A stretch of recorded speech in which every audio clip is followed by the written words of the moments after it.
ready?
Hello, hello, hello. Welcome to the IMNerd Circuit Series 2.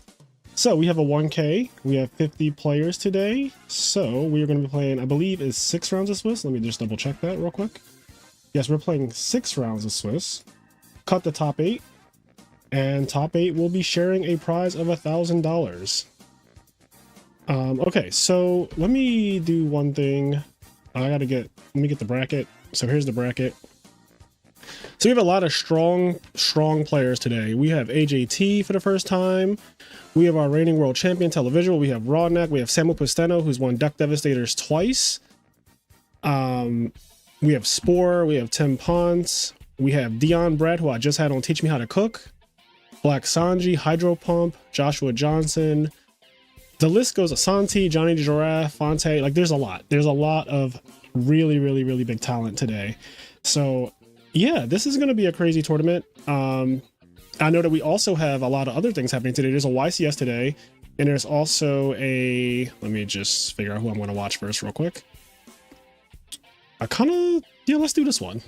Let's do Mamezuku Rai and Spore. But yeah, a lot of good players. So I know there's a Chicago Monthly happening today, and there's also a YCS in Pittsburgh, which I probably would have went to the YCS in Pittsburgh if, you know, if Konami was still doing actual Edison, but they just do Genesis now. So screw them. Connie, what's up? You're at where? Oh, Connie's answering for Kenny. I was like, Connie's at work? It's like, Connie, we don't work on weekends. Let's see. So let me just do. Yeah, there's going to be so many streams today, basically. What's good, Donnie? RIP YCSs, yes, RIP YCSs, but there are a lot of other tournaments, you know? There's the LDS, there's the Retro Reborn, there's RBETs, there's my online tournaments. There's a bunch. Uh-oh, they're speaking in a language that I don't understand. Nice. That looks like German, right? All right, round 1, here we go. Oh, hold on, I need to put a timer out too. Let me do that. /set timer.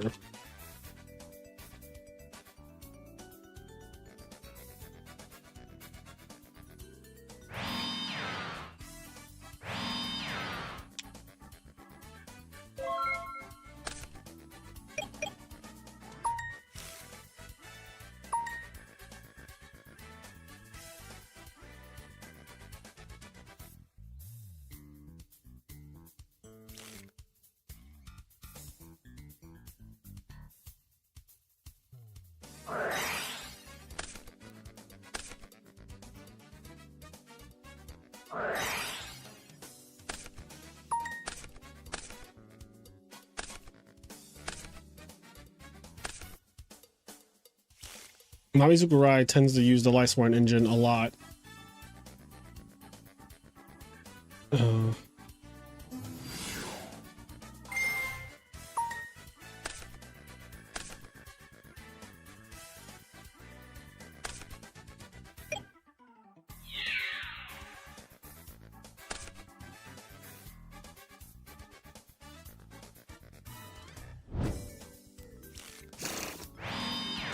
You know, good luck, duelists. People are people are arguing, and I was just reading it because I love a little bit of petty drama every once in a while. Anyway, how's it going, Matt? I'm feeling really good. I had a breakfast sandwich. I had a nice little sausage, egg, and cheese on a croissant, and now I'm here to stream some Yu-Gi-Oh, for the boys. No, it is 10 minutes for a match loss. There's no 5 minutes for a game loss.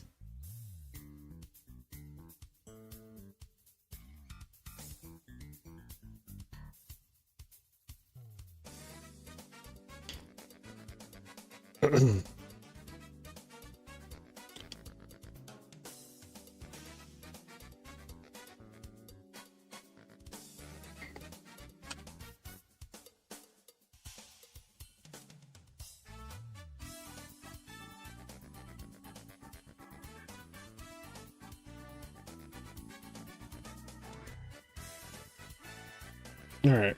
Anywho, let's see.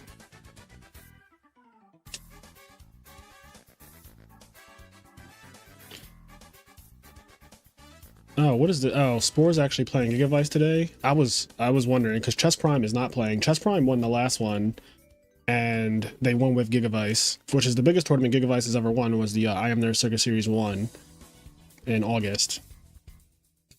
Oh, we do have bingo. Yes. Hold on. We do have a bingo card. Here's our bingo card for today. Let's see. Can I put this in a place that is... We have a lot going on this bingo card. So... Sub and the Slutty Boys. Nice deck.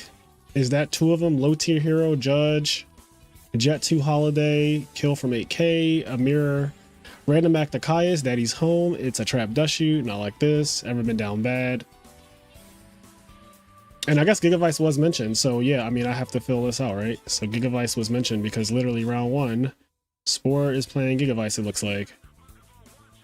And even if they're not, I mentioned it, so... The images are so... Yeah, shout out to Enraged Peacock for making the bingo card, by the way. Enraged Peacock made this bingo card. Just by the way. Oh no, is Spore about to, like, fucking get a game loss? That would be so terrible.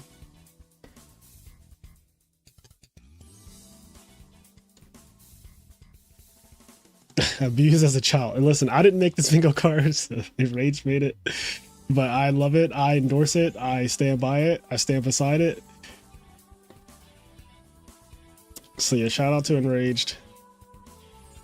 Oh my god, he's really about to lose to just bad internet. That is crazy.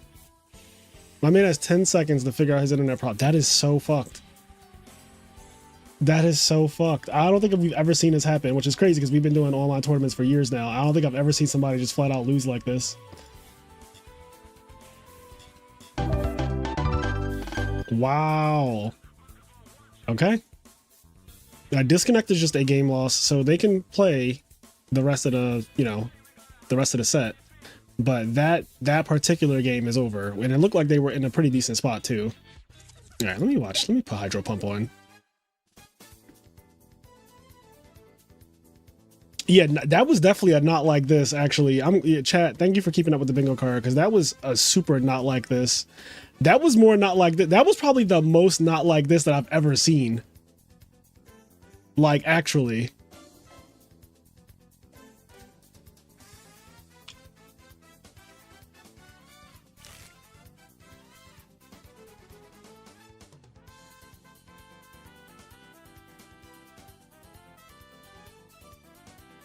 Internet just died.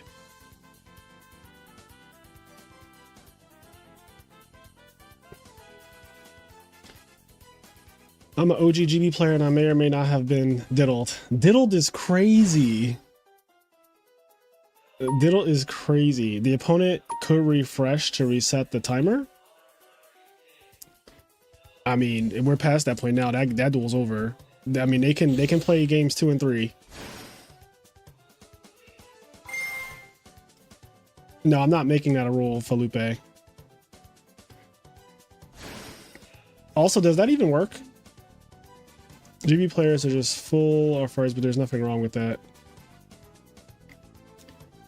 Yeah, you get 90 seconds to come back in, which I think is ample time for you to get back into a duel. And if you can't, then you probably upgrade your internet service provider for the next time. Yeah.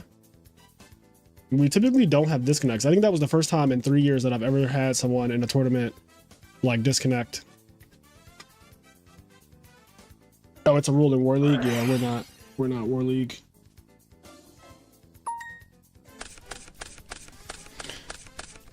Card destruction. So Hydro Pump is on his Dragon Turbo, which, I'm not surprised about at all. And then Blue Bandit is on GB's. The Duck Murder says it's not a rule in War League, it's a suggestion.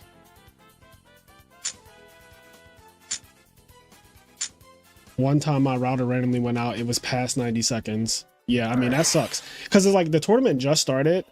So it's like, does your internet normally go out and do you know that? Or is it just like I just got fucking absolutely ruined because my internet happened to go out at this exact moment type of thing?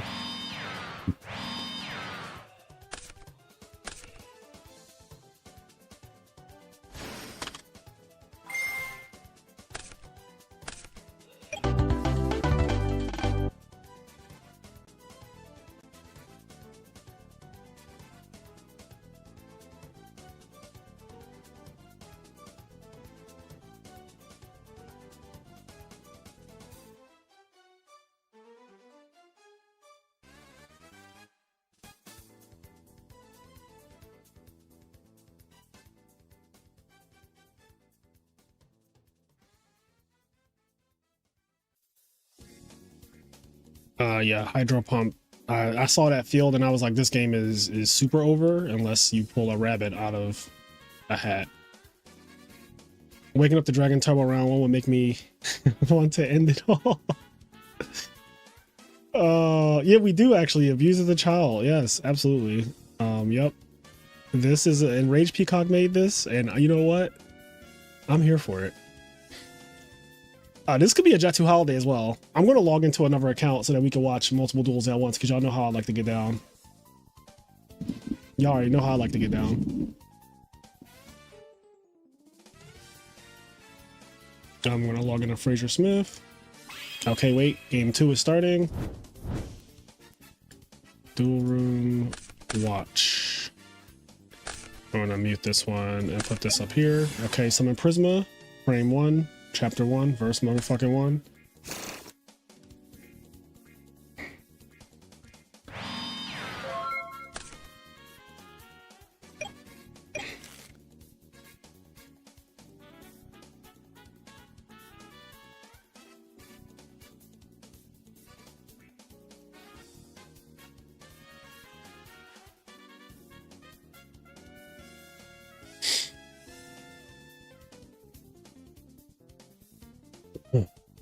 There's no BLS in this tournament, so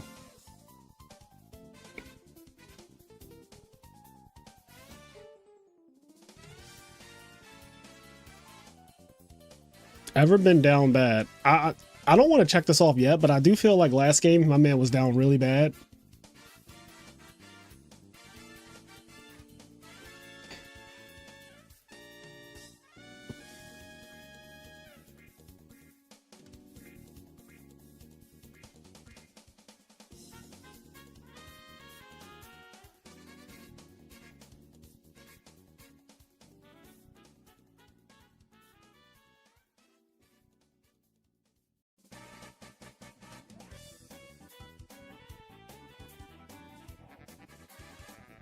So what is Prisma now? The definitive build for Glabbies? I wouldn't say that, no. I don't think Prisma necessarily is the definitive build of Glabbies. It's popular though. But there are people who play GBs with like all types, like some people don't even play Test Tiger, which means you're not playing Prisma. Yeah.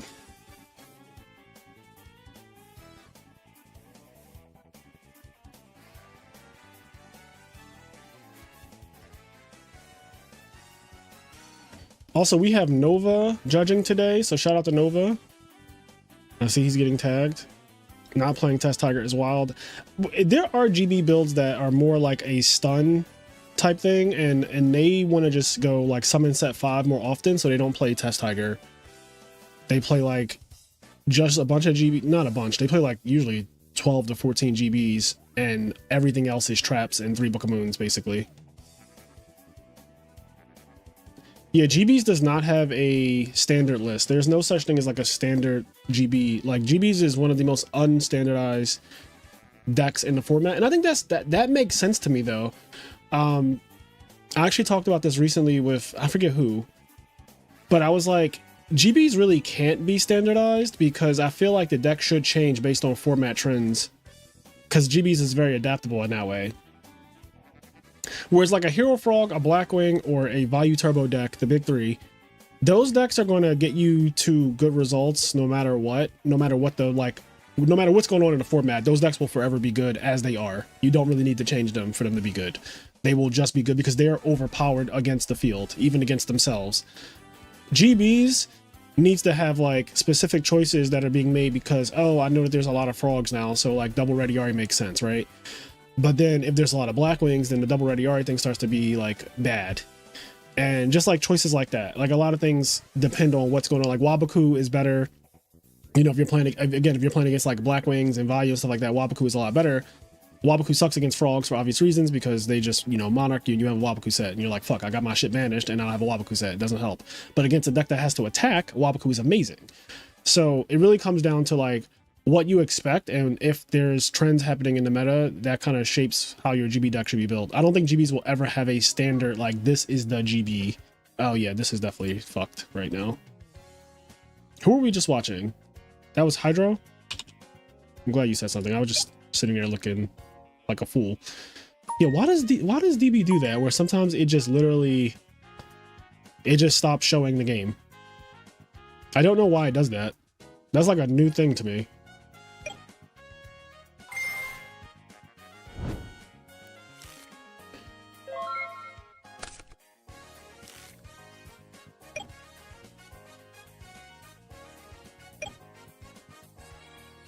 Honey.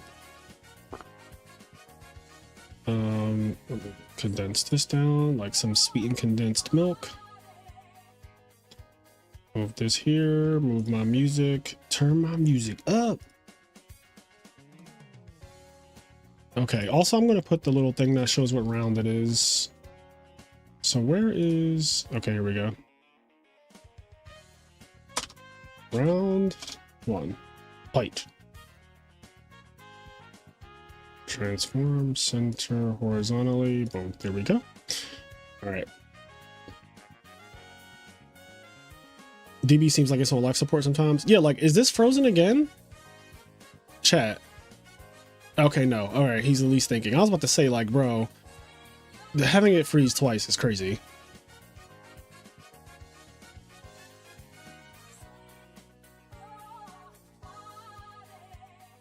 What happened to him? Oh, it got oppressed. Okay, I see it now. I'm like, what's the story? It got oppressed. The Marvelous Capcom and Duel Set of Roses music freaking slaps. Thank you. I agree. This channel has been using those soundtracks literally since inception.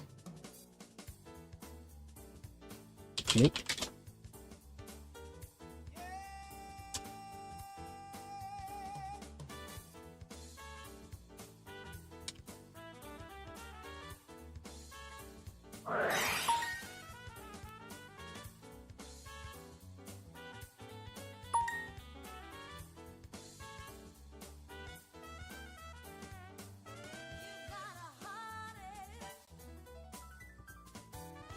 Okay, trap stun. That's a huge trap stun.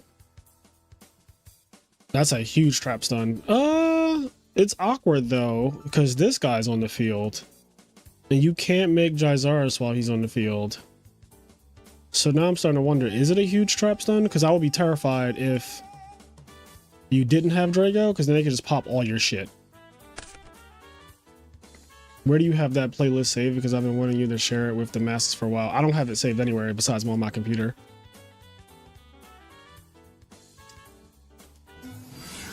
Like, I have my streaming playlist and it's just like a bunch of songs on my computer.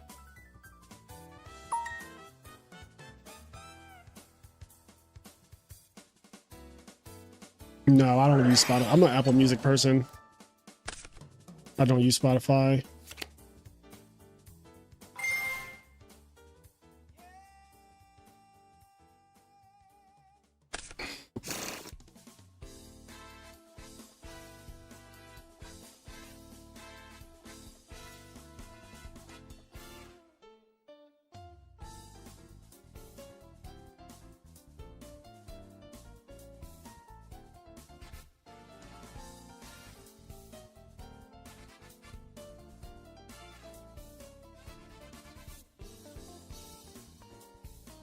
Yeah, the app is insane. I used Spotify for like 10 years, and then I just stopped once Apple made Apple Music, essentially, because like everything I do is basically through Apple stuff. So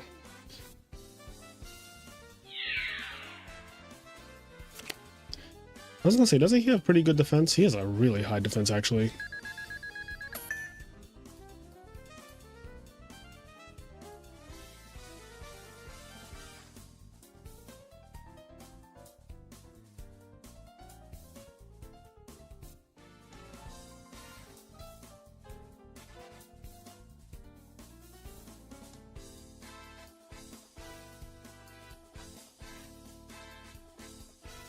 So awkward not being able to make Jaizaris. And then the trap stun, this is looking bad.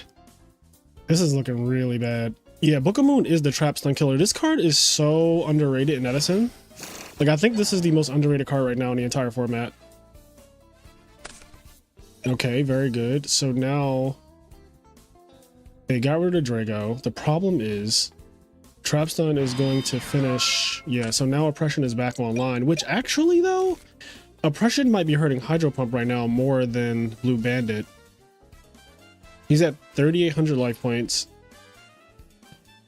and can't special summon.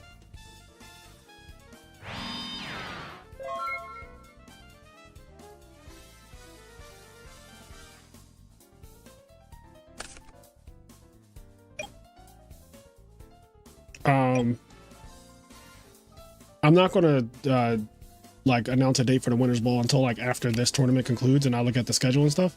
But the Winners Ball is always in December anyway, so like it'll be in December.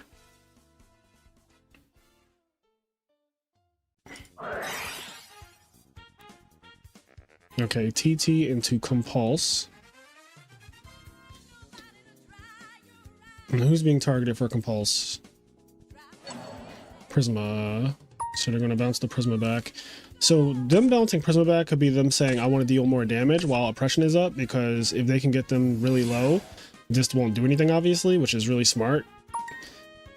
So this is just a beat stick. This will take them down to 2,100 life points, which is pretty good. Yep, 2,100. So at this point, they can only pay for Oppression twice. And one more attack, they can't pay for Oppression at all. So I think he might have opted to keep this one because it's just bigger, it's more damage.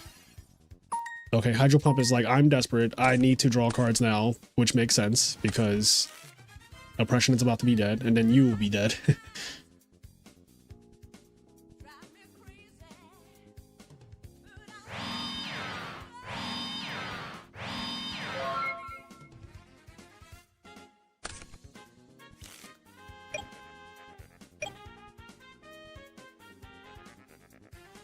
So he set a monster. It could be Whitestone, but it could also be like Flamvel Guard. It could even be Vortex Trooper, technically. So this has a wide range of like things that it could possibly be. It could also just be something random. Like, what if it's fucking Raikou? I wouldn't be surprised. It would not be like the most surprising thing. People saw Raikous.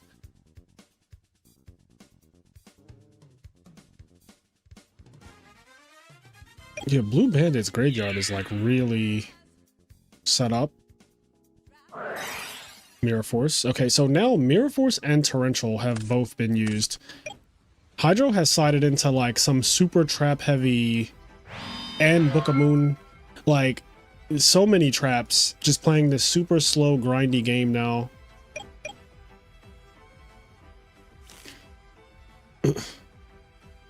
I decided to show y'all Mercy and play in a Steam Deck tourney at my locals.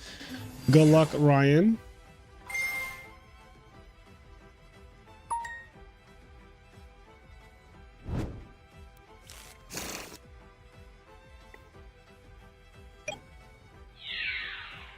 Prime Material gets deprisoned.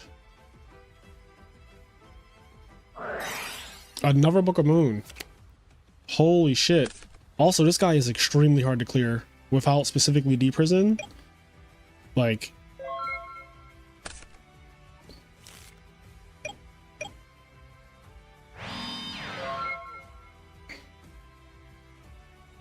oh, do we have any more things happening?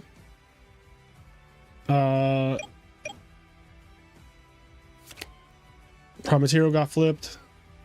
Maybe I should shrink this down. Hold on.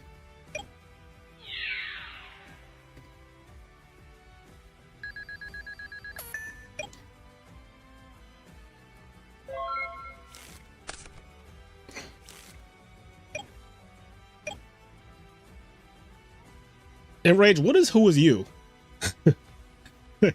What is that one? How do I know when I've achieved Who Is You?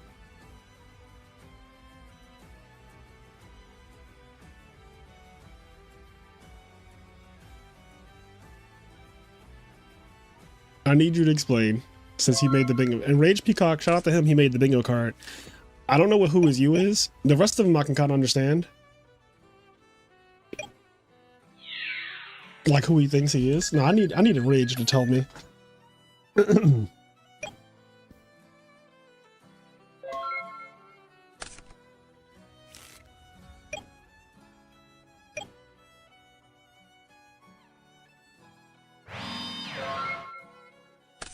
4 back rows? Okay, so like if this prime material gets to attack again, I'm checking off those aren't real, right? Like we have to check off those aren't real if he just keeps getting in. What the hell? Oh, trap dust shoot.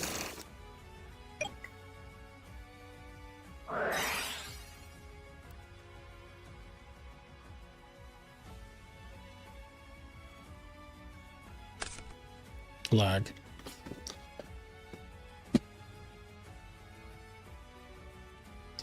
A deck tech card never before seen. Okay, so that's who is you.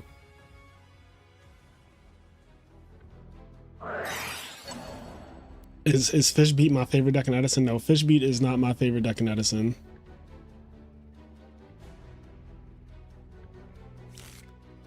Dust shoots on the bingo card, so we got it anyhow.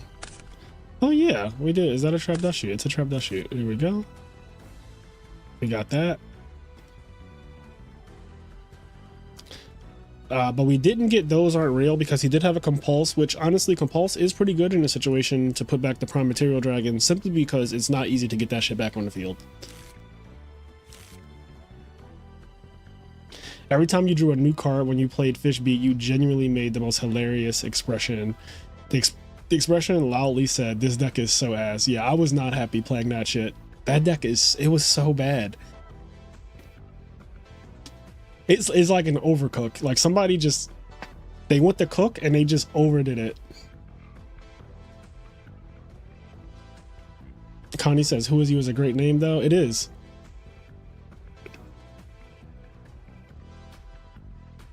Oppression.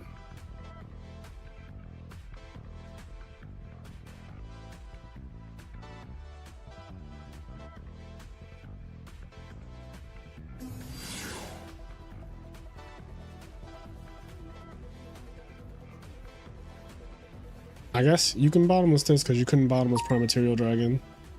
And that is on the table.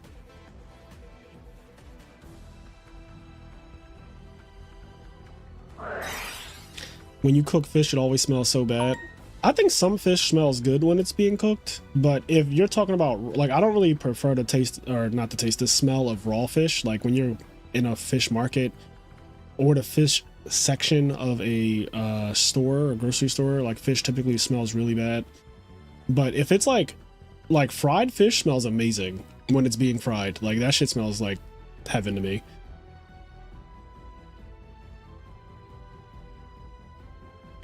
So we're playing Future Fusion with Oppression face up, almost as if to say, I either want you to pay 800 or I have an answer to my own oppression.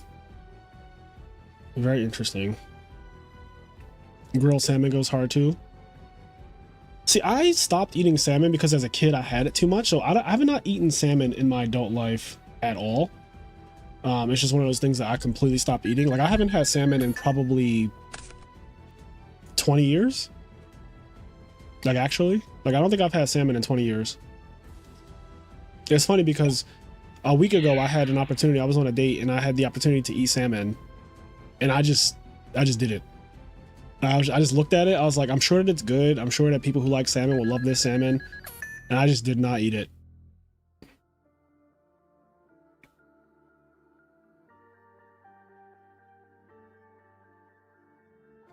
Yeah, salmon's really healthy for you too. Like salmon's great.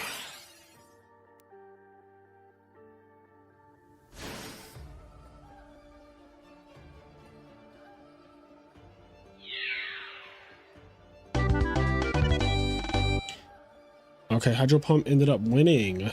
Wow. So, I mean, that was a 2-0. That was a 2-0. I don't know if that qualifies as like Jet 2.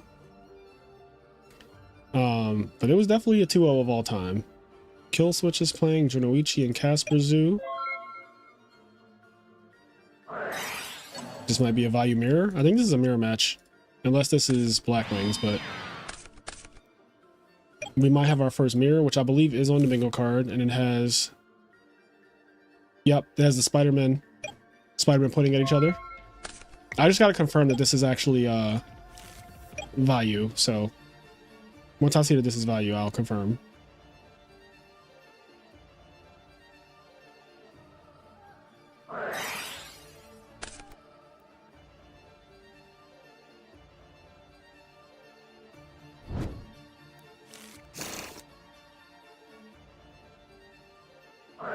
Carl Waite and GYBU is the most random beef.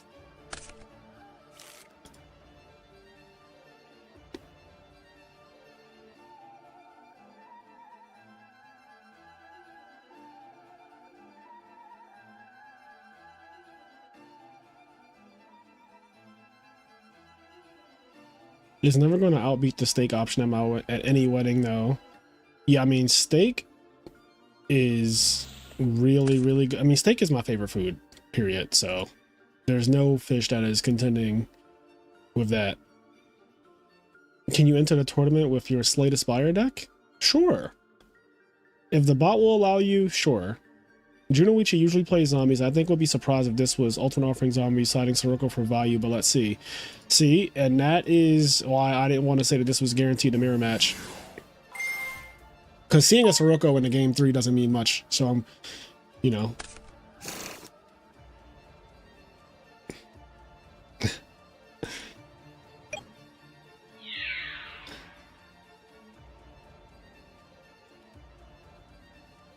I'm not sure I would say any.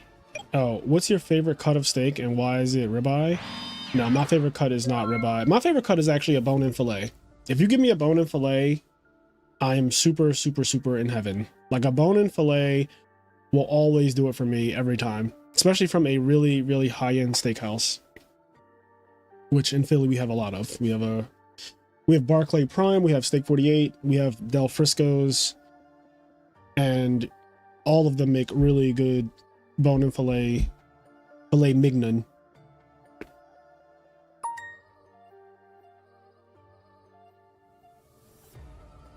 Yeah, solid. Yeah, when steak is good, it's like tier 0, and it's a tier 0 thing.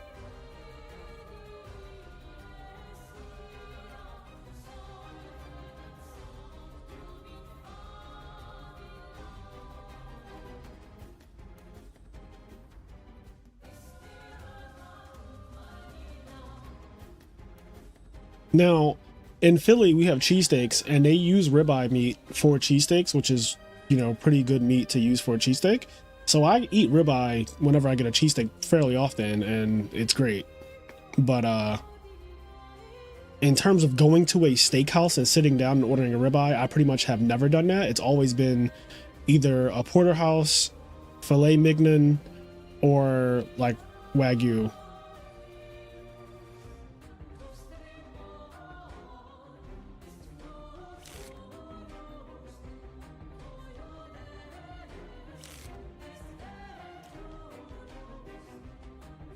You like your steak boneless? So the meat closer to the bone has more flavor, which is why I prefer a bone-in fillet.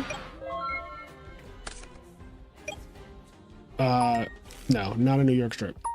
It's porterhouse, it's filet, and those are like my two cuts.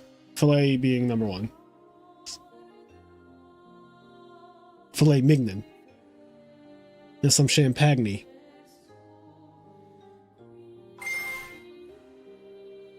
Listen, I said I like ribeye. I already said that. I just don't particularly order, you know, ribeye when I go to a steakhouse. Like I'll either order bone-in filet, regular filet, you know, without the bone, or porterhouse. Right.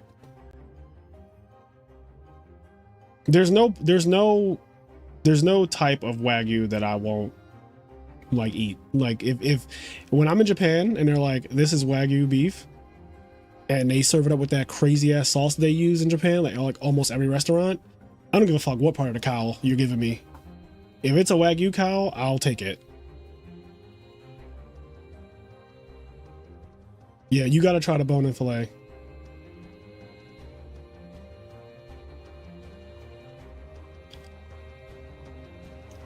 Wagyu melts in your mouth. It is very, very, very good. If you get it from the right place, it just literally, it's the best tasting meat I've ever had my entire life. Like it's not even, that's just not even up for debate.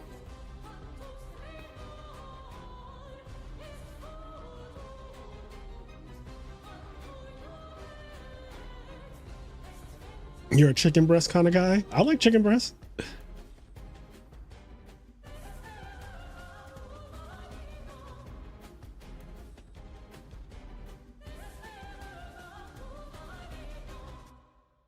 Filet mignon. Thinking on torrential.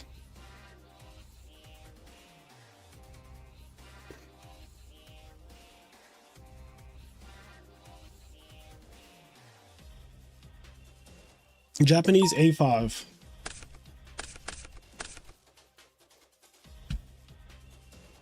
In Japan, obviously Wagyu is way cheaper. And I think I ate, so when I went to Japan this year for 2 weeks, I think I ate Wagyu probably 7 or 8 times. I know we ate it night 1. We had it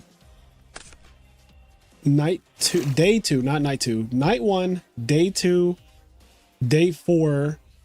And then I know we had it in Ginza, we had it in Kyoto, we had it in Ginza again on like one of the last nights because it was my friend's birthday and I like paid for the dinner. I have a video, like a crazy video of the woman making the Wagyu at our table. Like she was literally cooking it in front of us. Like she brought out this 2-pound slab of Wagyu beef and she cooked it right there at the edge of the table. And it was cracked.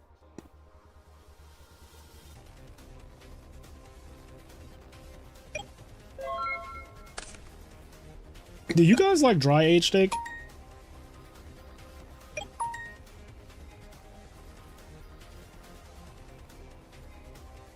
Oh, Steak 48 has Wagyu meatballs, and I get them every time. They're an appetizer. I get them every time. The problem is, I tend to be full.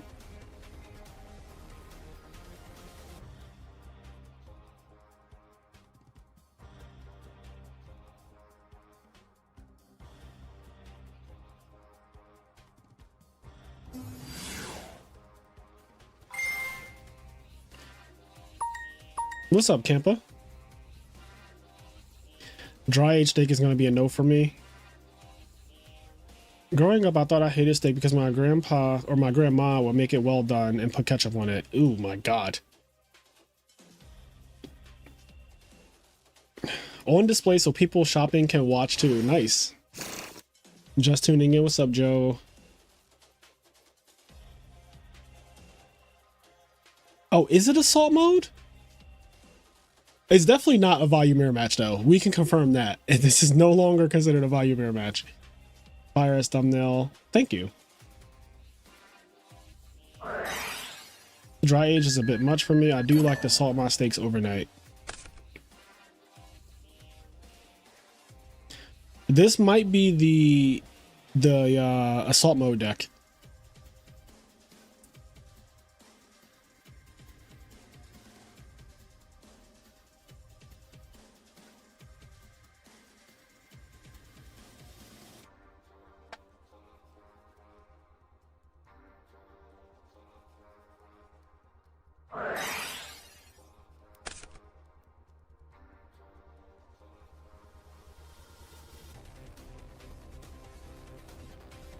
Trap stun will go crazy here. But people tend to never have the trap stun when it be time.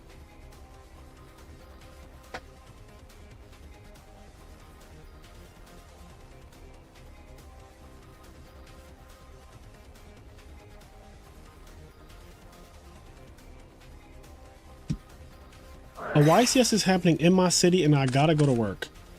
Honestly, unless you play modern, and even if you do play modern, but unless you play modern, the YCS is kind of like whatever.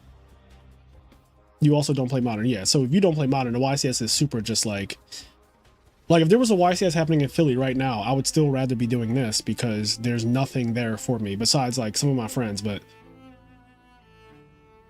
I can see them whenever.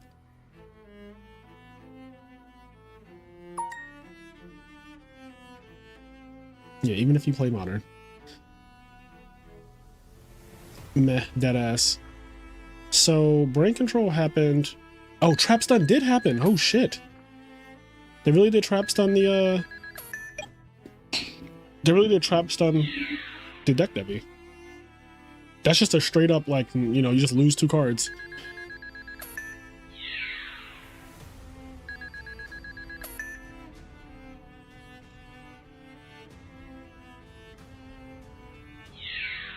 And big damage. 34 plus 600 is 4,000 damage.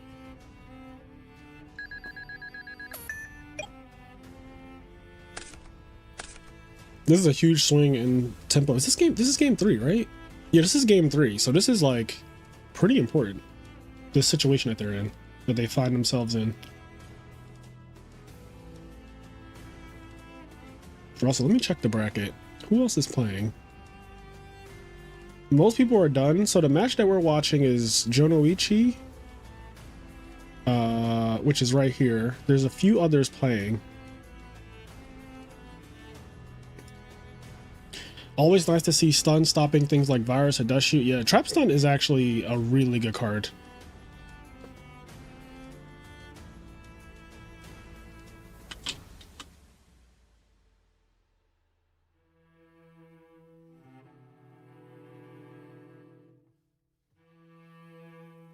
Wow, so the guy who disconnected, his internet came back on, and then he won the next 2 games and won that round. Spore, you guys probably know Spore if you've been watching this channel or watching my tournament. Spore is in a lot of my tournaments and has won a couple of them as well. And I think Spore was also on Teach Me How to Cook, right? Spore was on Teach Me How to Cook. Jet2 Holiday is you getting, like, somebody gets fucking destroyed. They get 2-0'd and it's just like, is destruction. Complete and total domination is what Jet2 Holiday is.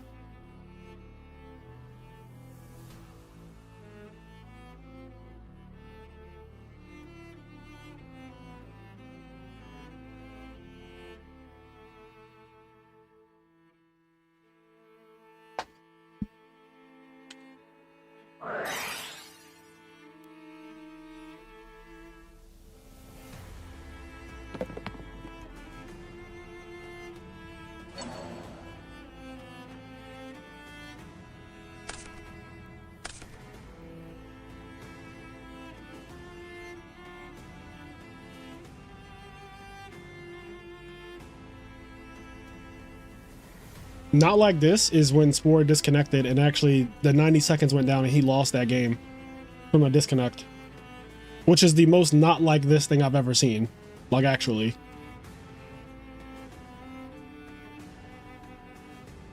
Hero Frog or value for the Chicago monthlies today. Are you playing, Marcus? If you're playing and you want to win, I think you go with Hero Frogs.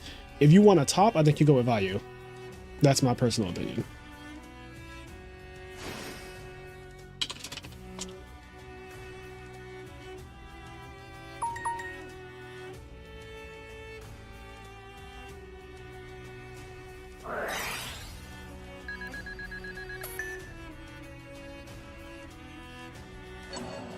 There's no rule that you have to refresh to give your opponent time. They have 90 seconds to rejoin the match. And if they don't rejoin in 90 seconds, then it's just a game loss.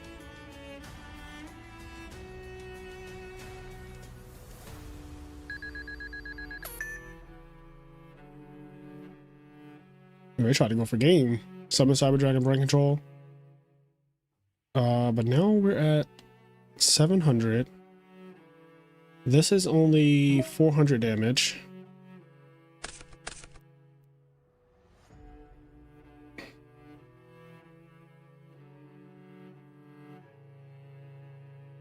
Sorry, shit internet right now.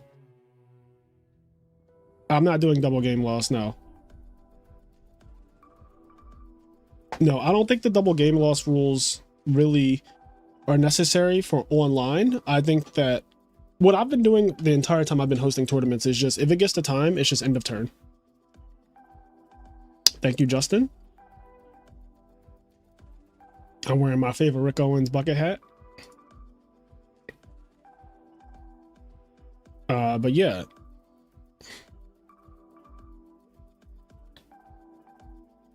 Yeah, I'm not doing double loss. When time is called after 50 minutes, it's just finish that turn and then check life points. Whoever's life points is higher wins the match. Very simple. Oh, shit. Oh, shit. Oh my god. What a fucking series of cards. Brain Control, Cyber Dragon, and a random act of Caius. And a random act of Caius, chat. I would be livid. I would be livid, bro. You basically had complete control of this duel, and then your opponent just goes, actually, they both, I mean, at this very moment, like in this particular situation, they had really good control of this duel. This is crazy to just lose with all of this advantage. But advantage does not mean that you win, which is something that, you know, as a frog player, I had to really learn. Now, is this tournament? Santi is playing, right? Okay, Johnny the Giraffe. And it's frogs versus hero frogs. Yeah, Enraged, shout out to Enraged Peacock for making this. Marcus Hayden, thank you for the $5. Love that you do these for the community. I appreciate that. Basically brain Kai's for game. Yeah, that was basically brain Kai's for game for sure. Wild stuff.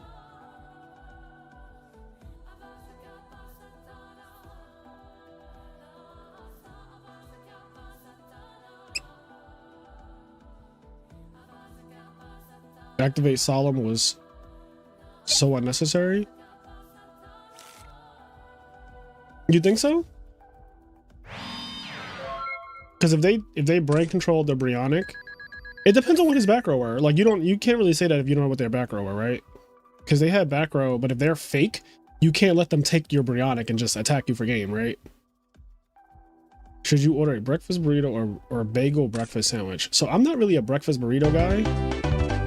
I've never had like a breakfast burrito that changed my life. And if you guys have recommendations or something, then by all means, but I've never had a breakfast burrito that's like, oh man, I need this. So I would just go with the bagel breakfast sandwich, preferably a bacon, egg, and cheese. That was the last match. Now we have Khaled and Chris B.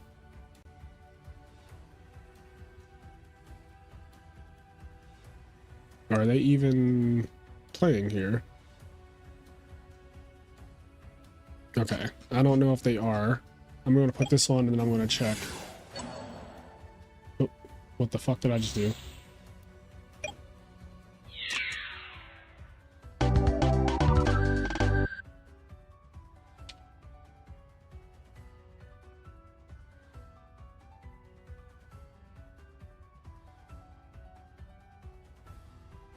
Oh.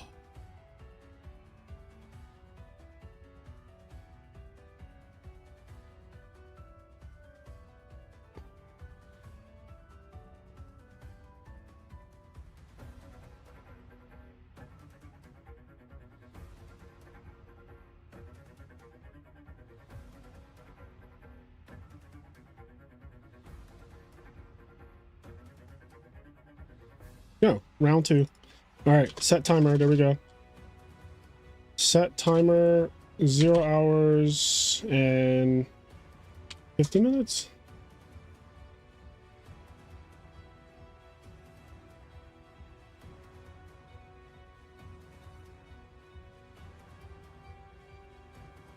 All right, round two is up. Let's refresh this and see who won round one and who we want to watch round two. Ronak won, Televisual won. A lot of good players won round one. Spore, AJT, Santi, Samu, GYBU. Yeah, Tim, Dion Brat. Okay, so I'm down to watch. Well, we never had. I'm gonna watch AJT's match. We never had AJT in one of our tournaments before, so why don't we do that? If you remember, me and AJT teamed up at YCS Vegas 2024. Please don't have me on stream. Bad karma with the disconnect. Listen, Spore, you're gonna have to tighten up.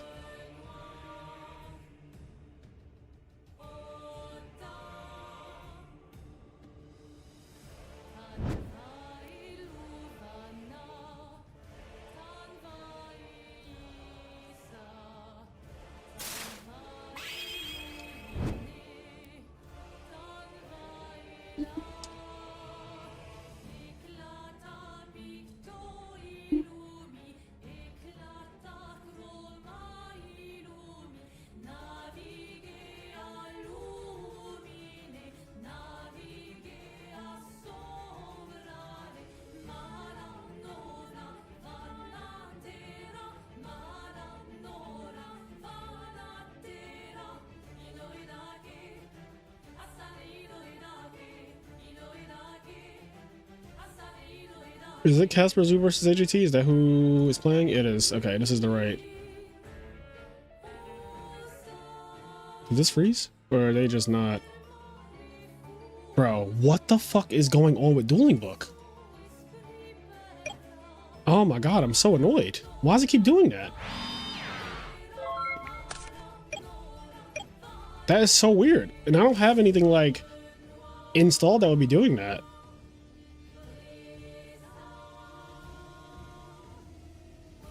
App is just being bad. All right, anyway, round 2. Hold on, let me change this to round 2. Chat, can you guys keep me honest? Keep me honest, please. This is round 2.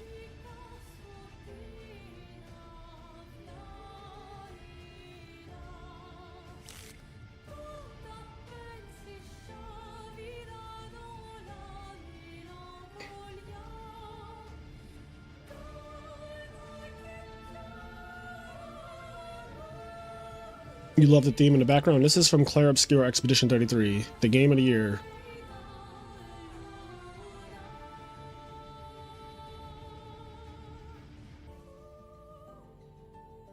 Do you have zoom at 100%? If you don't, you might get some visual glitches. I'm pretty sure my zoom is at 100.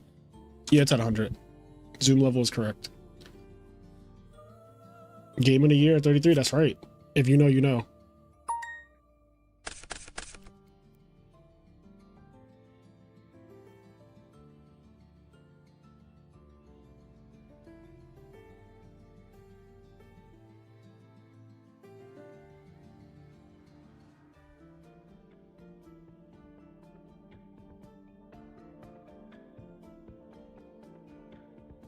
Those are pretty shit mills, yeah. Do we have shit mills on the bingo card? Okay, yeah, we do. Let's add that. Let's add it. Thank you, King Vegeta.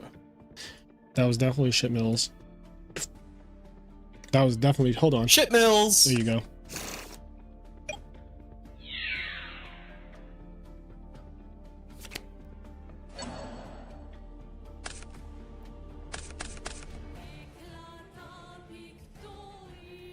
Also shit mills.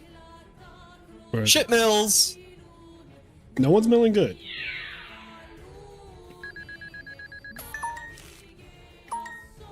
All right.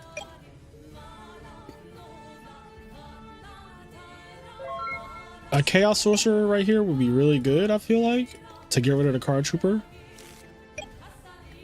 If they play it. A lot of value players don't play Chaos Sorcerer. That's one of the most debated cards in the deck. What do you guys think about Chaos Sorcerer and Value Turbo? Do you think that it's like you need it, or you think that it's a card that you can leave out because you don't want to brick on it or whatever? I don't play value, so I don't have a strong opinion either way. I'm just curious of what the chat thinks about Chaos Sorcerer and Value Turbo.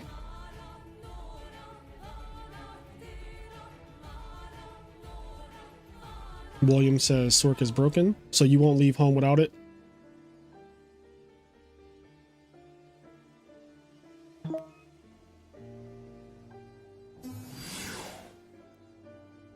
Oh, you play Lila? Yeah, Lila makes... If you play, like, more lights, or if you just, like, have proactive lights, like Cyber Dragon or Lila, I think Sorcerer is that much better. Keep that thing on you for real.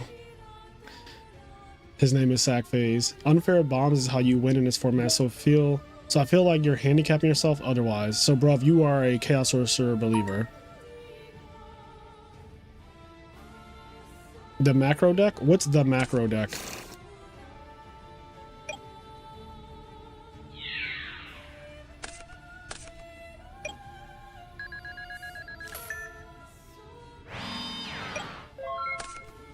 From Double Cigarette? I still have no idea what you're talking about. I'm not even gonna lie to you, King. Thought they took out the light because nitro value better, but do love Sork. Oh my god, it's Macrocosmos, it's Grand Convergence Frazier. Play like D Fisher. Oh, it plays Grand Convergence? I do want to play that. If it plays Grand Convergence, I actually do want to play that. What would your advice be to a Hero Fog player who feels like they never see Monarchs even after they decked in with the Substo combo? I think that you just have to learn how math and probability works, because what you were saying is not actually rooted in anything other than emotion. Yu-Gi-Oh is a game of mathematics, and probability wise, you have whatever the chance is after you mill out your deck and how many monarchs you have, that over how many cards are left in your deck is your chance of drawing a monarch. It's not hard. Sometimes you will draw a monarch, sometimes you will not. That is just the game you play. But like, there's really nothing else to say about that. There's no advice to give you. There's not like an opinion. It's literally just math. And there have been too many people who have won and topped with Hero Frogs in the last 3 years since I popularized it.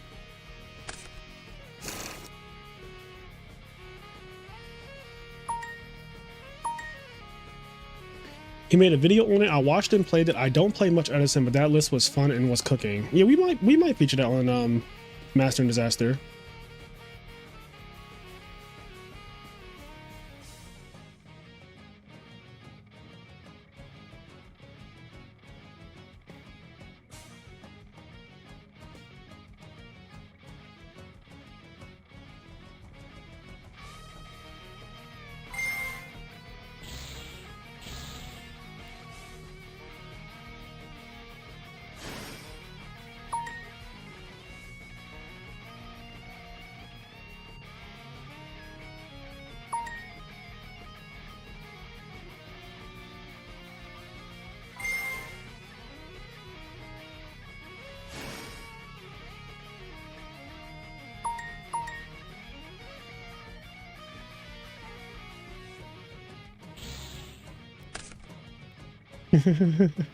The Woody gif is great.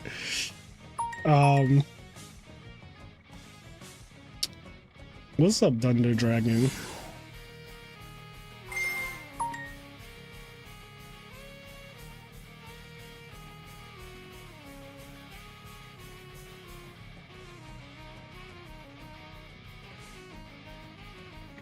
Oh, he's ODing right now.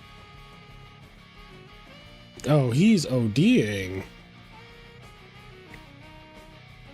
How much damage is this? This is already, I mean, you can cancel out. So basically, you can cancel out an Armageddonite, right?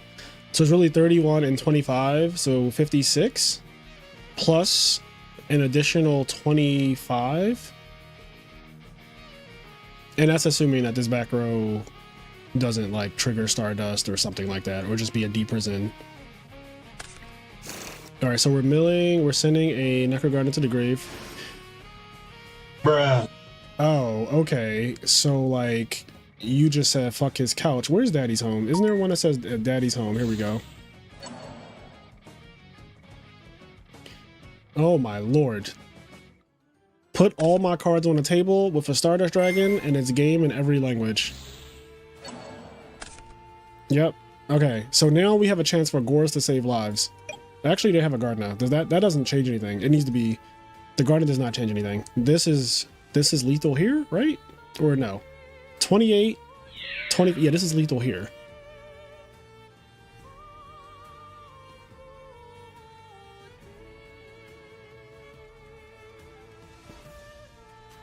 Watching you while I work and drive since I couldn't play in this.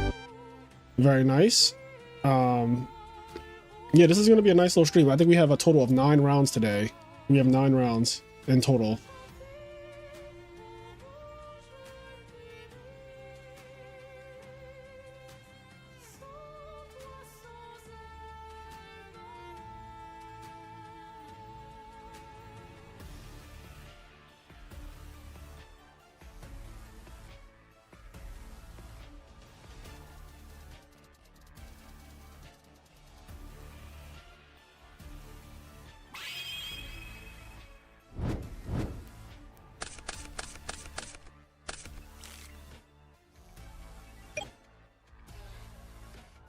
What is needed for the Jet 2 holiday? Somebody has to get 2-0'd and it has to not be particularly close.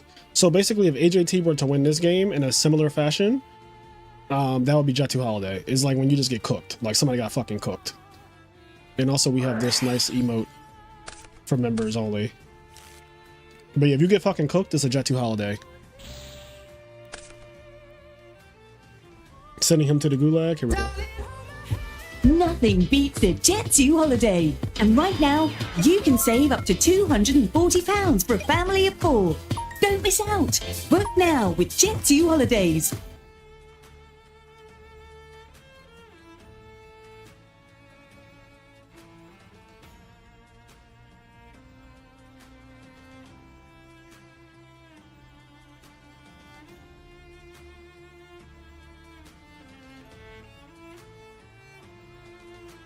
Speaking of Jet2 Holiday, GTA delayed again. Is it really? Did they really delay Grand Theft Auto again?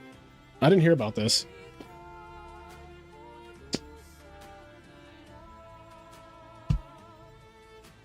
Nothing beats a Jet2 Holiday. November 2026. So basically a full year from right now. Like a full year. When was it supposed to come out before it got delayed?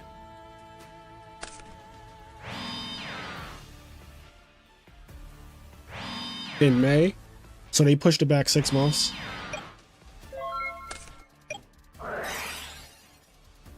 Yeah, this game might never come out, honestly. It might never come out, chat. We might be cooked. I don't even plan on playing it because I just cannot give something like that the rest of my life, the little bit of life that I have left. But there is a game coming out next year that I am going to be playing a lot on stream, and that's Slay the Spire 2. I will be playing the fuck out of Slay the Spire 2 on stream.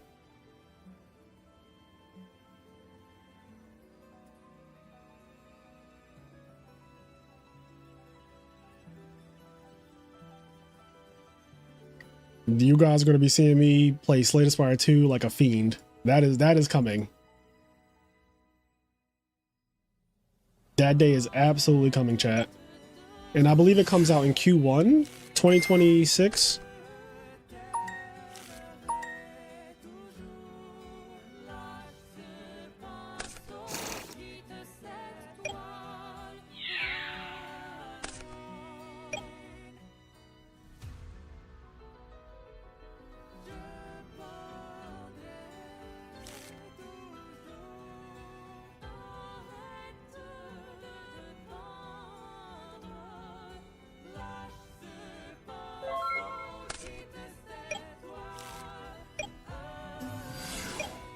Attack.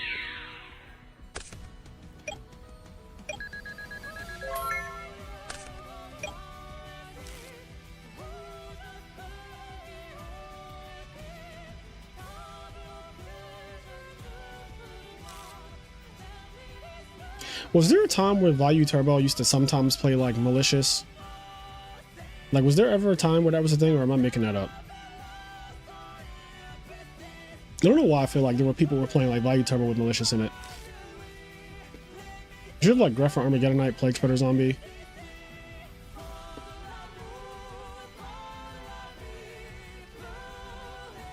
The first iteration was like no return with Spirit Breed and shit. It was kind of ass. Yeah, I do remember that. I do remember that period that you're talking about. Before Gardener, before Return. They also used to main deck Cyber Dragon. Like, that shit was a staple. Like, Cyber Dragon was like in everybody's deck. Like, you had to play it.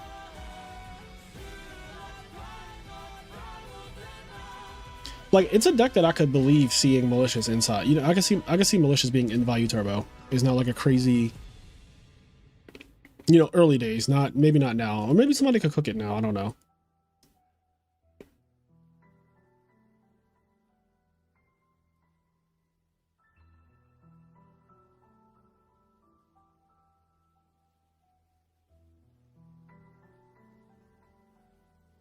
You should play a deck made by AI. I mean, I would be down if the AI gives me a legitimate... It doesn't even have to be legitimate. It could be some fuck shit. I just don't know how to prompt it to, like, just give me a Yu-Gi-Oh deck. Like, make me a Yu-Gi-Oh Edison format legal deck.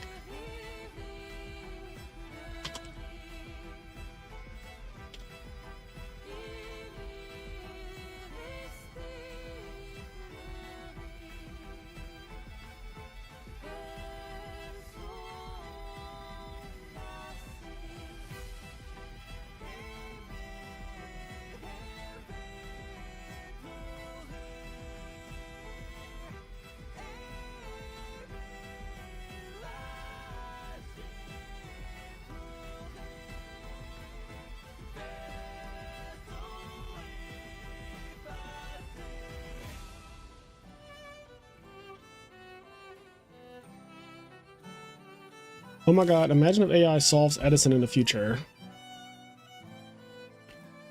Yeah, AI would have to have a deep understanding of how Yu-Gi-Oh works. I feel like in order to do that though.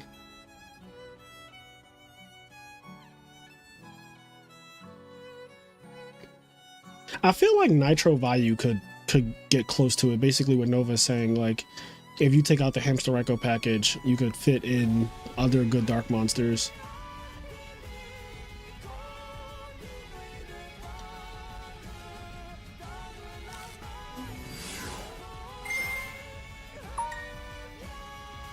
Yeah, if you play Malicious, you probably have to play triple Greffer, I would imagine. Like, you'd have to go to triple Greffer route, because drawing Malicious is terrible.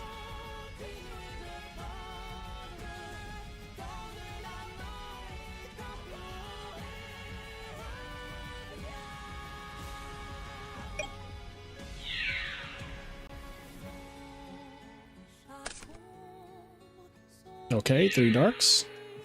What is he cooking? Also, this is a mirror match, right? Like, actually. Oh. Okay, that's just the random gores. But this is a mirror, officially.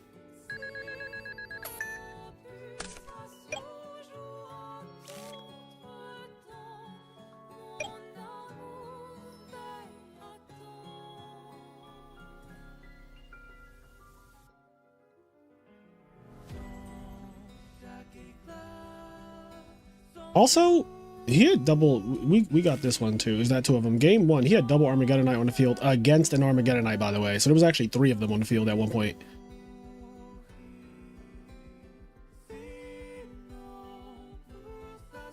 AI has improved a lot at Edison Theory, but it still can't create a legal list.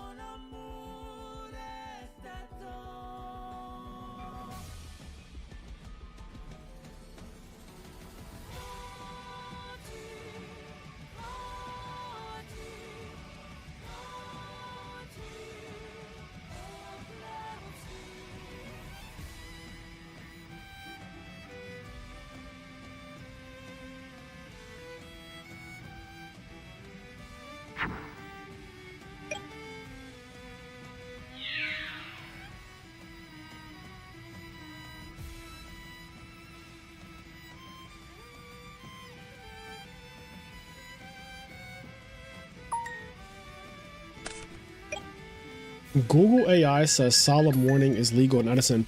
So here's my thing. How do they get it so wrong? Like, the internet has the information of what is legal in Edison format. So how will they ever think that solemn warning is legal? That is just really weird to me. Like, as ridiculously broken as AI is and can be and all that stuff, I just feel like when it gives out misinformation that is so blatantly and easily findable on the internet, it's like, what the fuck is going on? Like, why do you think solemn warning is legal?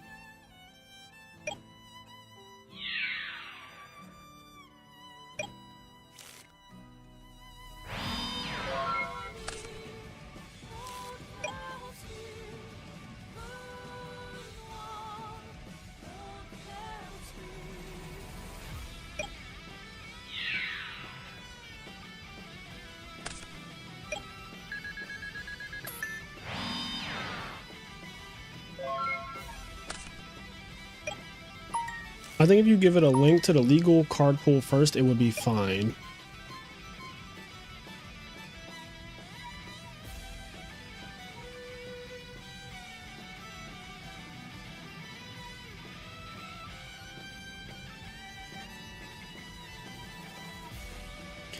I've had my dupe block insta popped with lightning vortex in 4 of the 5 matches I've played today.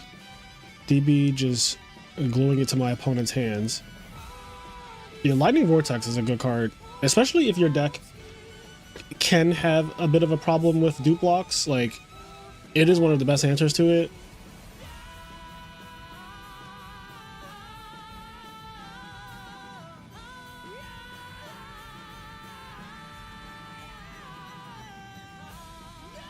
There's also Needle Sealing and Possessed Dark Soul. I like Needle Sealing. I think Needle Sealing is a card that is not utilized enough. Because if your opponent dupe blocks you, most likely, right, they're going to bring back Treeborn Frog because they want to play the game. And that means that all you have to do is set a monster.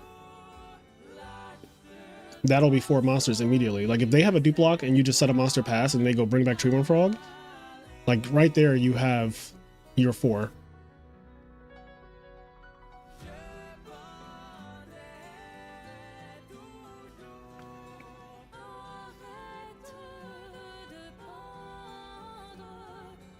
Tokens generated are calculated based on the model, and there is also a very high chance it was not tuned or trained on top of Edison. Nova says big fan of Needle Ceiling. Yeah, Needle Ceiling has definitely jump scared me a couple times in my life.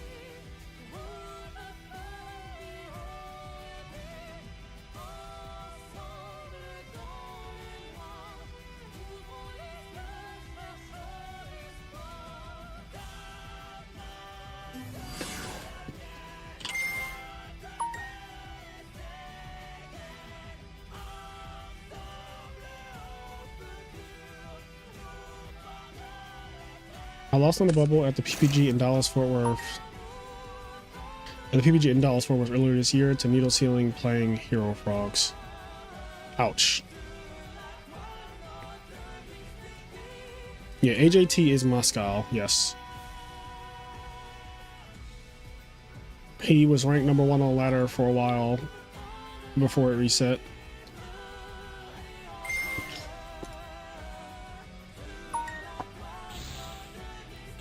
Hi, I'm Landois. Oh no, Armwing.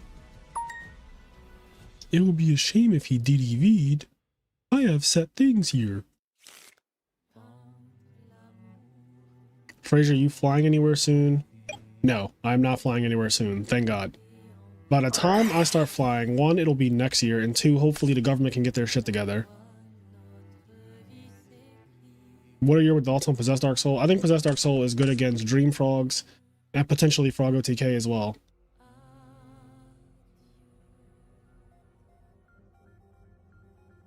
Oh, the ladder didn't reset. It doesn't for emergency ban list. Good to know.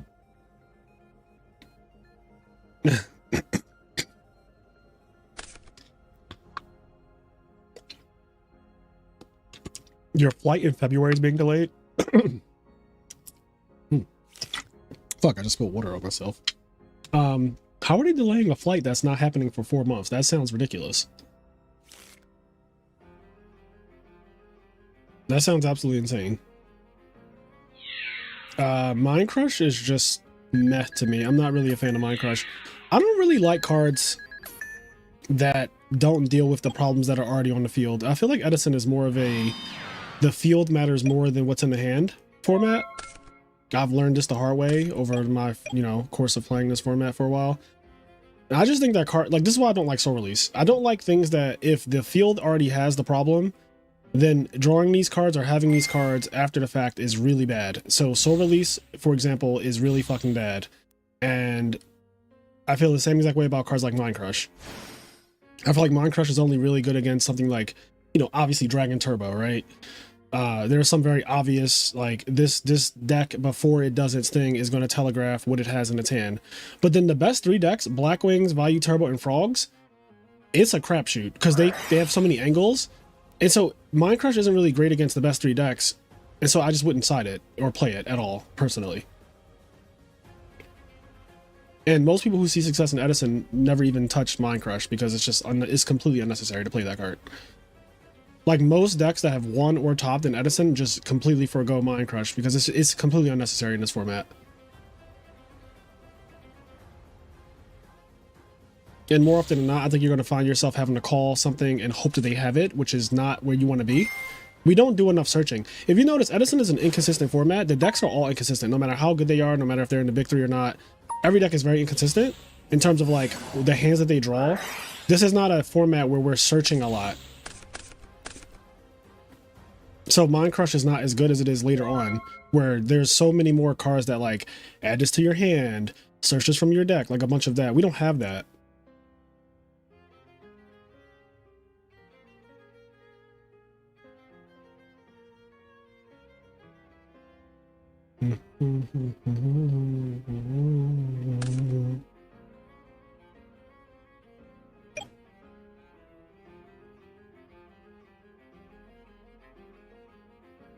Yeah, Thunder King is not very good in Edison. Thunder King is definitely not very good, and that's because we don't search. And the fact that Thunder King is not good in Edison kind of tells you that Mind Crush is also on that like subpar list, because Thunder King prevents searching, and Mind Crush is good against searching. But both of those things don't really happen in Edison enough to warrant playing Mind Crush.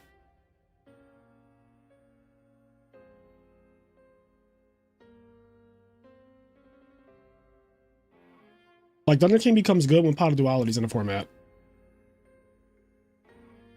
Right? Like Thunder King, once Pot of Duality, once searching and Pot of Duality are in the format, Thunder King becomes ridiculous. Like in Tango and Redo, like you said, it becomes very, very, very good.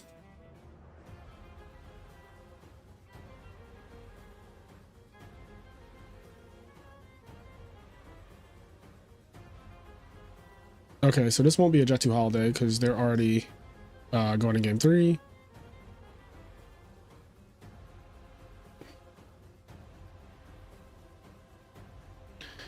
Did it remove?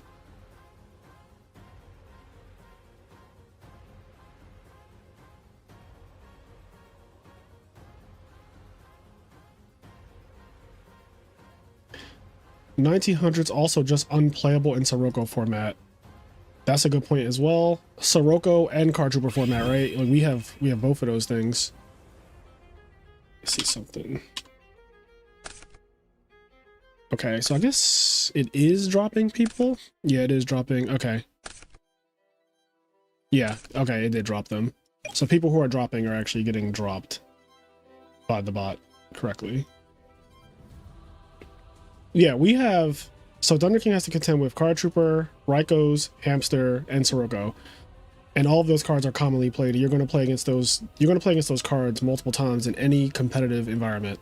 You're going to play against Hamster, Raikou, Card Trooper, Sirocco, a lot. Also, Thunder King doesn't do jack diddly against frogs. Like it just... When people summon Thunder King against me and I'm playing frogs, I'm like, that is so awkward for them to have that. Like, I don't know what's going on here. I'm either going to set Dupe Frog, set Treeborn Frog, should be for Kaya, should be for Ryza. I love Ryza against that thing. Also, yeah, Death Frog crash into it with a Substitute out. You know the best way to describe why Yu-Gi-Oh! Is a terrible game to somebody who's new is let them read Thunder King and then let them attack into a Gores and then explain to them why Thunder King doesn't work, and they're just going to be like, this doesn't make sense. This card says negate the special summon of a monster. I don't understand why I can't stop your fucking Gores from ruining me right now. The cards don't even do what they say they do on the card.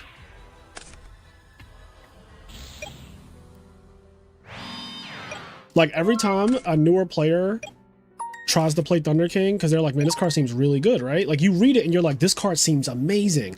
And then I go summon Substitute, Tribute Treeborn Frog priority, and they go, I'm going to Thunder King that. And I'm like, you can't do that. And they pick up the Thunder King and they stare at it and they go, okay, but you're special summoning. And I'm like, I am. But Thunder King can't stop it. And it's like, well, why not?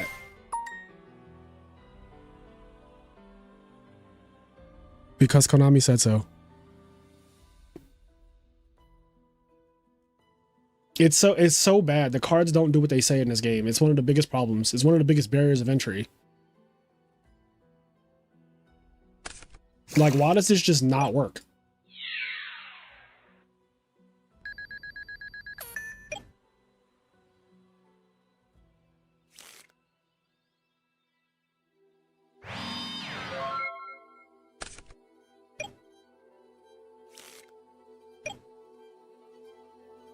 First time I had to explain oppression versus value / Treeborn to my wife when she first got into Edison was a hell of a conversation.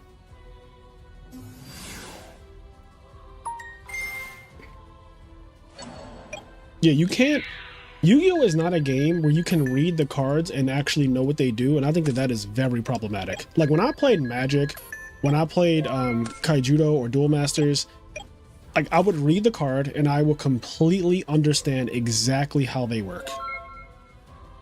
And maybe there were some keywords that I had to figure out, like, okay, where does trample mean, right? Or what does flying mean? But once you know what the keywords mean, which you just learn over time, once you know what the keywords mean, you just know how to read Magic cards for the rest of your life. Like, you just know how they work.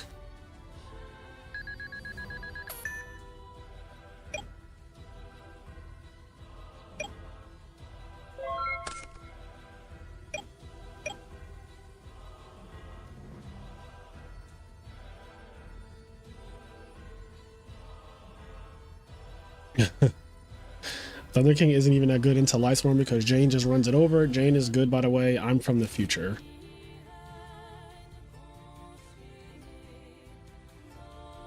He had to sleep on the couch probably after that. Value, Treeborn, and Red Med work under Necro Valley. I don't think Value works under Necro Valley because Necro Valley says you cannot banish cards in the graveyard, right? So I don't think Value ever works under Necro Valley. I think Treeborn and Red Med work under Necro Valley in Edison format though. Yeah, I think all Necro Valleys prevent you from using Value's effect.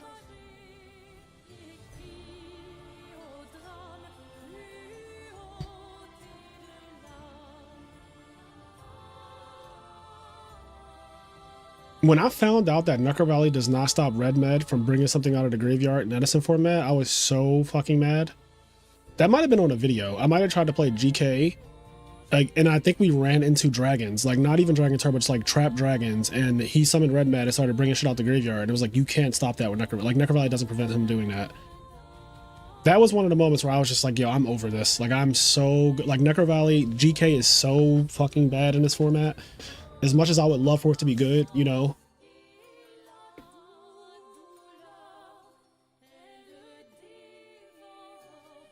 Which is crazy. Necro Valley almost won a major this year, by the way, chat.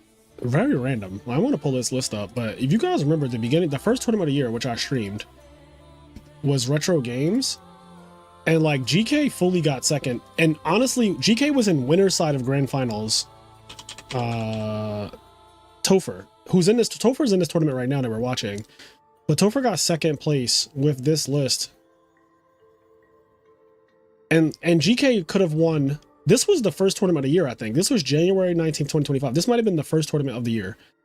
If GK's won this, do you imagine we might have flying cars right now if GK won this event. We don't talk about this ever. Like no one ever brings this up. But like this almost happened. This would have changed the history. This would have changed the trajectory of the entire format, I think. We would have flying cars right now if GK's won that. Like it would have been so crazy. How do you feel about this versus the E-Telly GK list? Is this not the same? Honestly, I don't feel anything about this list because I just don't think GKs are good enough. So they're all just like tier 2 decks to me. And like I would I would never play it outside of a video. Like I wouldn't play it in a tournament.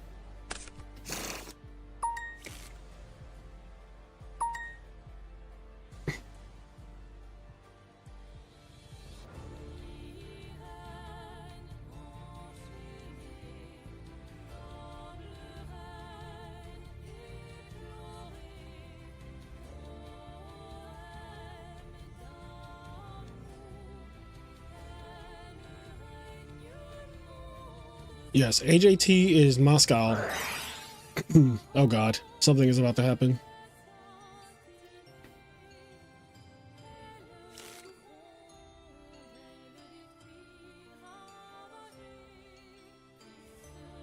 Yeah, flying cards. I think we would have flying. If this deck would have won this first major of the year, we would have flying cards right now.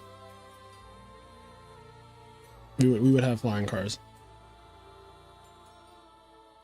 Like it's so crazy we don't even talk about the fact that GK's almost won the first tournament of the year. We just completely gloss over it. It was won by Froggo TK and everybody was kind of like, okay, yeah, that checks, you know, that like, and then we just moved on with our lives. There's a timeline where GK won and like the world is different.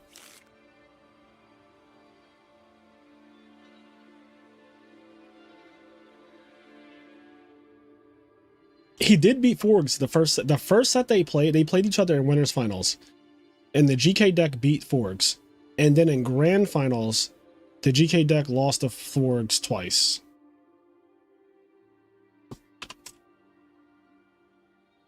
Oh, is it bugged? Fuck.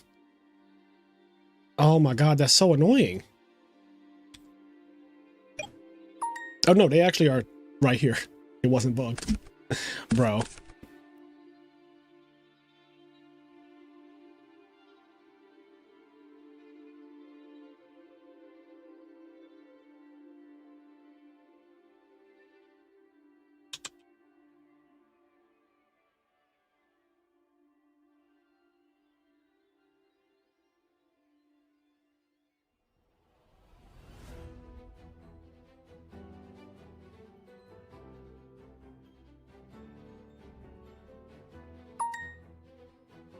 My side was not prepared for forks at all. Needle ceilings would have helped. Is that you, Topher? Chris, are you Topher? Fraser, I know you're not actively looking for another TCG to play, but you should check out Riftbound. Yeah, it's gonna be a hard no for me, honestly. I just don't have time. I don't have time to like try to be competitive in another card game and all that. And you know, I'm very competitive, so if I played it, I would have to go like fully in. I'm just not doing it. Forgs can't play the game if you just crow their board. Well, you know what's funny about that, Vesper, is that that is just not true, even remotely. People crow Forgs all the time, and the deck wins through that shit a lot. As somebody who, my recent top is with Forgs at an RBET, and I got crowed a lot. And I promise you, it's not what you think.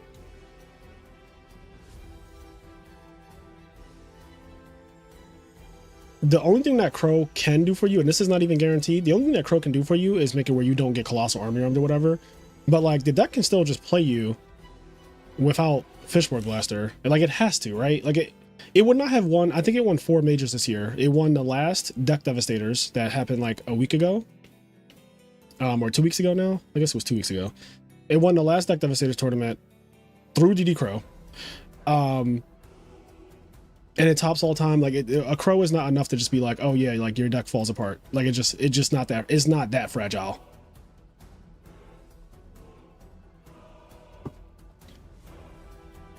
Yeah, like the problem is that it's still playing the frog engine and it's playing pot of avarices and salvages. They can just still dupe block you, flip flop frog you, Kaya spam you, like discard trap you, deprison you. Like it's still a deck.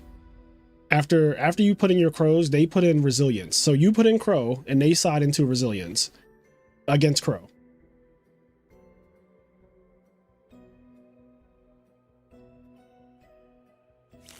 Like you should put in crow. I'm not saying you should not put in crow because crow is good against forks, but it's not going to be like, oh, I absolutely will always beat them if I draw DD crow. That is just not true.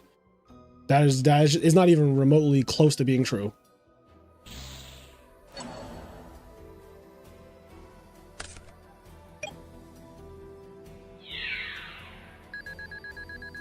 No, you definitely... Crow is like most other cards against Forgs. It can be good against Forgs, and it also can be really bad. Like I've had a lot of situations that come up where my opponent, you know, they crow me and then I pot. Like I go discard for Fishbowl Blaster and they're like crow, and I'm like, okay, pot avarice now. Or like, you know, same thing like salvage, and you have like every time you have to have crow against salvage, you just feel stupid. They're like salvage, add back 2 substitutes, which is very common for that to happen. And you're just looking at the crow in your hand like, I guess I'm just gonna hold this. And then you're holding a crow and they're dupe blocking and flip flop frogging you. Like it comes up a lot. Like the deck would not have won 4 major tournaments this year. It might be 5, but I'm gonna say 4 because I can think of 4 off the top of my head. It would not have won at least 4 major tournaments this year, all with 100 or more players, if crow was just enough to be like, your deck shuts down, cannot play.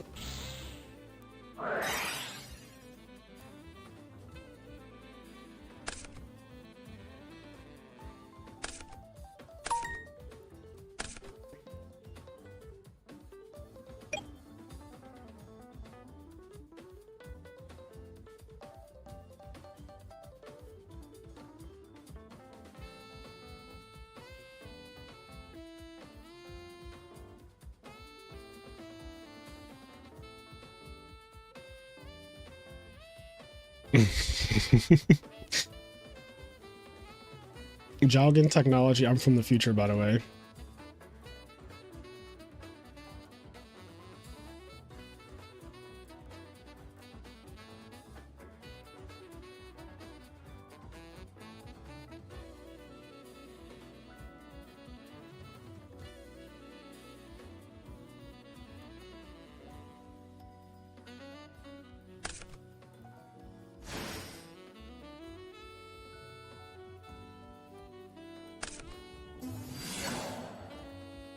No, the game is not bugged. These players just are taking a good amount of time because I guess they're in a situation of all time or something. I'm not really sure.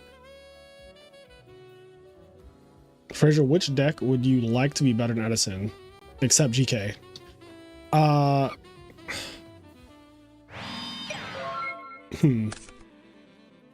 So I have a really weird soft spot for Diva Hero.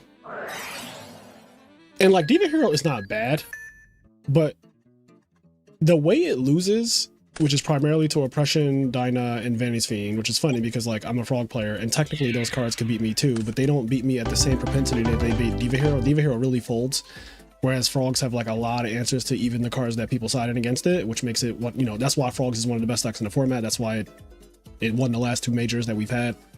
Whereas Diva Hero barely can win a tournament. Like it happens like once every couple years.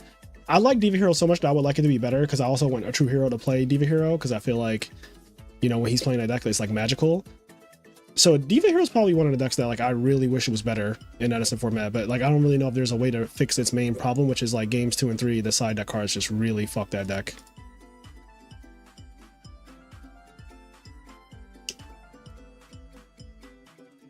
Machina's great. Like Machina's doing its thing. Okay, I have to check with these two.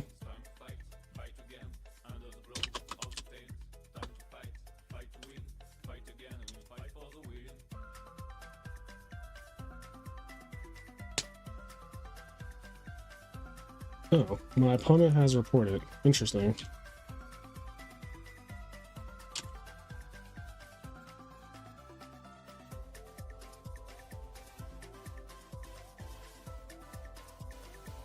All right, round 3.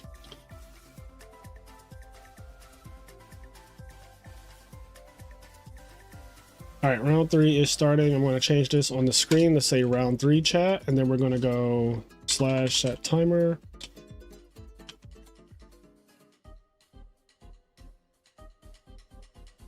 All right, a new 50 minutes, and let me refresh this to see who is still undefeated.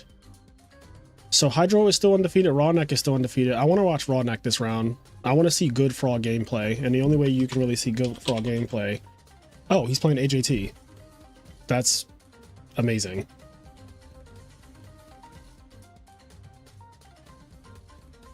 One of the, I shouldn't say the only way you can see good gameplay from Frogs, because there are people who know how to play Frogs well. But if you want guaranteed good gameplay from Frogs, Rawneck never disappoints. Win or lose, he never disappoints me, at least on me being like, you know what? I like what I saw. What the fuck? Chat, what the fuck? What the fuck is going on? Bruh. Y'all saw that, right? It's 6 rounds and then top 8, which is 3 more rounds. So it's 9 rounds total. It's 6 rounds of Swiss and then 3 rounds of top cut.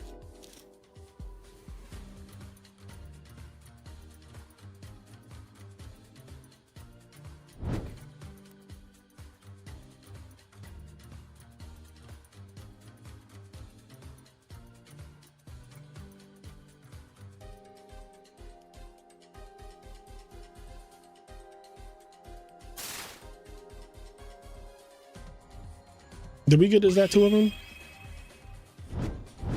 Yeah, we got, is that 2 of them? We got that. We hit, is that 2 of them already?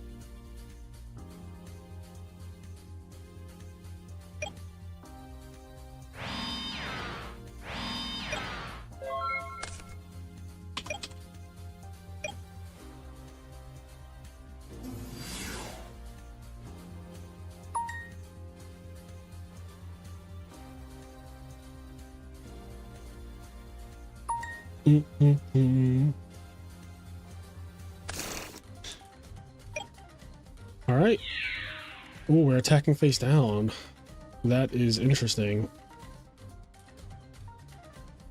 Okay, well, it's not hamster.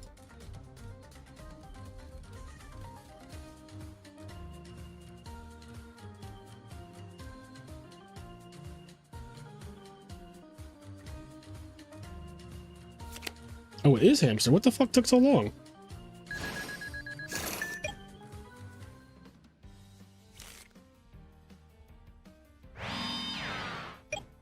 So I'll let you know right now, raw neck is different to me. I would never have touched that face down monster.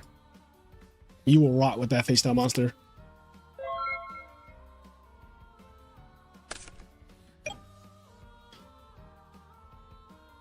No, we do not know what variant of frogs raw neck is playing yet.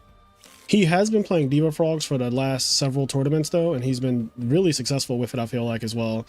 But we don't know if he's on that today. He has a million frog decks. And even if he is playing Diva Frogs, he changes his deck no matter what. Like, his deck will never be exactly the same from the last tournament, even if the theme is the same. Like, even if it's Diva Frogs, it's still going to be different.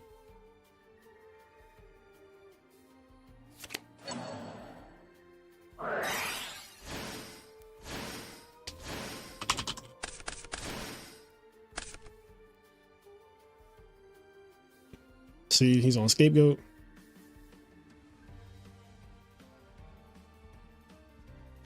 Deck list won't be known until after the tournament anyway, correct. Deck list will not be known until after. But this is a really high level match between two of the best players. Ronak has a lot of credentials. Ooh, God.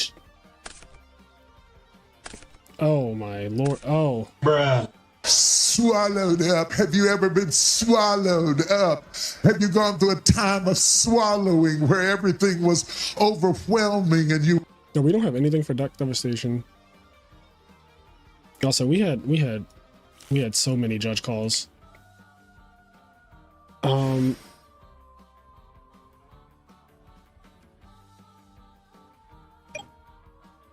I mean, this is also, have you ever been down bad, right? Like, that is down pretty bad. Kaya's Dark Dust Spirit Swap Frog. His hand is actually not bad though for DDV. Like, this is dead. Unless we have a Solemn. And he still has a follow-up Caius. So like Caius against 4 cards, he's gonna draw the 3 and bring back Treeborn. They're even in card advantage, by the way. So they are just even right now. Like, they both have 4 cards, despite what this might look like.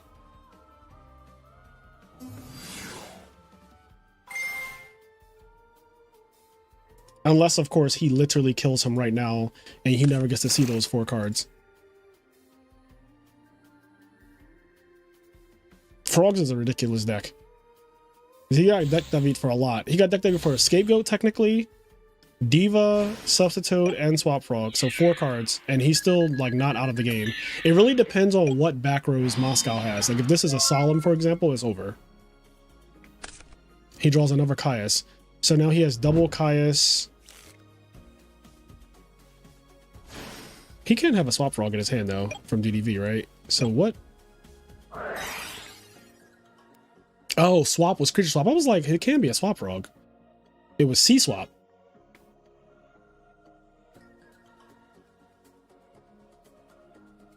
Anyway. I've been maining Dark Dust Spear for over 1.5 years now, and I haven't gotten hit with a Yada on him once. I'm still waiting for the day. I've never seen it happen either. And I've been streaming and doing tournaments for years, and I still have never seen that interaction.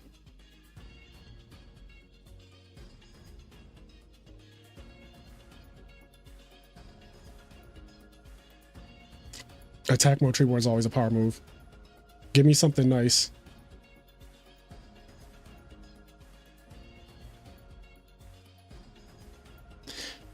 Isn't this risky?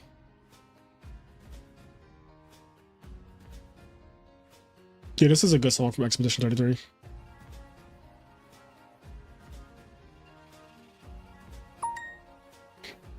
He gave him the arm wing. Now that is very interesting. Because he wants him not to Caius it. Got it. He mirror forces it. Yeah, this is... I don't I don't know about this. And you're just dead. Yeah, I think Ronak got a little too cute. I actually don't like the way that game was played at all. I don't like the turn one attack the hamster face down. I don't like the not tributing for Caius right there. Yeah, I actually didn't like a lot of that. If I'm being completely honest, I would have played that game so differently. Because like the creature swap is super awkward no matter how I think about it. Your hand is double Caius. So either you're tributing their arm wing if they give it to you, and then you're putting it in the graveyard where they can just summon any value sending monster like another Armageddonite. They have Rhoda, they have Greffer. So they can make a Armor Master because you're putting it in the graveyard and your hand is double Caius. Yeah, I'd rather banish the arm wing and attack the Armageddonite. If they have Mirror Force, that's fine. If they have Deep Prison, that's fine. If they have another Bottomless, that's fine. You've removed their aggression and you also have banished their guys so that now they need to have specifically Burial. And if they have the one of, that's great. Like, you got it. You got it. Thank you for Furulo? Thank you now, Furulo. Thank you, Furulo. See, and this is how you commentate. You wait until the players actually make their plays and then you can say whatever the fuck you want. The game is over. I have no impact on the game now. Which is exactly how commentary should be done. Now, if I'd have been like, oh, he definitely tributes for Caius here, he should probably target back row and then attack over the guy, like, it's like, oh my god. But like, you let them play. Let them actually commit to the play. It only takes a little while for them to actually do it. And then you just say what you would have done or what you think is correct.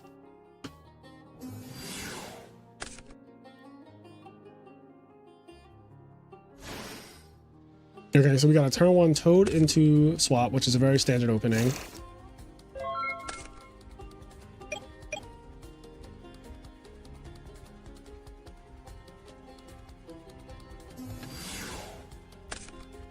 Turn one, summon Greffer, pitch, get big on him. He's thinking about it. Okay, he's gonna get big on him. No crow. I know Ronak is a crow enjoyer like me, but maybe in this build he doesn't have it or he just didn't draw it.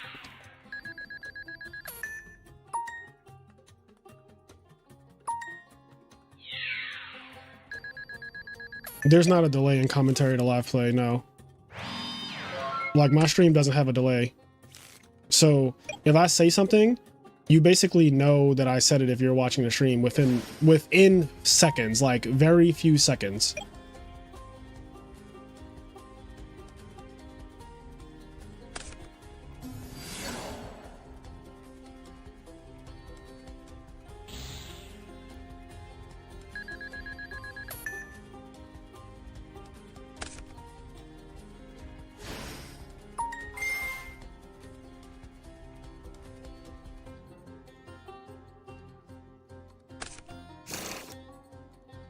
Yeah, I don't do stream delays. Stream delays are completely unnecessary for Yu-Gi-Oh! This fucking card again. He's loving this. So this is his gimmick today, is creature swap apparently.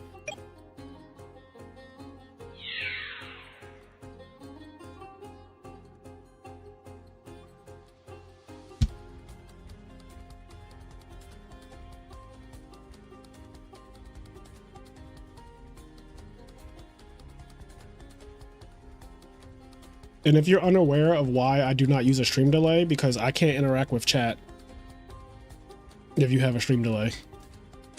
And I much more value, he actually had the Mirror Force. That is really annoying, I'm sure, for Ronak. Creature swap is at 3 in Edison. But yeah, stream delay makes it where there's a huge disconnect between interacting with your chat, and I don't think it's necessary because I just know how to speak and not coach when I'm commentating, and it's really not hard. As you saw me do game one, I was able to commentate without actually literally telling them what to do and what I think is the better play and all that. Like, I let Ronak attack into the face down monster before I said I would not have done that. Like, once he clicked attack, before we even saw what the face down monster was, I was like, I would not have done that. I said you would have rotted with that face down monster.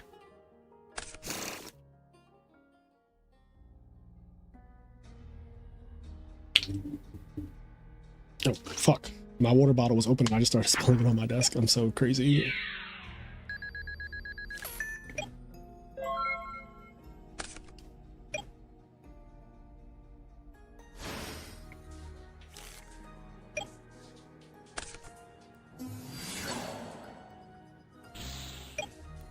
double Caius.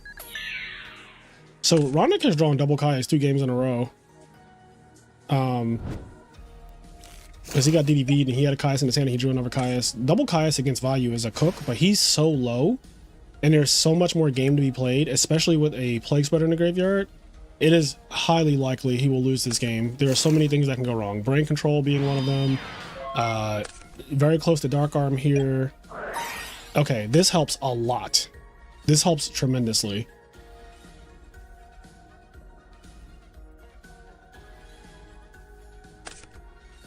Look, bro, I be calling it. I'm like, Brain Control is so scary here. Like, it actually is a huge problem. He's still not out of the clear yet. Or he's still not in the clear, is the phrase. But at least he stopped. This is just game. And I felt it. I was like, he's gonna have Brain Control. Like, I just knew. Without even seeing anything, I just like, yeah, fucking Brain Control. And he fucking had it too, which is crazy.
Three Caiuses?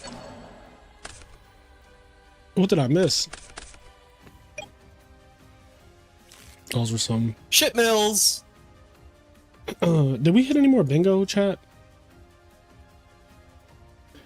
We already got, is that 2 of them? We haven't seen Sub and the Slutty Boys yet, which is crazy because we're watching Raw Neck.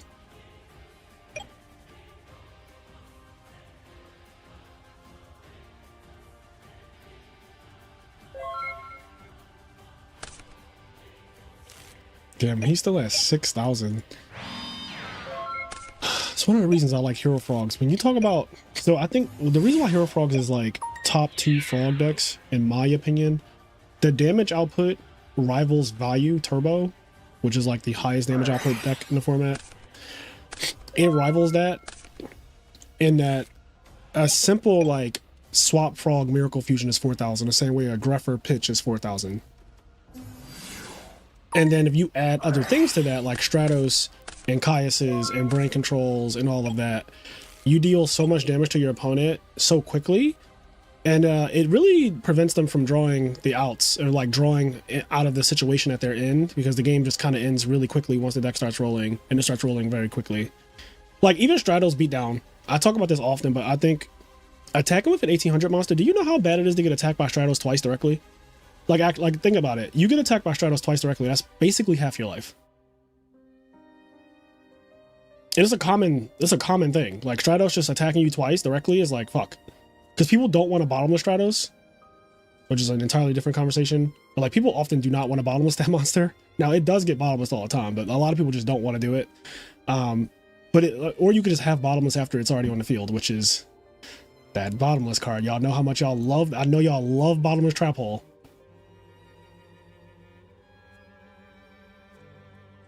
Yeah, Stratos and Armageddonite do walk for a very long time. Like this. This is an annoying ass monster that deals a good amount of damage. It's not quite Stratos level damage, because 2 Stratos attacks is an extra 800, which is a Brain Control. So he stopped the damage because the damage is just like taking 1400 here is really just that bad, I guess. He's out of Caiuses. I don't know if he plays Spot Avarice, but like it's just going to be really hard to deal 6,000 through Gardner, and all the sackery that can happen over here. Ronnie said, I hate bottomless, but I'm wrong. I hate bottomless too, King. Okay, that was probably like the best draw, actually. It's better than pot. Actually better than pot. Oh, what? 3 darks and dark heart. That's GG. Damn, that was honestly a Jet 2 holiday. Nothing beats a Jet 2 holiday. And right now, you can save up to £240 for a family of 4. Don't miss out. Book now with Jet 2 holidays. That was a cook. Now we got some GBs. We already got abused as a child on here, so.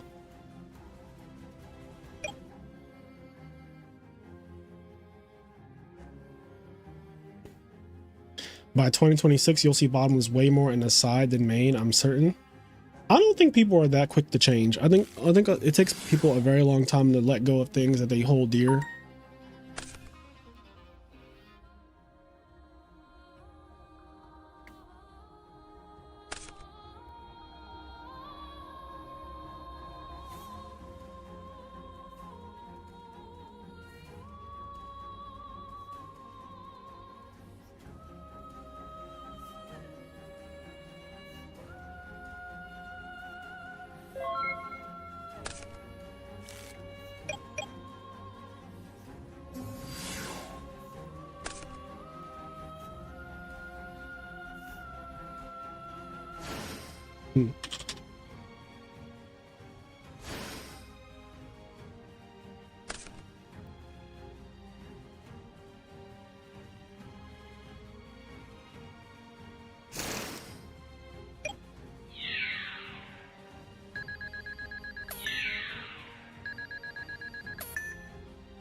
Oh, it's a GB mirror match? What the hell? How do we end up here?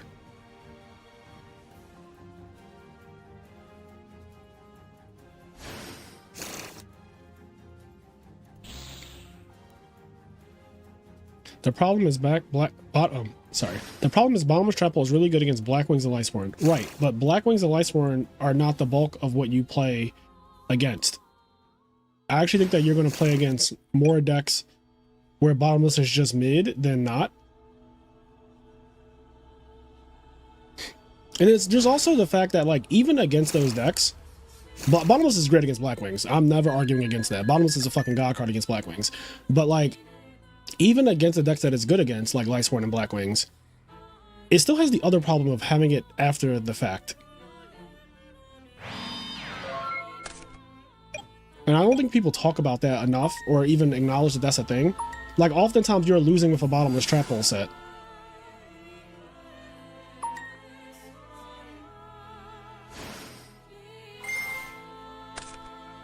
But I digress. This is not the Fraser Hates Bottomless Trap Hole segment again. I go on rants about that card and Soul Release all the time. And at this point, I just have to accept that people still are going to do what they want to do. But if you notice, I think I've only ever topped with Bottomless Trap Hole once in this format, and I think it was with Blackwings. And honestly, those bottomlesses could have been sided. If I understood what I understand now, those bottomless could just be sided for just Book of Moon. Like I would play Book in the main deck and then just side the bottomless, or play something else like Compulse. Like, even Compulse is really good in Blackwings. But Book is really good in Blackwings, because you can actually book against Deep Prison and Bottomless, then set Icarus attack, which I love that interaction being a thing in your deck. And it also helps you to beat over things that are big. If you don't have Kalut, like Shura beats over all the Monarchs. Shura beats over basically everything if it's in defense mode.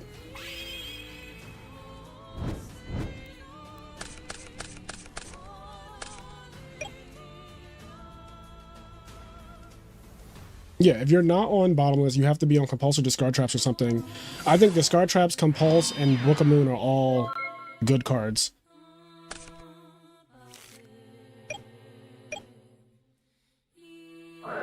Bottomless is so fucking mid against Vayu because of their set monster spam nonsense they do. Set Hamster, set Raikou, summon Armageddon Knight, attack. Summon Card Trooper, attack. It's like, I know if y'all have played this format for even a month, you have had Bottomless Trap Hole against Value Turbo's fucking shenanigans, and you're looking at that card like, this is so bad, and he's just attacking me with Armageddonites and Troopers and flipping Rykos and Hamsters, and I just have a Bottomless Trap Hole. Like, I know it's happened. And don't even get me started on frogs, because frogs make you look silly.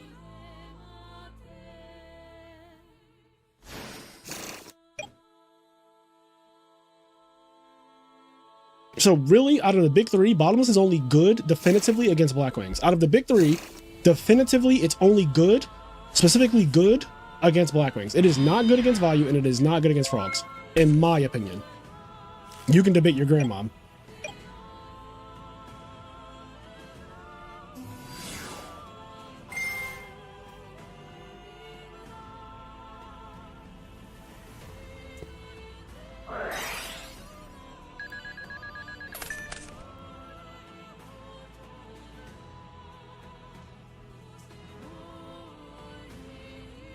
So many cats. Speaking of cats.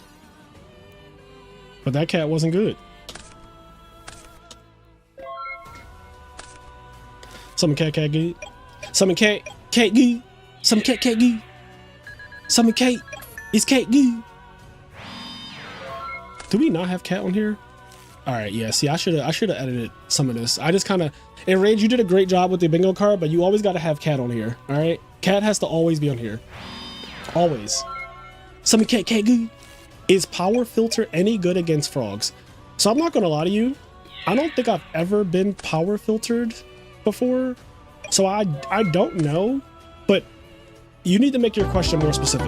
And the reason I say that is because saying is it good against frogs is a little too broad, because frogs can be so many different decks. For example, there's Hero Frogs, there's Forks, there's Dream Frogs, there's Diva Frogs, and the list goes on. And the reason why I say that it matters is because against Hero Frogs, Power Filter is garbage. It doesn't stop Miracle Fusion. It doesn't stop Stratos, Alias, Malicious Edge, and the boys. So, like, to me, it's bad against that deck. But if you ask me, maybe it's good against Forgs, maybe. But then Forgs slides into breakers, like multiple breakers, and Regeki breaks. So I don't see it being good, but I've never been Power Filter before, so I can't, like, definitively say. All right, well, I literally see sub in the boys, so... Sub and the slutty boys.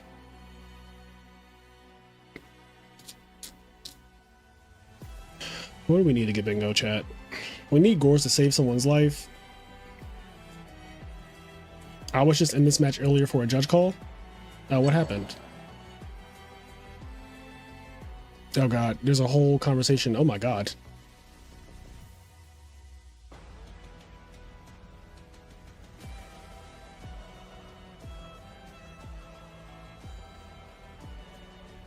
Watchers chat has it all. Oh my lord. I'm just gonna put this here, and if anybody wants to read it, they can. I'm not reading it though.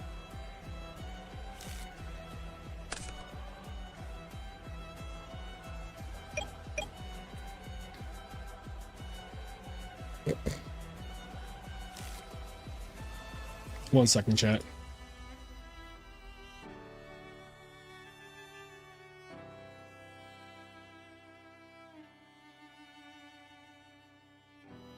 Watchers, yeah, I mean, this is a lot. I don't know what they went through, but I am here now.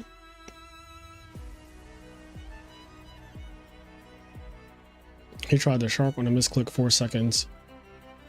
All right, this is clearly a misclick. 4 seconds does not show intent to actually send sub from deck, and 126 clearly stated misclick. Thanks for the common sense.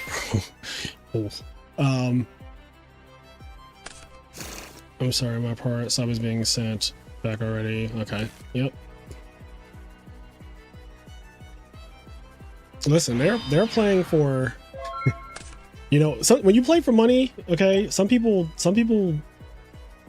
it brings out a certain side of some people, is what I'll say.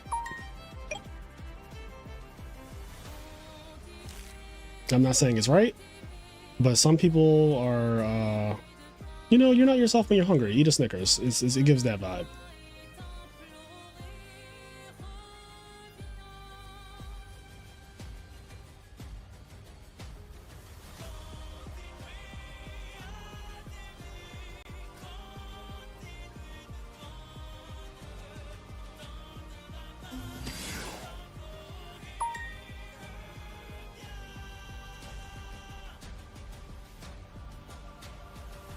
All right, so this is a Hero Frog mirror match, I guess. Yeah, Hero Frog mirror match. And he opened up Sub plus Infernal Prodigy, which is a wombo combo. It sets up your entire engines. Both the frogs and the heroes are set up for the whole game after that, which is really nice. This is a one-day tournament, yes.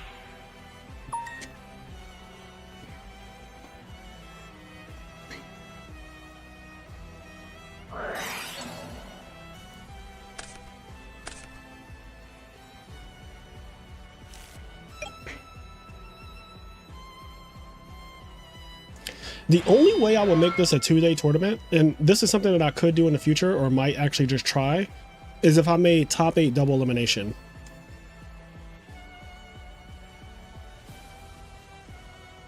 So like, if it was going to be 2 days,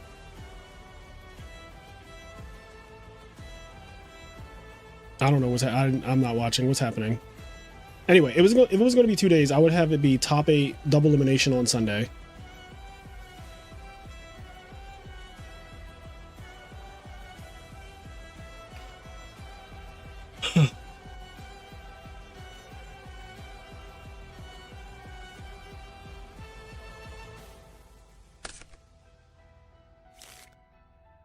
Not best of 21. Best of 21 is crazy.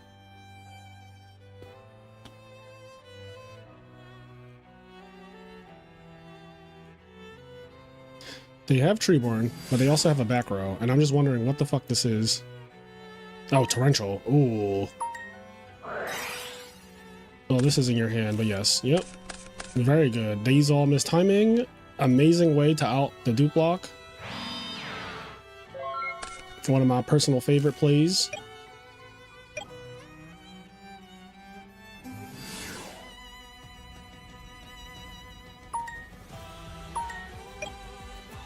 But yeah, if I did a 2-day tournament, it would be day 2 is double elimination for the top 8. That way it's like, because at that point, if you have a whole day to like, if you have a whole extra day, doing top 8 single elim is going to end in like 2 hours. Bottom 8 bracket will go hard. What the hell's bottom 8? Oh, like a bottom 8, literally.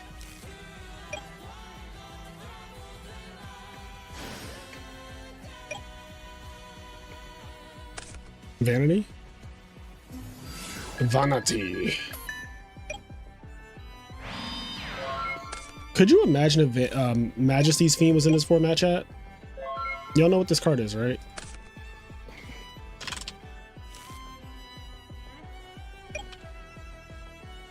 Imagine if this was in the format. Like, this card is ridiculous.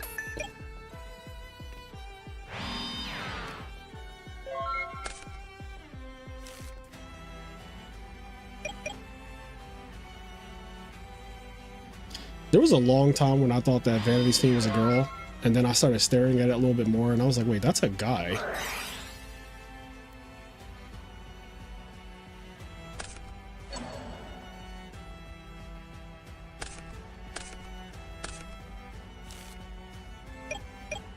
Is it better than Vanity's Fiend and Edison? Yes. Yes, it is. This card is basically Vanity's Fiend too. You can't, like, for example, you can't Treeborn Frog anyway. Like, it cuts off the Treeborn Frog anyway.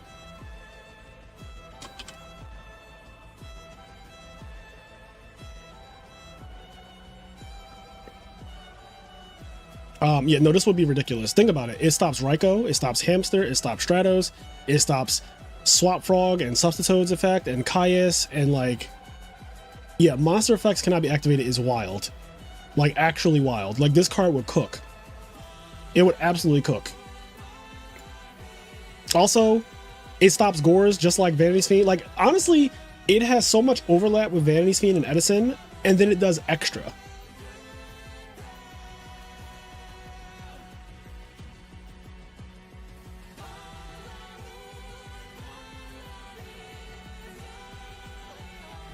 It reminds you of the Beast Titan? Yeah, it kind of does look like that.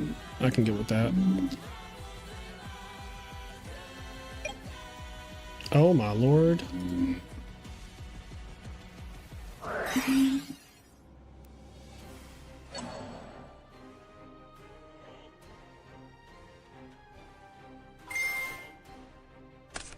Oh, you know what though? Hex Drazar won game 1.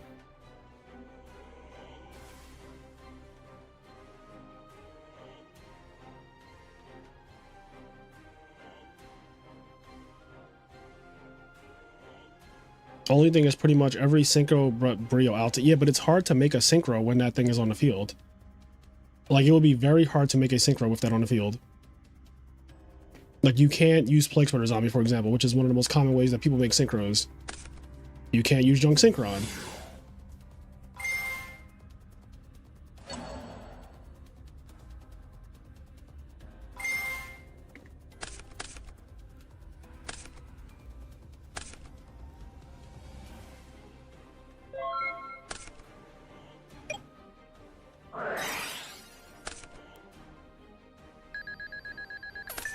He's about to come back, actually. Yeah, like, the Gigavice player is in a bad spot. 1, 2, 3, 4, 5. Yeah, they already have 5 equips in the grave, so this doesn't do anything anymore. And now you're just at the mercy of the Monarch train. Yeah, Majesties would cook Edison. Like, this would be one of the most ridiculous cards in the format, for sure. Monster effects can't be activated. It's just crazy. Like, you need to out it with spells and traps. You need to. Most of the time.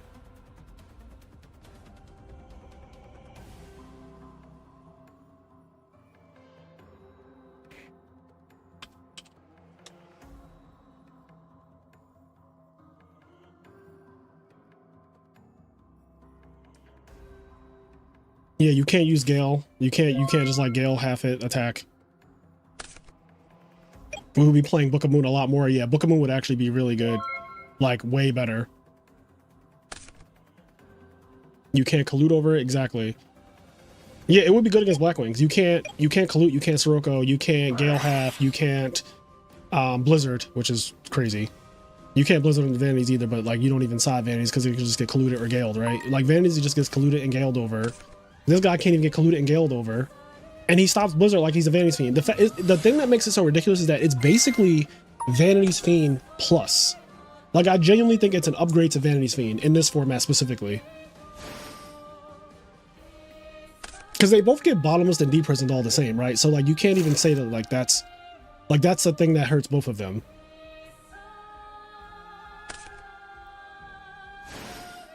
But one of them stops Raikou, which is insane because it's like imagine Raikou against triple Kai's and Majesty's Fiends. It'd be like, yo, don't even play Raikou in this format. Like, just don't even play it. Like, why even try?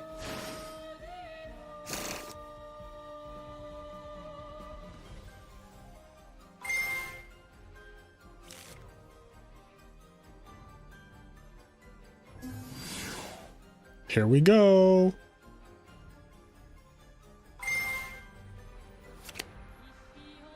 Yeah, you can't honest.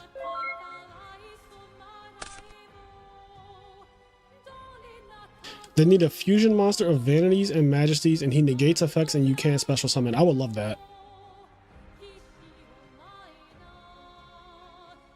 You can Blizzard and Special Bora. You absolutely can. Which is ass. Like, the fact that you have to start committing 2 cards to deal with the 1 is always going to put you in a bad spot, because now you lose to very like basic shit like discard traps. Has Chris Borovic ever gotten to Edison? I have no idea. Yeah, Spore is definitely cooked, I would say, but let's see if he pulls a rabbit. Let's see if he pulls a rabbit. They likely used 2 cards to summon Majesties. No, they didn't. They're playing frogs. The hell? They literally tributed Tremor Frog.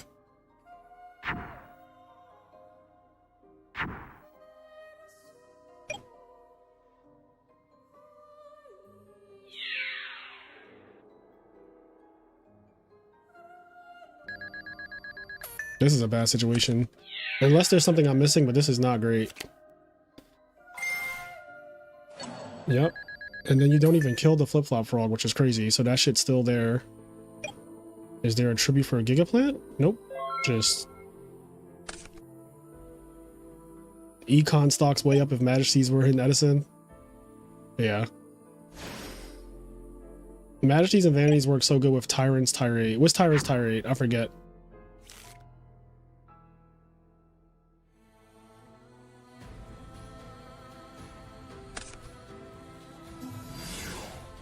Hey.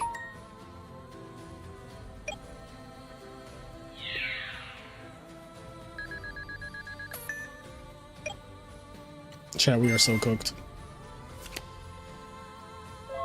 Give him that Duprog.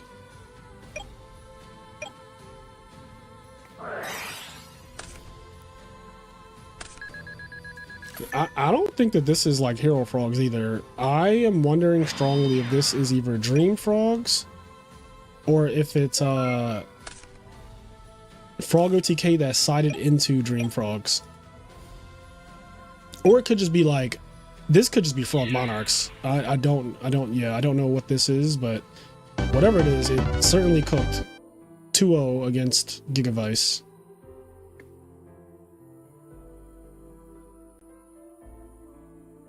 Who else is playing? There couldn't be that many people. Spore was one of the last matches, and Mamezuku Rai is also... Oh boy.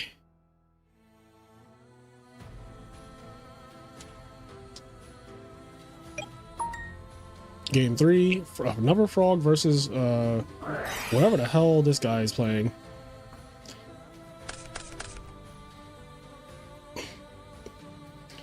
Any old school player you think will do very good in current Edison? I don't really think about stuff like that. That's not...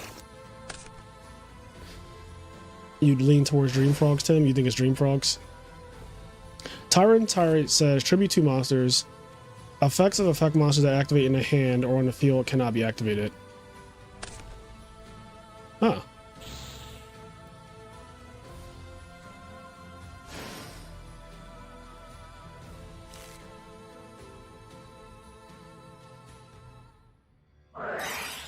Wow.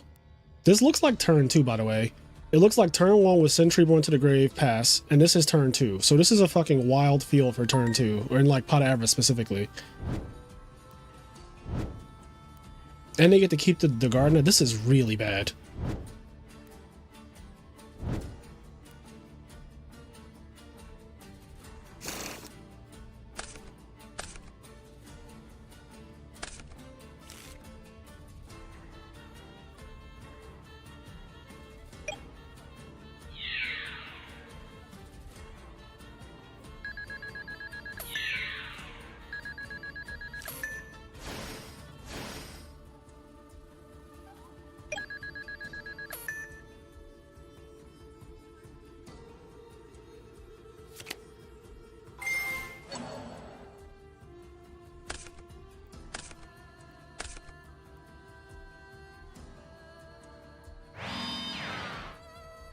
Interessante.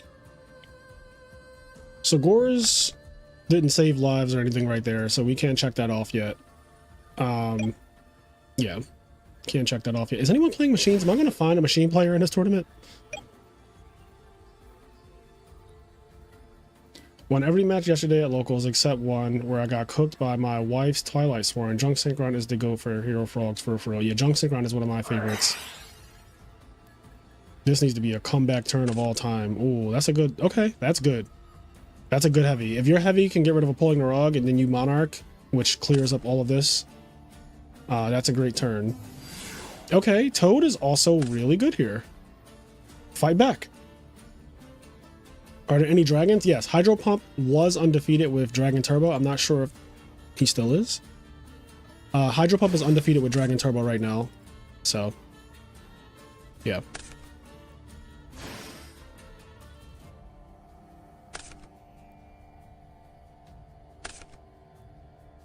I need to figure out what I'm going to Uber Eats. It's time to start looking. I kind of want an acai bowl. I haven't had one in a very long time, and I really could use one right now. So I think I'm going to order...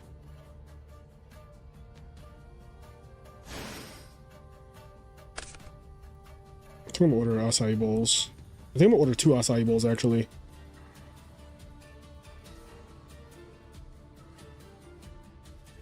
Wendy's, Wingstop, Maggiano's, Popeyes, a hot chicken place, a place called Cleaver's that sells cheesesteaks, Domino's, Taco Bell, Dig In, Five Guys, Dim Sum Garden, and Pizza, Papa John's. There's a lot of other restaurants on here, like Fogo de Chow's on here. There's a lot of other restaurants that I'm not saying their names because they are like Philadelphia specific and you guys wouldn't even know what the hell they are. But I really want an acai bowl. I haven't had one in a little bit. I think I'm gonna just get 2 of them.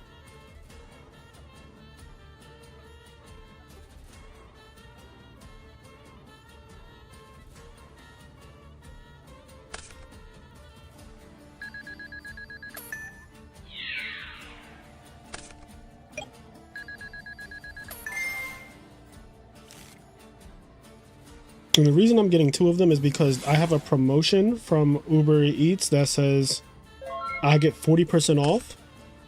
If how does it work? It says use by November 10th at 3 a.m. So it expires tonight. No, it expires tomorrow, actually. Technically, like kinda.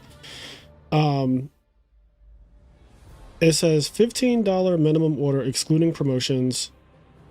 This promotion does not apply to already discounted items. Alcohol or other regulated items may not be eligible, but valid for up to $15 off your next 3 orders at qualifying locations. So it's 40% off, up to $15 though. So like it caps at $15. So I am getting $14.36 off for buying 2 acai bowls, which is actually insane. So I'm going to do that.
You guys have so many weird food places in America. What's weird? What is a weird food place that we have?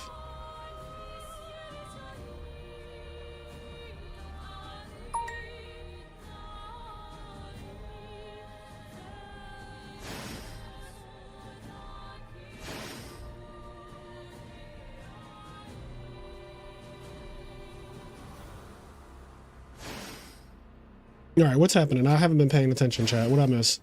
You got Jollibees near you? If so, order that. Jollibees is so insane. I don't know if it is. Like, I feel like I've had Jollibees at least once in my life, and I don't recall being like, man, I really need that again. He potted again.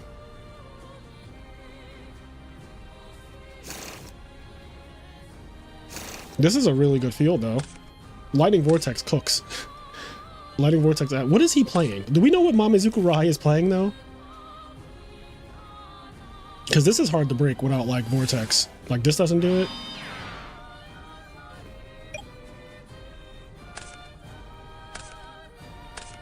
it. He just milled 2 outs. 2 cards that could help anyway. Especially the Dark Armed.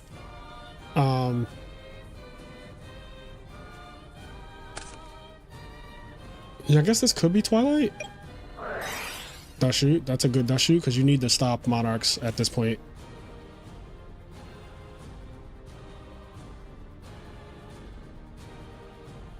Like, what do you get? What's your Jollibee's order, Nova? Why don't you say that? Because like just saying Jollibee's is insane, I'm always a little skeptical about that because it's like, what do they have that's insane? Like when people say Chick-fil-A is insane, I agree. Chick-fil-A is insane, but it's specifically things at Chick-fil-A that I really like. Their lemonade is crack cocaine. Like Chick-fil-A's lemonade, tier 0. Their milkshakes, tier 0. Waffle fries with ketchup specifically, love it. The spicy chicken sandwich, drizzle some honey on top of that bad boy, love it. Any chicken item from Jollibee's is genuinely 8.5 to 9 out of 10 meal. Drinks are average, they're a drink. See, I don't know if I like the drinks are average because drinks, like I go to, you know, I'm a Chick-fil-A orderer and they have one of the best drinks ever. They have multiple drinks that are insane actually at Chick-fil-A.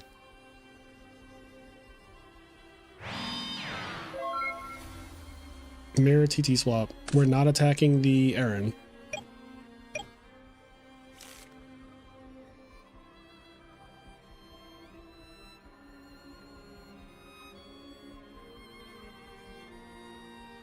We do have Cane's, but Cane's is not that good. I also had a bad experience at Cane's at RBET Moreno Valley 2 years ago. My chicken was blatantly undercooked. It was pink as fuck in the inside of the tender, and I just, that ruined me in terms of like wanting to ever get Raising Cane's again. Like seeing that pink ass chicken like that, I was like, I'm so good on this. Like undercooked chicken gets you so sick. If you never experienced it, I don't wish that on anyone. Like it was pink as fuck, chat. Like I probably could have lawsuited the fuck out of them.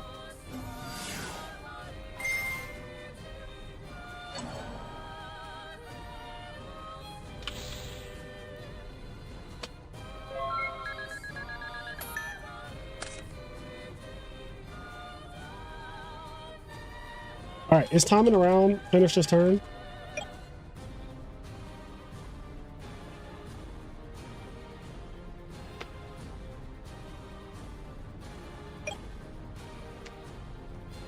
Pinker than the pink half of substitute? That's so gross.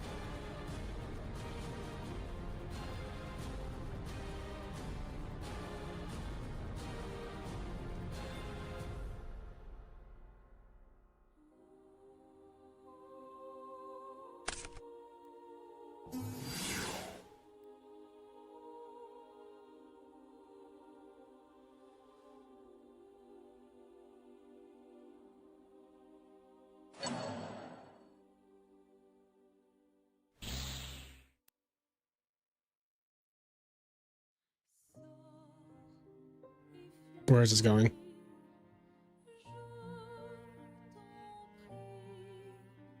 Like outside of literally brain control, where is this going?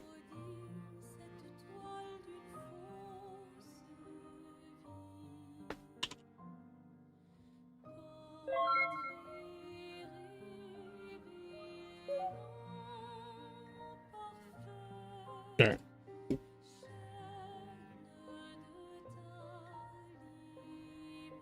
It's time. Yep, that's the match. That was it.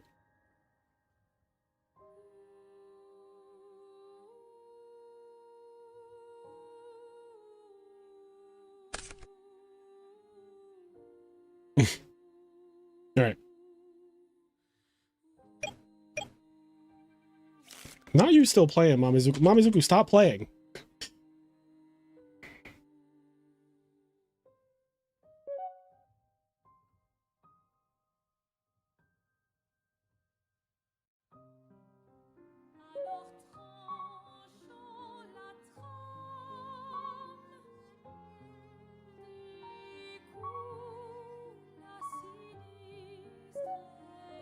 Oh, wait, what? No, it's game 3. What the hell? I'm up 1 game, but down a life point. So draw? No, it's not a draw.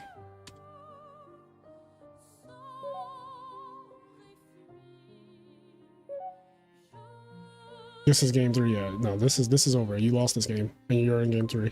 If they were in game 2, I would have been pissed. All right. All right. Once he reports, round 4 will go up, and yeah.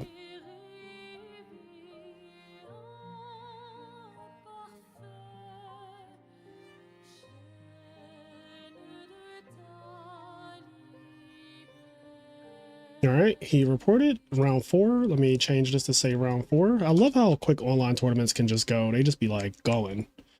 All right, let me set my timer. I'm getting better at that. Okay, so undefeated. We have AJT, Fonte, shout out to Fonte, GYBU, Bryant Vargas, Hydro Pump, and Joshua Johnson. So I want to watch GYBU and Joshua Johnson, so that's what we're going to watch, because we have not watched those players at all today.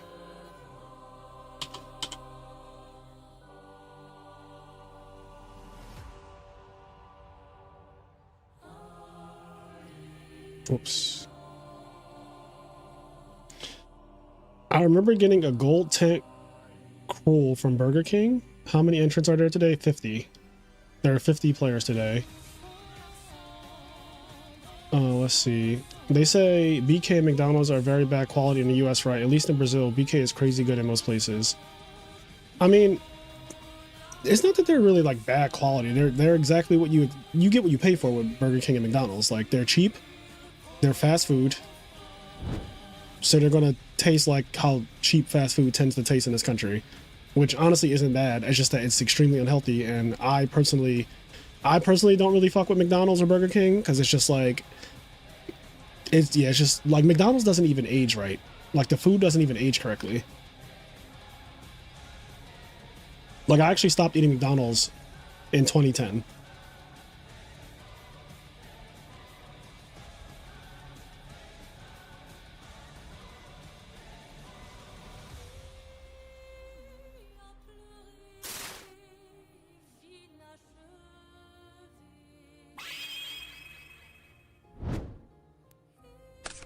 Chick-fil-A is fast food, but it's really good. It's like high quality fast food. Like, if you leave Chick-fil-A potatoes, like if you leave their fries or their chicken sandwiches, if you leave it out for a week, it will actually develop mold and decay the way food is supposed to. If you do that with McDonald's, it will do nothing but petrify, which is really concerning.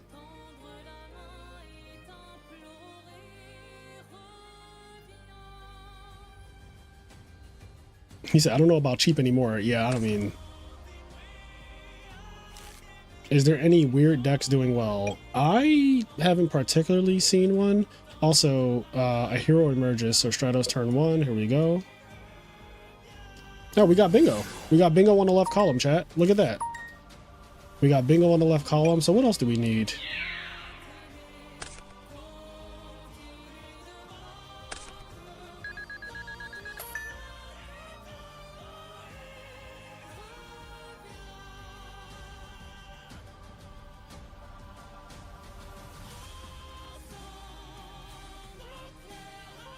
Listen, I'm not saying that McDonald's doesn't taste good. Lord knows it tastes good. It's just that I feel like what it does to my body specifically, like, I can't speak for everybody else, but I was like, I'm not eating this anymore. I stopped eating that shit literally in 2010.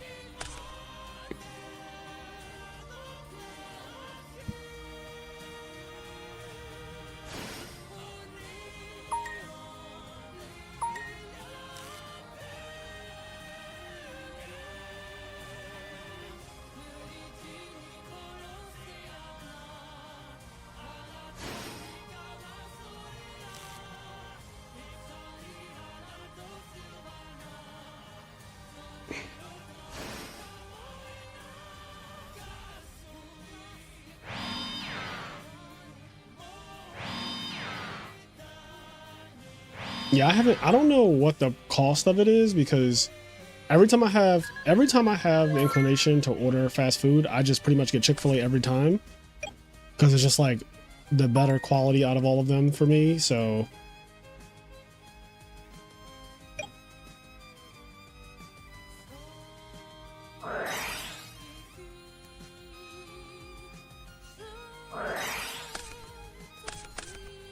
he said, I'm leaving here with something.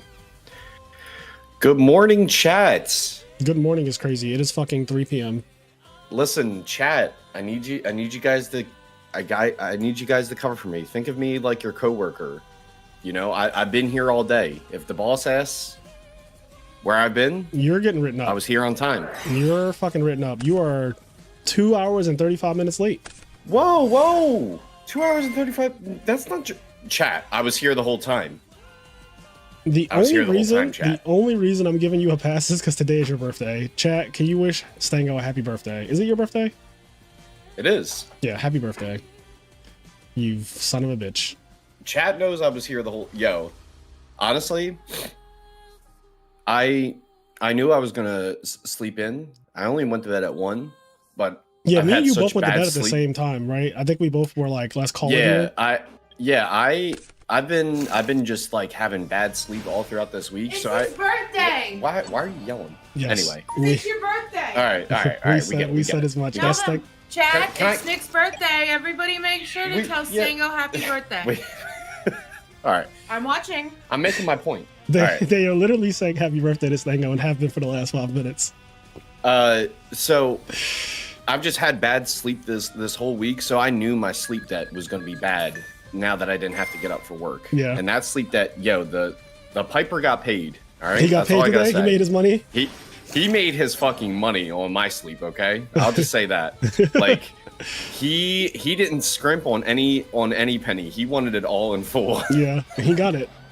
Yeah. So that's my excuse here. Listen, I was like, it is his birthday. I'm not going to give him shit about it. Not too much anyway. Bro, I was just like, damn. I was wondering. It's like bro, by 1 o'clock, I was like, I'm up, but like I can't get on stream. Like I'm disoriented. I'm groggy. Like I literally just can't. But we're here. Like I said, chat, I've been here the whole time. So if management comes and they ask why is your punch messed up? I forgot to punch him. But I've been here the whole time. Management comes is crazy. If management comes and asks where I've been like, oh, I've been here the whole time. I just missed the punch. I forgot to punch I just in. missed the punch. Yeah, I missed the punch. I didn't punch my clock. But Dave, I was here, right? Dave nods his head. He just nods his head. Mm-hmm. My birthday is also coming up in a few weeks. My birthday is November 25th, so 17 days. Very nice, very nice. You're a Scorpio. I didn't notice that. Yeah. We're the same birth month. No, well, same birth month, but I'm actually a different sign for what it's worth. Yeah, because you're a little bit later in November. Yeah, Yep. I'm a Sagittarius, which predominantly I think is a December sign, but it starts at the end of November. My birthday is usually around Thanksgiving. It's always the week of Thanksgiving, literally always. So if it's Thanksgiving, just think it's my birthday, because sometimes it literally is on that day. Yours is the 21st. This is turn 1. Turn 1, make Armor Master against... Is he playing GBs? When you get a chance, if you could get your camera up. Yep. You could have told me that frame 1. I didn't realize. No, it's all good. It's all good. What do you? I had to do what my did you eat management today? bit. What I eat? Yeah, have you eaten today, or like are you just? No. Oh, you haven't eaten today. No, not at all. Oh, okay. I just ordered like food because I got 40% off of Uber Eats. Yeah, no, I'm gonna have some McDonald's and I was just talking about McDonald's and how I haven't eaten it since 2010. But I said it's not that it tastes great, but what it does to the body and how unhealthy it is, I just can't. Listen, you take a debuff when you eat McDonald's, but like sometimes you look at that McDonald's, you're like, I could survive the debuff today. Also, people were saying that McDonald's, like, or fast food in general, is not really that cheap anymore. Because I was like, oh, it's pretty cheap fast food or whatever. Is it still? Would you consider it to be cheap, or is it like? So when I was a kid, no, 100%. Inflation has definitely hit fast food. Okay. Like for real, full deal, like no chance. Because I feel like when I was a kid, fast food for me and my mom, because she used to take me to Burger King very often when I was in like elementary school. I want to say, like, for both of us, it was like $25 for 2 people. And like, I didn't eat small either. Like, I used to get 50 nuggets. Oh my god, 50? Yes, I used to fuck nuggets up. I used to get like 2 20s and then sometimes another 10. I could do a 20-piece nugget even when I was younger. Like, that's one of my favorite things, like a 20-piece nugget and just let me go ham. 40 is like, yeah, no, I just could not have done 40. Bro, listen. And 50 is unheard of.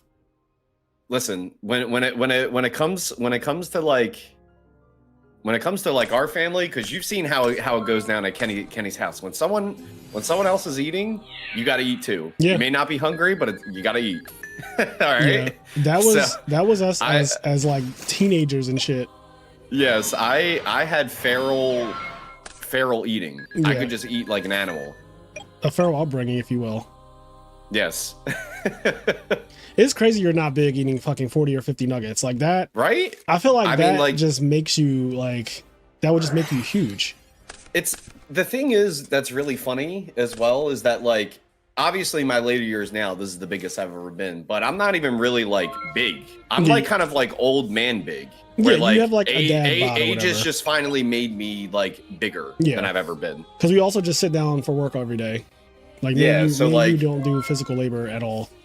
Exactly. So like the fact that I've never gotten anywhere close to actually being like real big is like kind of wild. Big back. I don't know. I mean, I guess I just had pretty good genetics because my mom is pretty skinny. Like she is. They're cool. She is like I would reckon that my mom probably is like at most 130 pounds. Oh wow, she's really skinny. She's where I want to be. Yeah, no, she's stupid skinny.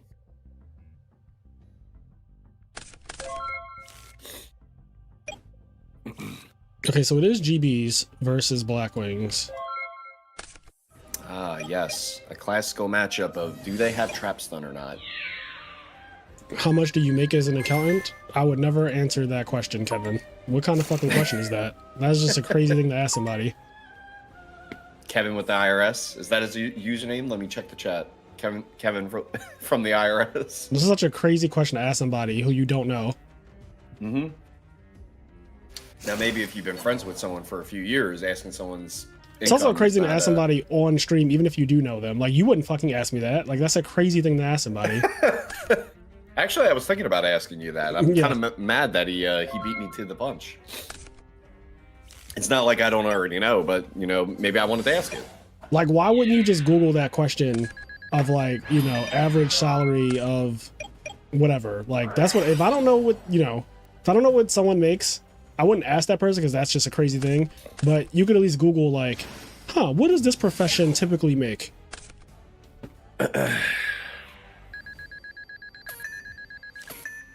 Maybe Kevin is seeking advice from fellow accounts to see if he's getting scammed. That's still not appropriate to ask somebody. One, that you don't know, and two, that is on the live stream. Like, that's just not a real thing.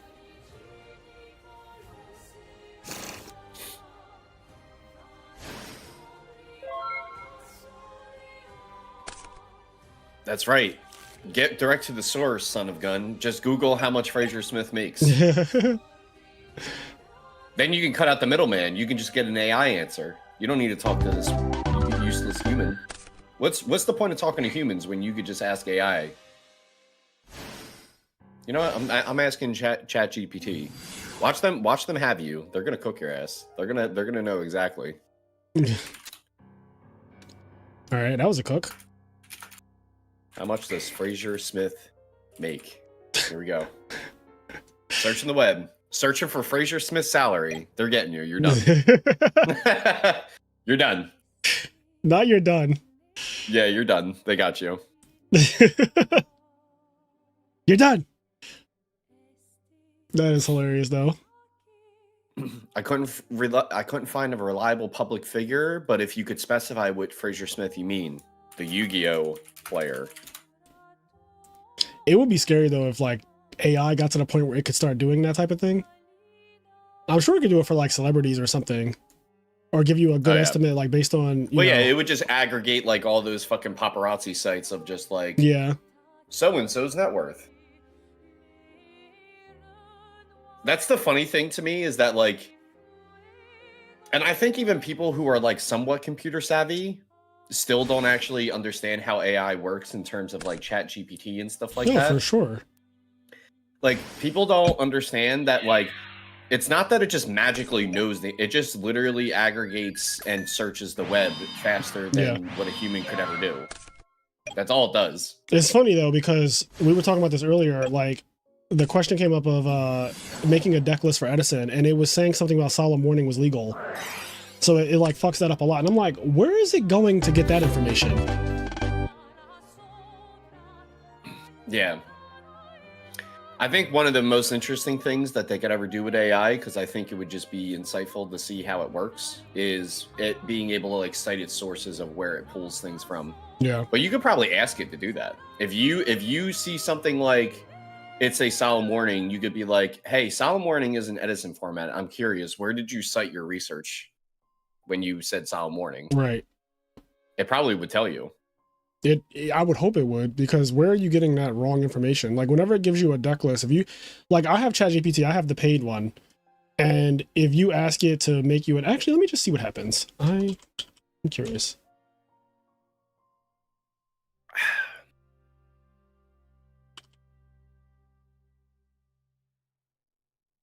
Provide. Yeah, when I asked ChatGPT, when I asked what Fraser Smith's income is, they said, we're not really sure, but we do have their OnlyFans link if you want to subscribe. All right. So, all right, I have to hide that. So I said, provide a deck for Edison format Yu-Gi-Oh! Here's a competitive viable deck list. And according to MetaDecks, the most consistent top performer Edison format is the Blackwing archetype, alongside others like Value Turbo. So here's a solid Blackwing build. Let's see if anything is in this that should not be. 3 Black Whirlwind. Okay, a Sangan in the main deck and a Raikou in the main deck, and then 3 Whirlwinds again. 2 Allures, 2 MSTs, 2 Torrential Tributes. Like how? Like how? And it counted Whirlwind as a monster card, but then it also added 3 more Whirlwinds in the spell section. So like, just doing any old thing, you know?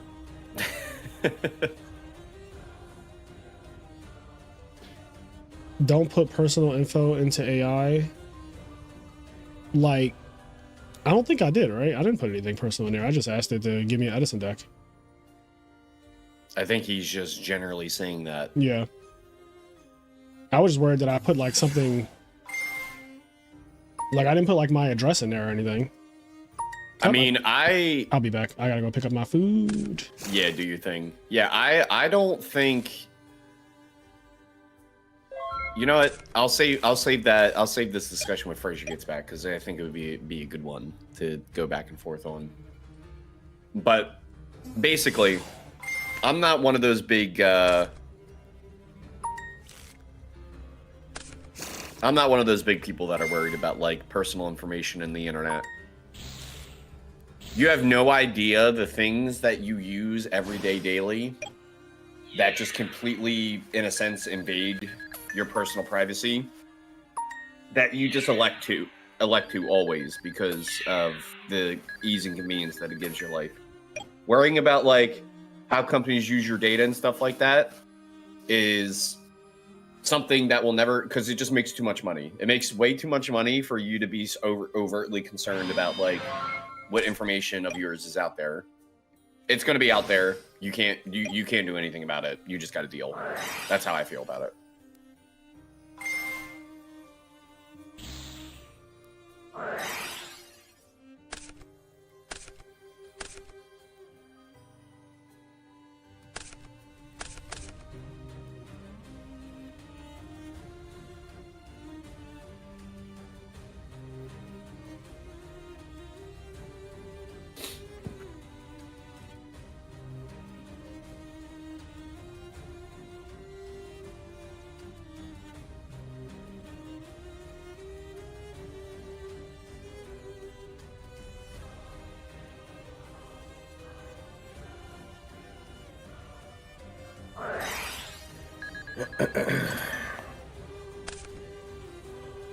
Yeah, it's definitely hard to avoid. I wouldn't even say hard to avoid. I would say pretty much completely impossible. That's as far as I would go with it. It's that it's not even possible to avoid.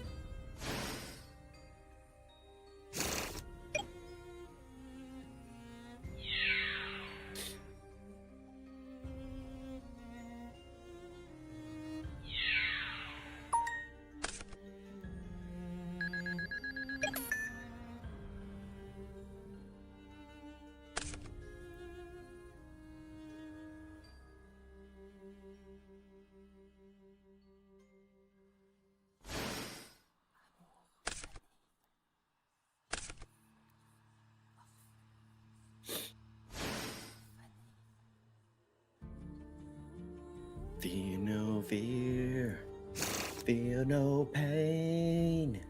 Forever he will be my hero.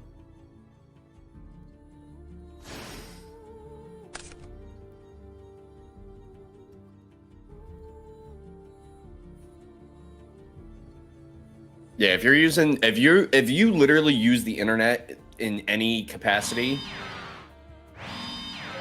of like a normal person, which there's definitely a lot of those people that I feel like chauvinistically just be like, oh, I am not really an internet person. Like, I don't do this, I don't do Google. It's just like, yeah, I mean, but like to be just completely serious, like your quality of life is like not nearly as nice as someone else's that just like uses the internet as a tool and just what everyone uses it for. Like to go so far to like hinder your capabilities of just being a person without like using technology, it's just dumb. I agree. It's really not that serious. Oh, what I was saying, Frazier. What's up? Because I was making a point on that like personal info thing. I was just like, I feel like there are some people that are too overtly concerned about like their personal information of just using the internet. Like it really doesn't matter. Like the abusatory stuff of like where they like gather too much information about you and all that stuff, like sure, whatever. But at the end of the day, like it's literally just like if you're not paying for a service, that's what you're paying for in the end. What are you staring at? Can you tell him I like his light Yagami chair? Oh, it's not a chair, it's a throw blanket. Oh, I really like it. Yeah. Thank you. Yeah. And the fact that people recognize exactly who it is, though, is amazing to me.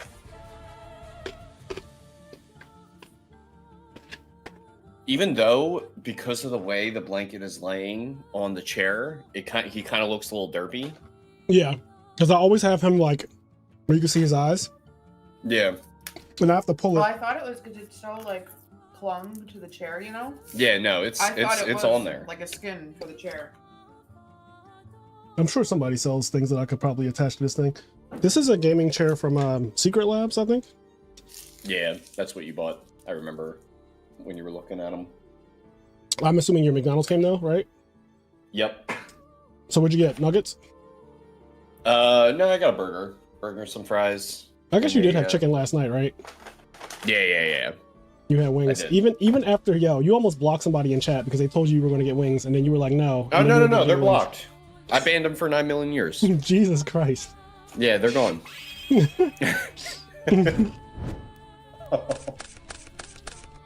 Mm-hmm. They're gone.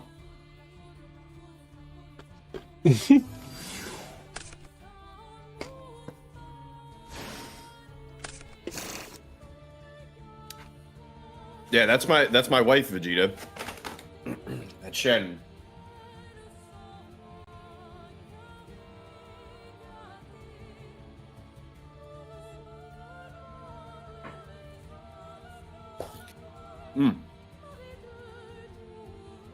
Is Kill Switch on Dupless?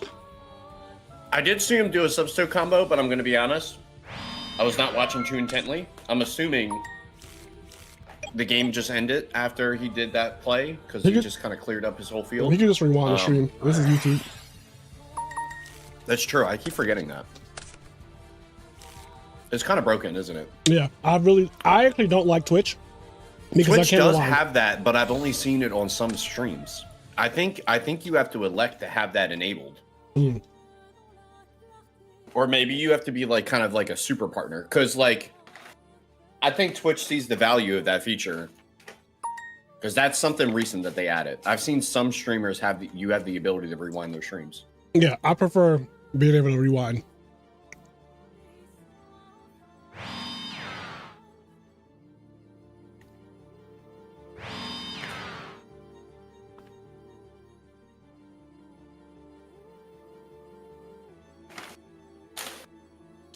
Franco says, how do you feel about Forks? It did wonderful last year and at the beginning of this year, but it kind of went off the radar. And this you are misinformed. Not off the radar when it just won. It literally just won a major, like literally. It won a really big tournament too. Like the Deck Devastators was like over 200 people. And I topped my last top in Edison format is with Forks. I just topped in RBET like 2 months ago. Yep. I always wonder where people get their misinformation from. You know what it really is? Most people, they just kind of like live in their own experience, and if they don't see something, they just assume that's how it works in the rest of the world. Which is actually scary to me. To like be disconnected from reality. Yeah. But that's how it happens. That's how all those white trailer trash people thought they were going to get rich with Trump in office. They were like, yeah, this is our guy. Stand in the food lines. Well, he didn't tell me that Snap was going to be turned off. When was that part of the campaign promise? Not this.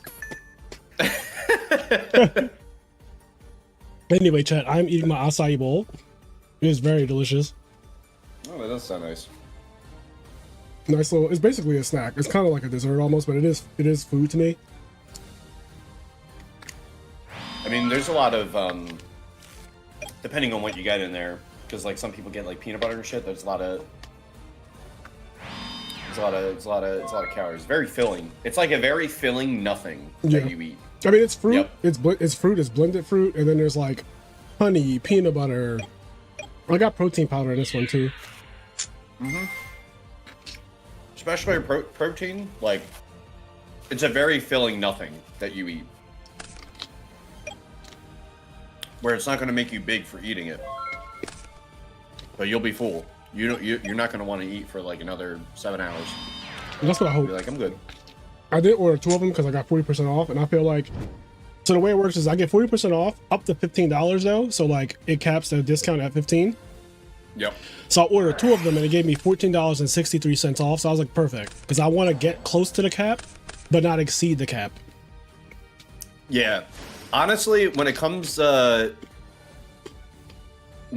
like the discount, right? Because I've done like a few like what's that negotiation TV show?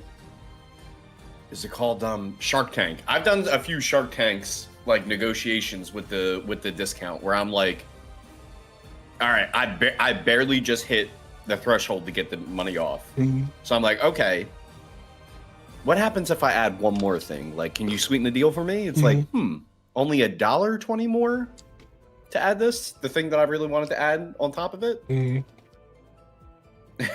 But then if it starts being like $3, I'm out. My name is Mark Cuban, and I'm out.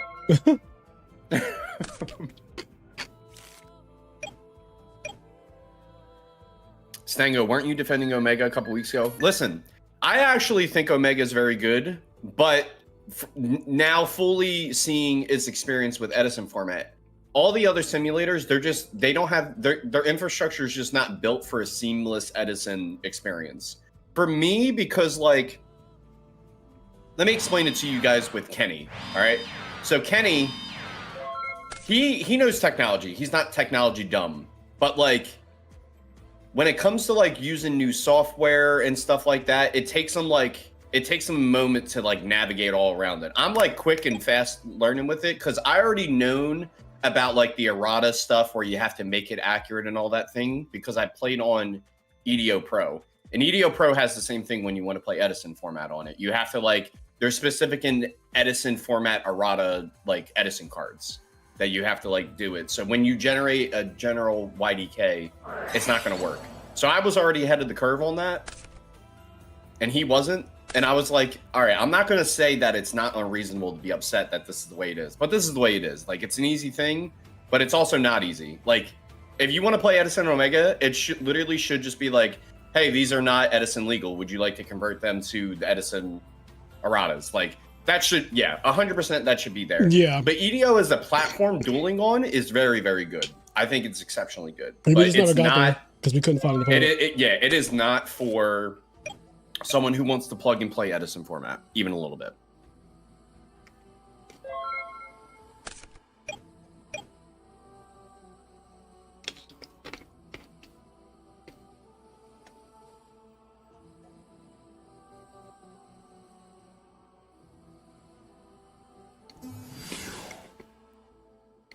This is bold. I would kind of consider myself a tech whiz. Like I don't think I'm necessarily like really technically smarter than any old person, but like I think I have a very good instinct at picking up like using a new tool.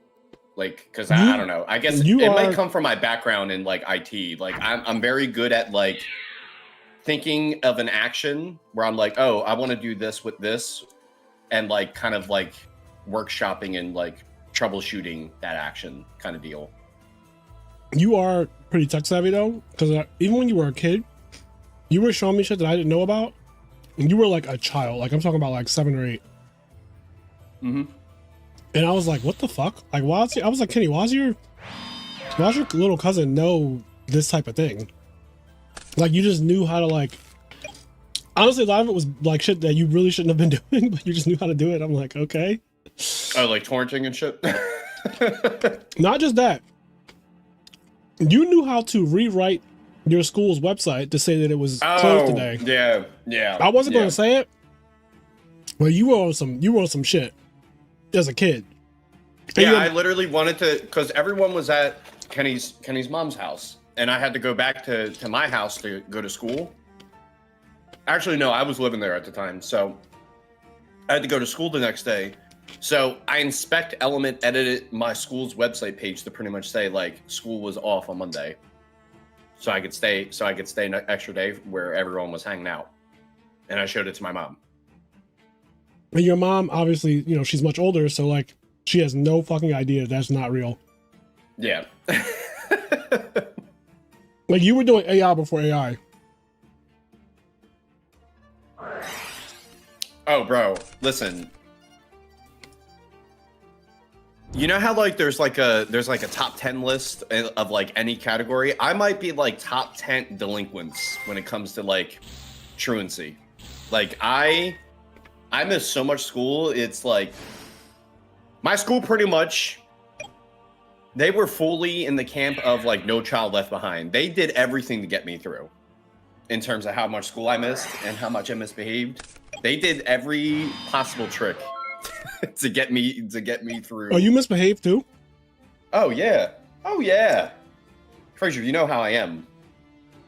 Imagine me as a young kid, like, cause like I said, I've always felt like when I was younger, I was always like not like some superiority shit, but like a notch level higher than like my age's intelligence and just general know-how. Mm-hmm.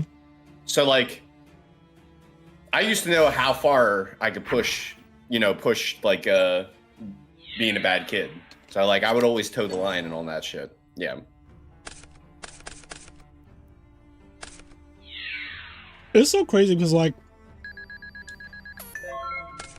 people turn out as adults so different from their childhood selves. Like I thought you were going to be in prison.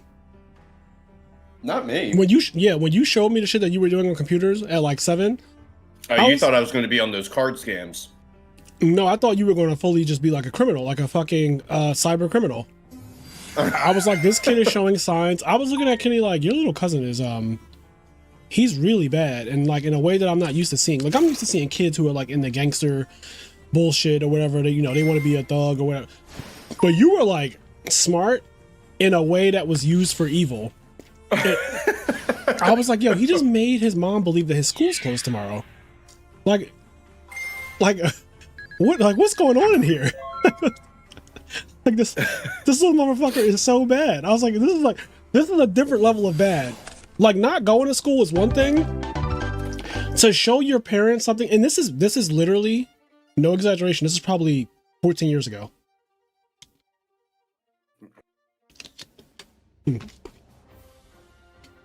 How old are you today? 28.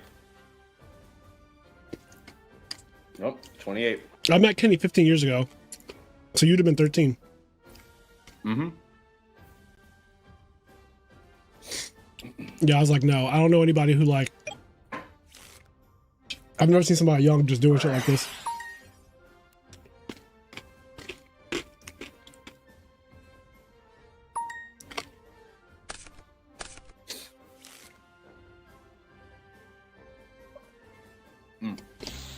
Yep.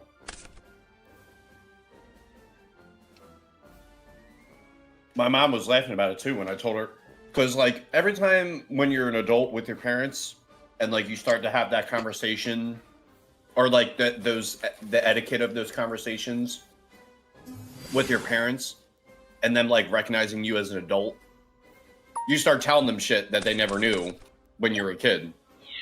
Yep. Like when I told her the time, I was like, I edited my school's website to tell you I was off of school when I wasn't. And she's like, what? Yep.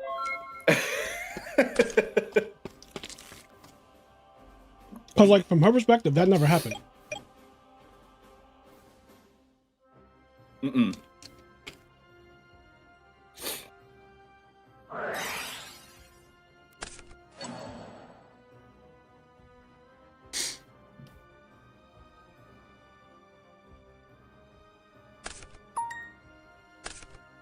Damn, he set that DDR. Yo, he was trying to sack. Yes. Bro, he was trying to say, I'm milling Vayu Soroka right now. Yep. It's my DDV, and I want it now. Honestly, against frogs, that's how they can make you feel. Frogs put some bad things in your mind. You feel like you have to punch up unless you resolve DDV. Every other game, you're punching up. Yeah, the things that I see people do sometimes out of desperation, I'm like, Jesus. Like when they make those Brio plays and pitch their whole hand. Oh, yo, that was wild. It's always a thing that people just do. It's like, okay. Yep. That's a lot for a little. I'm feeling like a Miracle Fusion's coming on. Yeah, I can feel it. You can feel it in the wind. I can feel it calling in the air tonight. Are we playing Mally? Mill the Mally. Where's the Mally mill? Milk them down. A Miracle Fusion right here will cook.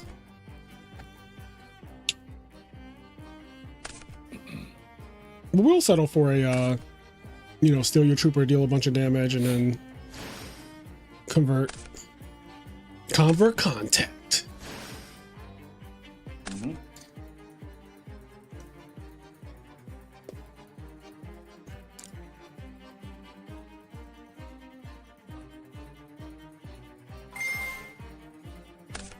Interesting.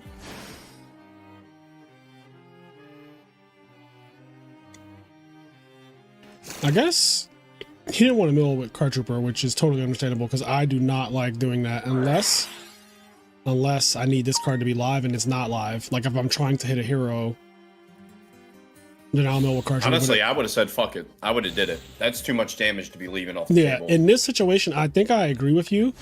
I think this being a Card Trooper main phase 1 but then it's so awkward if you end up milling your frog that you were going to turn it into main phase 2. So you probably can't do your combo like you probably just go swap Trooper, Miracle Fusion, 0, everybody attack. Then that way, even if you mill some frogs, you're not going to mill all the frogs, so you can still convert that. Yeah, it's literally impossible to mill all the frogs. Yeah, you can't mill all the frogs. So like, but yeah, I do think that the damage, the extra 19 it would have been, is huge. Yeah, because that puts just raw 0 as lethal. Yeah, it is. Like I guess it's 500. It's 500 less, because like the Dew Frog is a water which made 0 a little bit bigger than he normally would be. So that's something to take into account. That Lightning Vortex was godly, by the way. And see, this is also why that damage would have been that much more important. Because dealing 3,000, there's a lot more duel to be had. But dealing 1,100 or 1,600, so I think it would be 16. I think it would be an extra 14 damage, not 19. But yeah, dealing that 1,600 would be so much easier to do. Yep. It also makes brain control. Yeah, if he was at 1600, brain control is like super awkward because then Caius kills you. Oh, wow. He must have something strong to be doing this. No, I think he's just doing it because he doesn't have a choice. I'm gonna say this: 126 Gang's deck, and for a game 3 against Vayu, it's looking a little bit like he's not sided in. Like he has 1-for-1 and water art and stuff like that. I don't know who went first. Maybe he went first. But like some of these cards, I'm like, I mean, we still have hero beaters that can definitely get over this Dino. So like this game isn't fully chalked out, but it's starting to come down to the wire, that's for sure. With 2 back row, it's starting to look a little sus.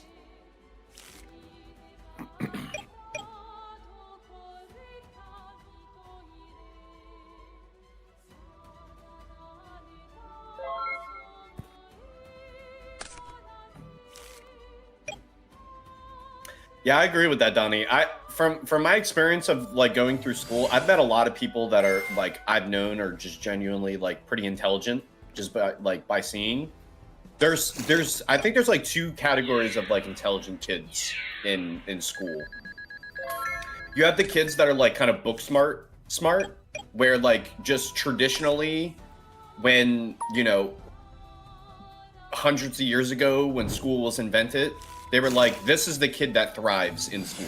Like the kid that can just pretty much just be uniform, do well in classes, and like obtain knowledge, all that good stuff. Like that's the kid that thrives in school. And then you have like the kids that are like, I don't want to exactly say it, but it's like the best word I can think of, like kind of anti-establishment, where they don't really fold into like the mold of school, but they're intelligent in other ways. Like they're able to kind of navigate life in a different way by either being like, I'm not going to kind of go through the traditional means of like college and stuff like that, but I'll still be successful. And that's kind of the category that I kind of put myself, because I didn't go to college.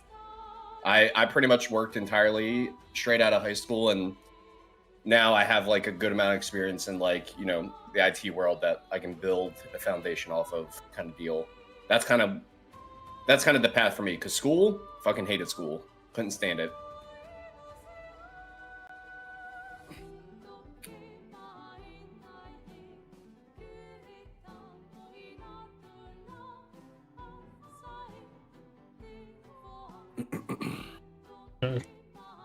So did we lose the Fuss 9 of Beats? yes, yep, we lost the Fast 9 of beats. Yeah, he Regeki braked and he 1-for-1, so he went minus, and then put everything on the field, and then he got Lightning Vortex, which really hurt, because it's like you basically, you know, blew your load, and I easily cracked back.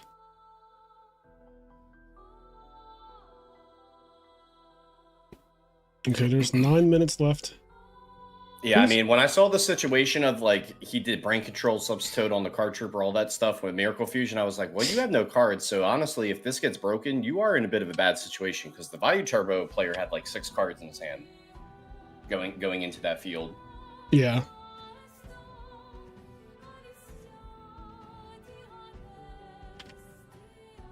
Why is this always the last person playing? Oh no. Not the TO recognizing your name. Right. You always seem to be...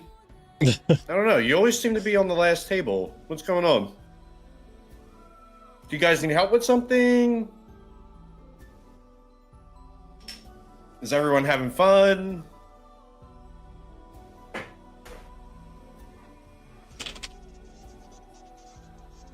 Bro, when the TO starts asking you personal questions like, how are you doing? Like, are you okay?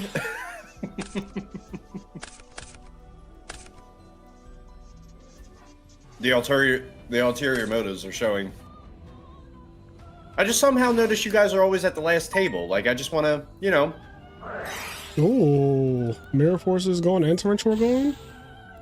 Oh, well, yeah, that'll be it. So this is Machina Hero, which I do think this is one of the scarier decks in the format right now. It is still weirdly a sleeper deck. Like, I don't think people are fully aware of how good it is, because we just haven't seen it. One, we haven't seen it like fully win a tournament. And even in top cuts, it'll be like one random that people just kind of like, oh, okay, whatever. But I do think that it is. I think it's very real. I mean, it's playing for. Look at this Stratos gear frame, like insane card quality. Just keep summoning gadgets that are actually big and search out real cards, not gadgets. Yep.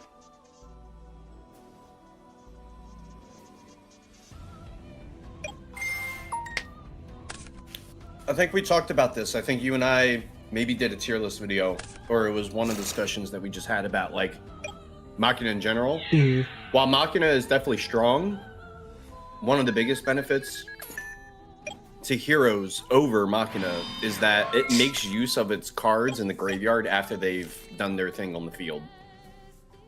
That's where it really comes alive, because it's like, sure, Fortress in the graveyard, that's like making a use of it, but it's not the same use as like Miracle Fusion. Like all you're doing is summon the, you know, the worn and tired same boss monster, versus like Miracle Fusion, it's like a new challenger is approaching. It is right crazy though. your field. They're both summoning a guy that's 2,500 that like takes things with them. Mm-hmm. Like Machina Hero gets to play both. It's like I'm gonna do. All right, this is round 5 now. Yep, round 5 is up. Let me refresh. And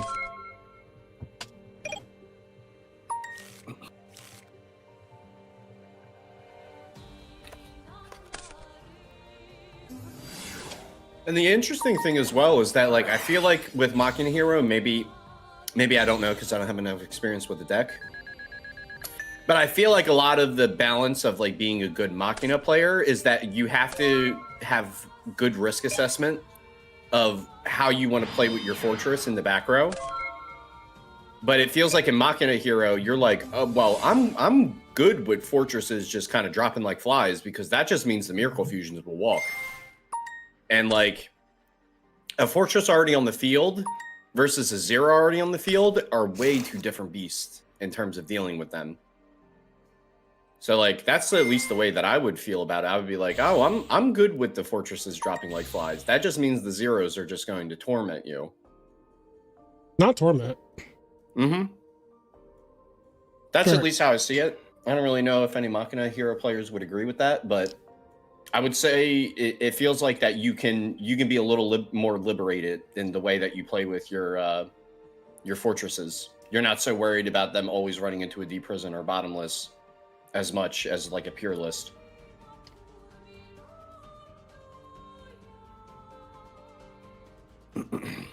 Machina Hero is nice, but it has some problems like Hamster, Raiko, Oppression, Dyna.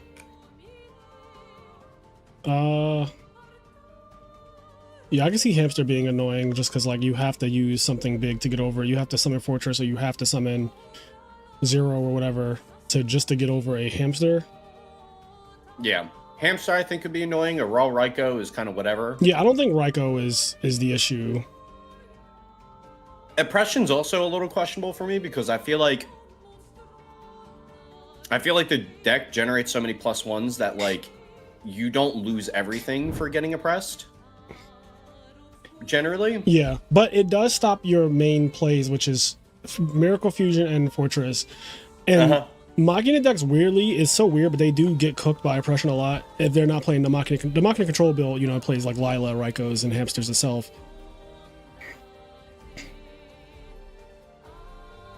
Right, so their main deck outs for Oppression is a little bit more limited. Yeah, they can't even Caius one. Yeah, because I don't think they play Caius either. I think they're just like, it's basically like a beatdown deck. I wonder where can I find a Machina Hero deck list handy. Let me see. Because this website is not going to classify it as, I don't think it will, but let me just check. Oh no, they do have Machina Hero as a category. Now I'm glad that Jazz has like Machina Gadget, Machina Control, Machina Hero. That's really good. So yeah, this is usually a Caius list deck, but he's playing one. One is unreliable, obviously, is an out to something, but there's a Lila here though, so I guess he knows like my weaknesses are blatantly just, you know, Oppression being one of them. Even Raiko as well. It's a soft out. Yeah, no, Raiko's good. Yeah, I feel like, so interestingly enough, I feel like this specific list is actually more like getting into a hybrid Machina Hero list, because it's playing the like this package with a Caius. It's like Machina It's control. like a mini control package. Yeah. Yeah, it's playing them because like if you look at a Machina control deck, right? So let's take. Well, let's see. So this is like a hamster Reiko Kai's. Like usually they play more than one Kai's, but like a hamster Reiko Kai's deck. So they're triple hamster, bro. Like they're just gonna whittle you down. Oh, Tim's playing a regular amount of cards today. He said, "I want that money." Cha-ching, 1K. Yeah, I think Machina Hero. And another thing that could even maybe push forward to for outs to oppression, like it generates so many plus ones that I really can't imagine that like playing Raigeki Break is like all that bad. Raigeki Break's got to be good. Yeah, they have one, which is fine. Oh no, I mean in like Machina Hero. Oh yeah, Machina Control makes total sense, but like Machina Hero, like I could see Raigeki Break. Yeah, they can support it. Mm-hmm. Especially because like fortressing your hand is pretty ass, especially if you're playing Machina Force anyway. So like you might as well get some value out of it, which is why I do like, you know, playing a discard trap, putting it in the graveyard that way, getting value, and then bringing it back for free. Or not for free, but like as a 1-for-1 trade with Force or Eltana, since they seem to play that card a lot. And it starts. No, not you setting hamster into a Kai's. You got to. And the attack's gonna go through. Don't do it. No, there's no way to attack, dude. There's no way. I'm about to say, like, let's not lose our faculties. This is still Value Turbo. This is the fight back deck. This is the deck that I like to play against Value Turbo the most because it's like a skill check, but it's also very challenging. Yeah, because you can never treat it sweet. No, you cannot kill the deck. It can always come back and give a fight. Yeah. Uh-oh, you know what that is? Shit mills. Oh, I missed them. Let me see those mills. They were I see a bottomless at the very least. Yeah, that might have been a good mill for God. him. Yeah, Dust Shoot, MST, bottomless. These are all bad. No monsters, which is just like.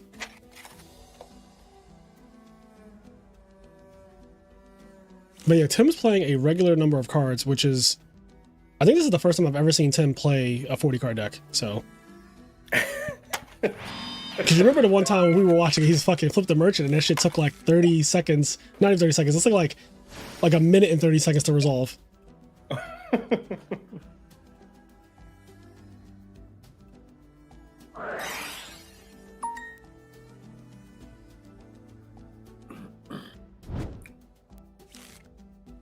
Oh, it's Hero Frog.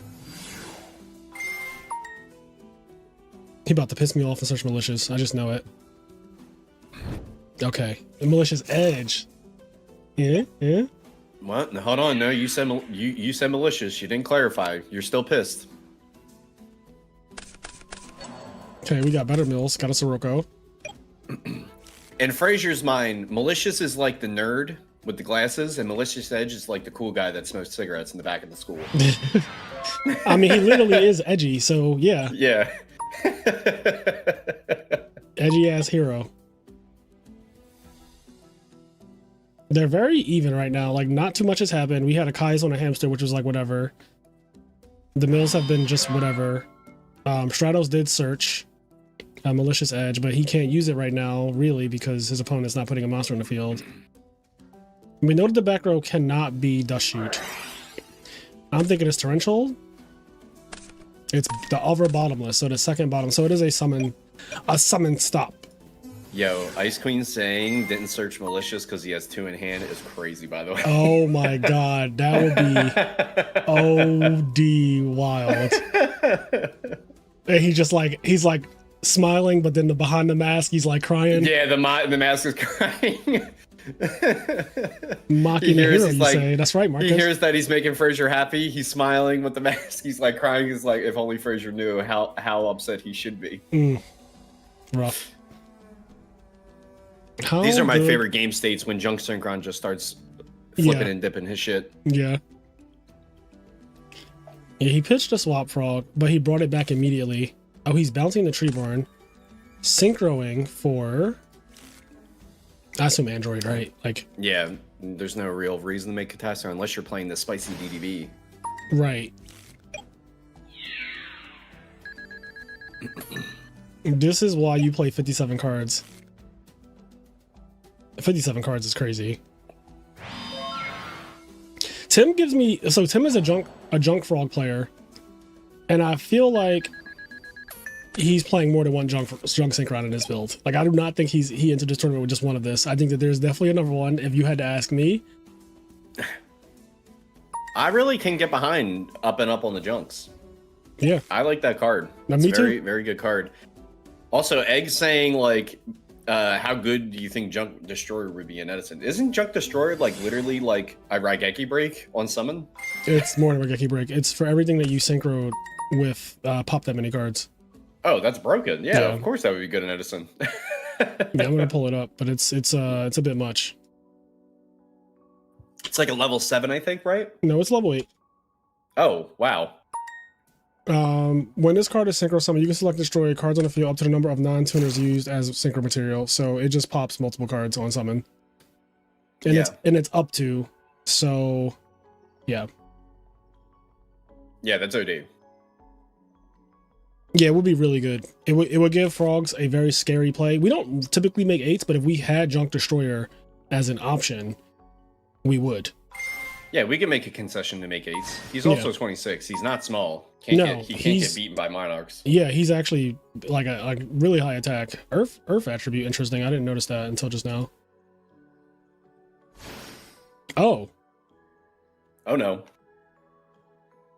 But we bounced the Treeborn, so I can't imagine this is going to do too much devastation. right. Huh, okay. No reason to pop it here. Yeah, right? If it is Raigeki break, you know, we just kind of keep letting Because it rock. he's in that slightly awkward spot where it's like, okay, you have a value in Sirocco. Are you going to banish one of them? So that's the question that is being answered right now. Mm-hmm. Thank you, Enrage.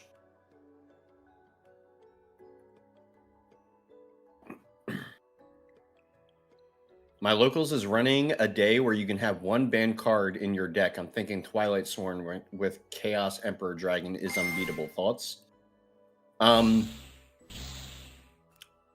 Is the banned deck like literally just a banned card from Edison format, or like everything? Because like Right. then we're talking a whole different conversation. I assume it's just Edison format. There it is. If you watch one of the last tournaments, the what if cup with BLS, you know, BLS did his thing. Yeah, BLS is actually so wild. BLS is easier to recur too.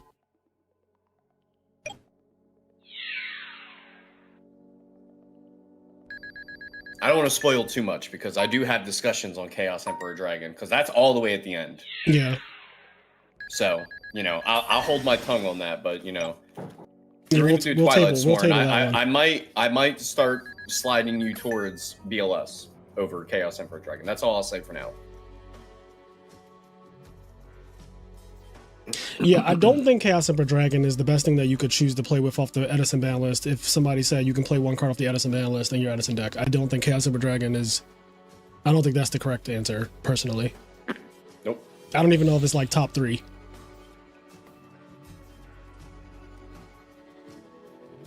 Stop asking us about Chaos Emperor Dragon. We're giving too much.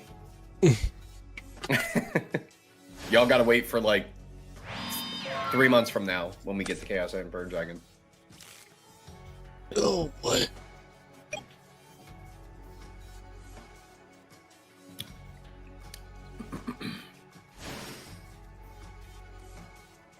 All right, we got a lot of damage on the board. Yeah, we do. Like, Notably- brain control right here would be... Notably, there it is. Disastrous. I fucking knew it. I said he's not playing one. We're not playing one, baby. So, he notably didn't make Dark End Dragon when he had the option to do so. Oh. Wow, that was a good DDV. Very good. Oh, that's game. I mean, yeah, you are dead as shit. Yeah, That why did is he show him super. game? Why did he show him game like that? Yo, I would like. Can we scoop? Can we just go next? Yo, why did he show him like you're Bro, dead as it's- shit? Yeah, I'll let it play out, but like, bro, He's dead. No, Oh, he's oh. dead as shit. No, because what I was gonna say was he even if he wanted to play around Gores in a crazy way, like if he was really that way, he could have brain controlled first and then He's like dead. attacked. Because this is just enough. These three guys, and he's like, "Oh, you drop Gores? Oh no! Miracle fusion away your Goyo." Oh no! Like banishes Goyo. You know what I mean? Like the Goyo just you wouldn't be giving it back. In this world, technically, you can give it back, I guess, but like, whatever. Not him saying I'm checking if I'm dumb. Probably should have checked if you were dumb before activating cards, but yeah, I get you. That's all right. We're gonna brain control now. All right.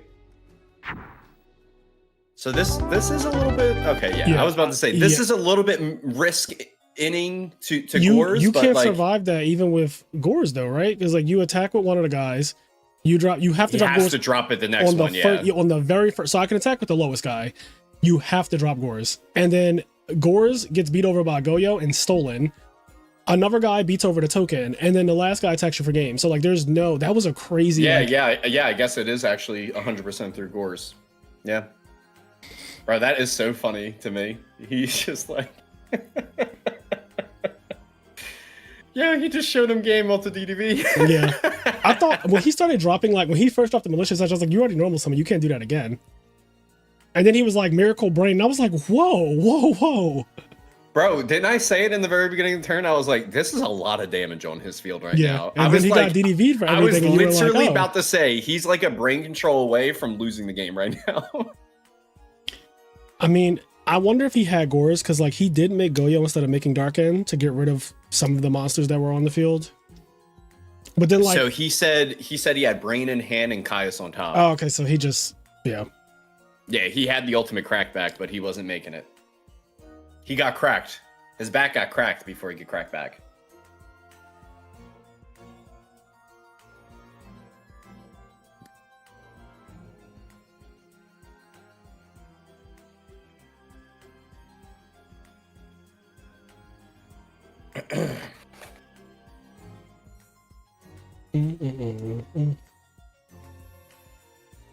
The second what if video is already up on the channel for members only so far, but it is it's covering, actually it might be out today.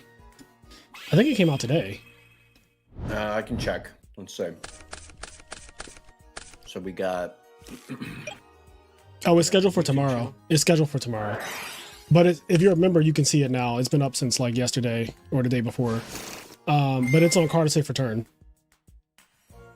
Good old Card to Safe Return. And we're going to have a tournament on it, and you're allowed to play 2 of it. So that is going to be really fucking cool and unhinged, obviously. So whoever can build the best deck with 2 Card to Safe Returns in it, I'm looking for you. We are looking for you. By the way, chat, just to give you a little lore on making the video, Frazier, the morning of when we record it for Card to Safe Return, he added me on Discord and he sent me an acronym, COSR question mark. And I was just like, COSR, what the fuck is that? And he said Card to Safe Return. And I said, oh yeah, give me a few minutes. And I was thinking in the back of my mind, I was like, that's just not an acronym. Like that's not an acronym people use. I don't care what you guys say. I know you guys are going to be like, oh, of course it's Card to Safe Return. Nikki Stang. Oh, you're being ridiculous. Why is that their voice? Okay? Why is that their voice? Okay, you guys are all slow. That's not an acronym. That no one knows that. That's not an acronym. COSR is an acronym, bro. No one knows. You think back in 07 we were saying like Card to Safe Return? No, we were saying COSR. No. We were saying USSR and COSR. No. Just not a thing. It wasn't ever a thing. And there's some revisionist history here. Some revisionist? He said, oh, Nikki Stang. I know. So we got a press turn 1 on our substitute, but then we quickly beat over the Armwing, or the Armageddon Knight, rather, with an Alias. So we're going Alias beatdown mode. You know how much I love Alias beatdown. Oh, Alias ate a Mirror Force. Put some respect. Love it when Alias eats Mirror Force. Put some respect on Alias's name. Oh, now Stratos. We could even go for a Stratos pop. We need to put respect on that fish monster's name. All right, keep this in mind. Will the Stratos not popping oppression come back to bite him in the ass? Just keep that in mind because he had the option. So what occurred here? There was an alias already on field. Already on the field, and he just summoned Stratos. Oh, okay. I mean, what? No graveyard for value right now? No, they have a Armageddon Knight and a Necrogarden that is. Oh, well, they instantly pass, so they have no plays. So yeah, it's already not looking good. We're down bad. I mean, Stratos beat down. I talk about this often. I'm so glad that we might get to see some of it. Alias already beat the Armageddon Knight though, which is huge.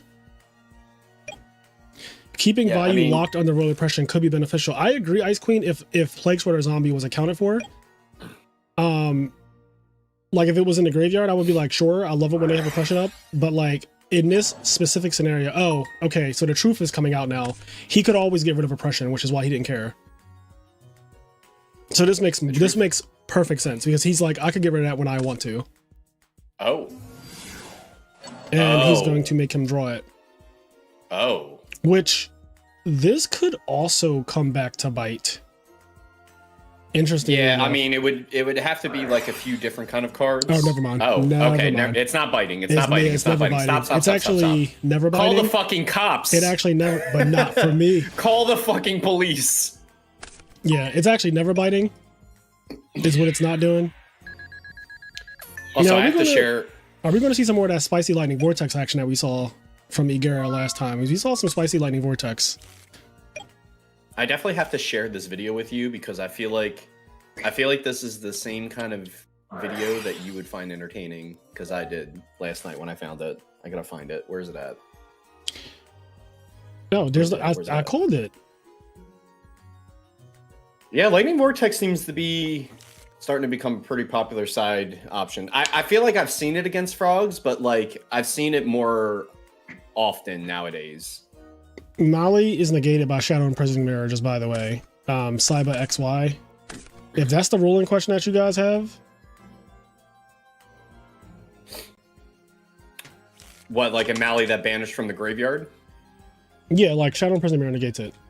Yeah, because the effect activates in the grave. Correct. Look at you knowing it. You're a fucking relatively new Yu-Gi-Oh player. Honestly, playing Modern has made me understand that more because there's just so many cards that like interact in that way. I feel like older formats, they don't really have too many interactions that are exactly like that, so it can be a little tricky. Yeah, like, it doesn't matter. It does like, not matter that he chains it to. It activates in the graveyard. Shadow Mirror negates it. It does not matter if he chains it or not. Yeah, chaining it has nothing to do with it at all. It activates in the graveyard. And Shadow Mirror negates dark monsters that activate in the graveyard. Yeah, if you're confused, you can honestly just ask yourself, where does malicious activate its effect? Where does it have to be to activate its effect? Yep, and there you go.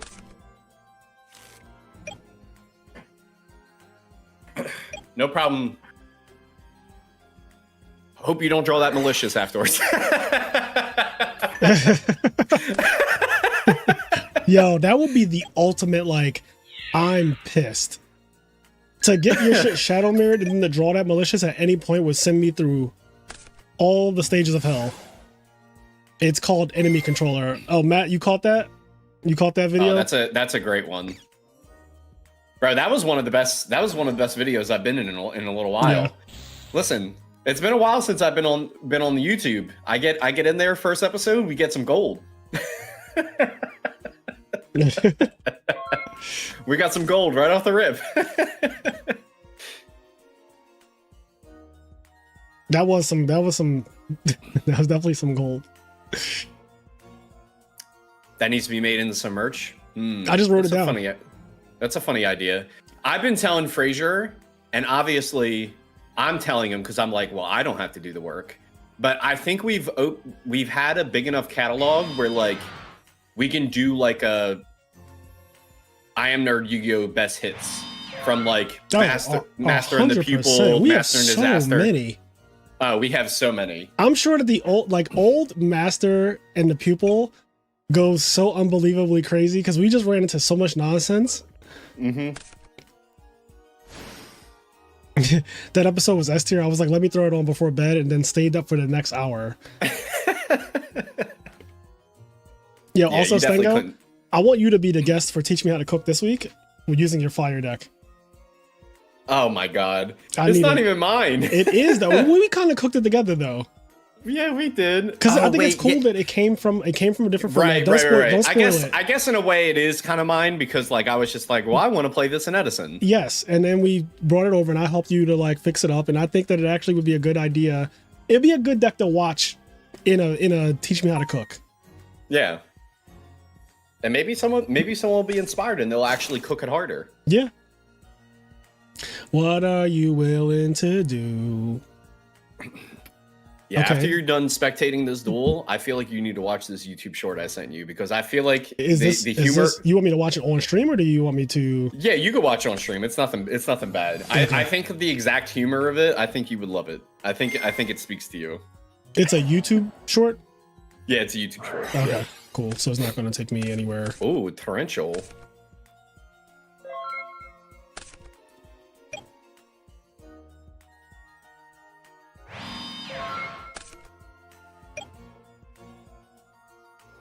Yeah. Oh, Brian's your loss to BLS Honest last week, Caius. That shit is going in like the greatest hits archive for sure.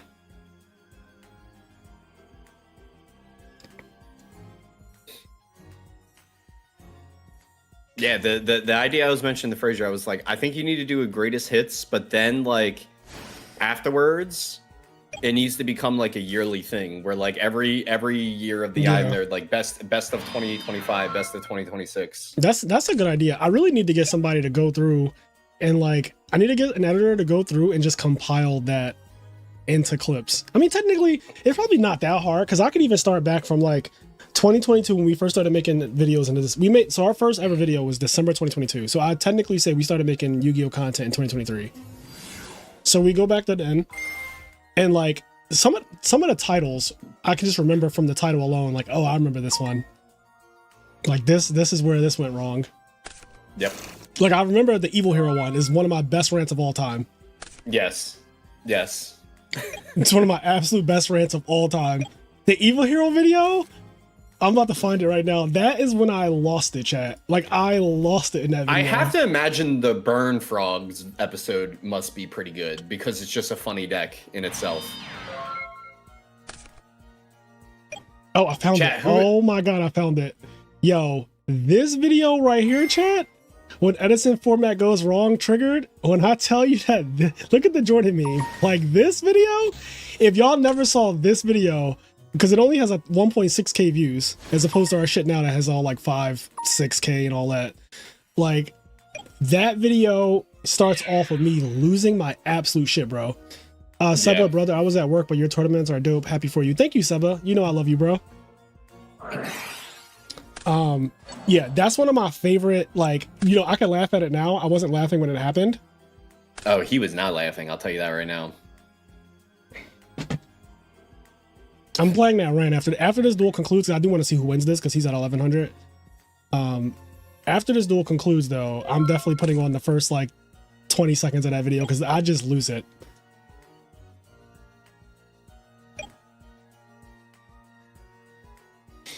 Mm-hmm.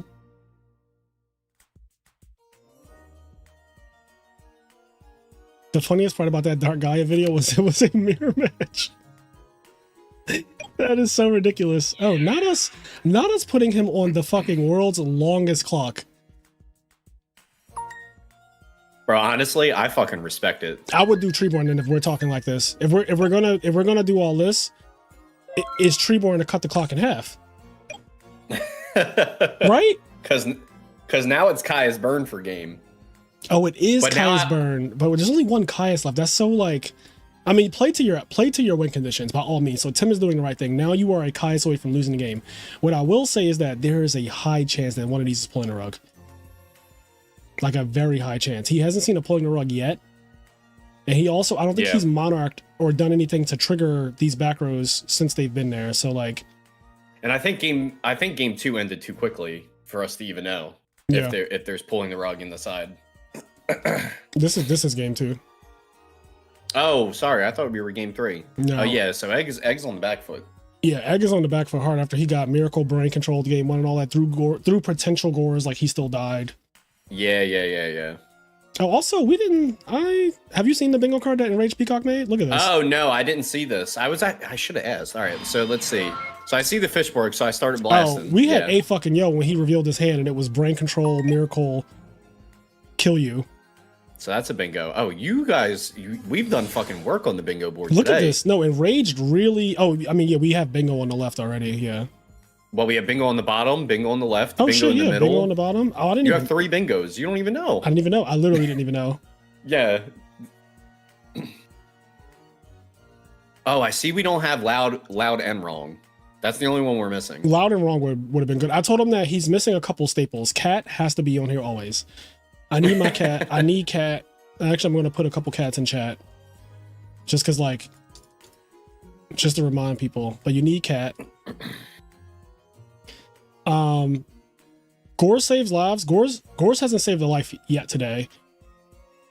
Nice deck is just somebody's deck absolutely malfunctioning. Yeah, don't worry. Someone's gonna bring that. There's gonna be a Gigavice deck that just like folds. And I'm looking for. Oh well, actually, we saw Gigavice lose, but it wasn't the way you would think. Low tier hero, I don't think is gonna happen. I think that's just like not happening. Also, I think we need to just stop. This needs to not be on the bingo card going forward. Oh my god, we are using our solemn clock. judgment. Listen, you talking about clocks getting halved? That's the half spell. But this is what That's I'm the half saying. trap. If we're gonna be doing all this, the Treeborn Frog. Now, I don't think that he really needs to put the Treeborn in attack mode. But I'm saying if you're about that life, yeah, you're there for the spirit of it. Yeah, like if you're about that life, I know why he did it the first time because he, like you said, he put him at 1,000, so that made a lot of sense. Now it's kind of awkward though. Right, he doesn't even want to attack anymore. Shit, now all of a sudden he's not about that life no more. You know, probably because he's afraid of return. No, return doesn't do that much. I mean, it makes an android that attacks your guy. Here's the fear. There is a value in the grave, which means that if a Sirocco goes to grave, it's like potentially 2 monsters beating over. If you have both of these in attack mode, it's a lot of damage. Because like it could just be summon Card Trooper, for example, mill a Sirocco, Card Trooper attack over the Dupe Frog, and then Armwing attack over the Treeborn Frog, and now you've taken over 4,000 damage, kind of for no reason.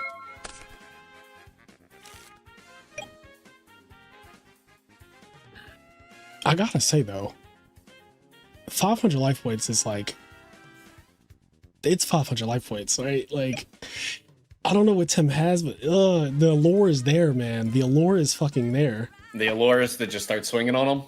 He already did swing on him once. Something changed though.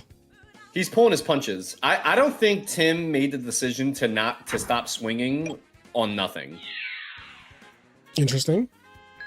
So here's another threshold. So now he swung him down to 400. If the Dupe Frog dies, he gets back Unifrog, right?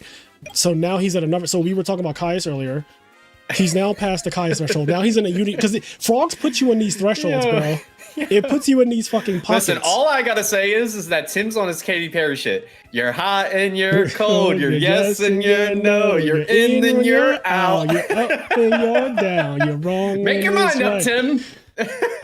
We fight, we make up, we kiss, we break up. You don't really want to stay. Okay.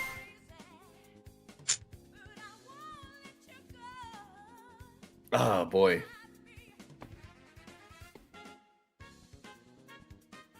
Oh boy, oh boy, oh boy. All right. The Dupe Frog falls down. Okay, so obviously Igera has something, because like add game to my hand is crazy. Yeah, add game to the hand is like pretty OD. Oh, he said game to your deck, buddy. Put your Dupe Frog back. Game to your deck, buddy. Nah, he has game again. Bro, does he have game again? Oh, damn. What's in the hand? Oh! He's got to put the Caius back. Where's Bottomless at? Are all the Bottomlesses gone? Because he... Oh, okay. He just doesn't have it. I mean, he just Bottomless telegraphed isn't that I good don't though, have because you could Bottomless. just target this. Yeah, that's true. That's very true, actually. Yeah, the bottomless doesn't do it here. That's true. It's very true. Because we do have a dark monster on the field now.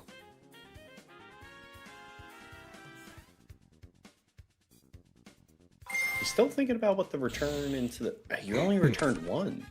What does that mean? Yeah, I'm curious about this. Now I'm not really sure what's happening anymore category. I have to imagine that it must mean that, like, I'm trying to super dark arm you in this situation. Well, doesn't it just read return at that point? Because, like, you don't want your plague sweater in the bandage pile or in the graveyard. You want them in the bandage pile. That's all I can think of. I could be totally off base I could here. see both ways. It could be return, or it's like I'm trying to super dark arm you. Like that. Those are the only two. Yeah, but Dark Arm situations. is, I mean, yeah, Dark Arm happens with Sirocco getting to the grave and no other Dark going to grave, and then you banish to summon an Armwing. Like that, it's so specific. Well, we are in a specific game state. He's at 400 life. Yeah. Yeah, we're at a very specific game state right now. Hmm.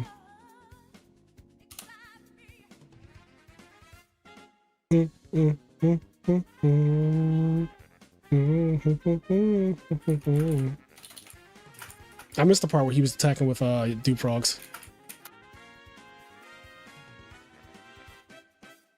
Yeah, Justin, that's the IMNerd winner's ball.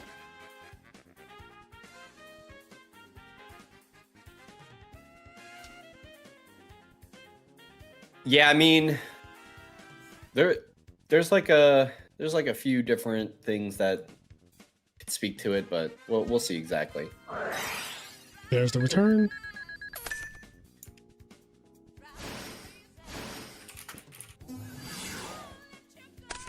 Return of the Mac. You know that I'll be back. Wow, this is a crackback of Oh yeah, it's very all time. Very likely we're going to game 3. Because he has the Gardener back. Okay, yeah. Yeah, Gardener's gone. But he does have the Gardener back, which is the big thing. It also Where's does Brain Control explain. at? It's exactly what I thought about why he didn't return the Plague to Grave. Yeah, that's a real arm wing, actually. Oh, is it? Yeah. Oh So shit! that's game then.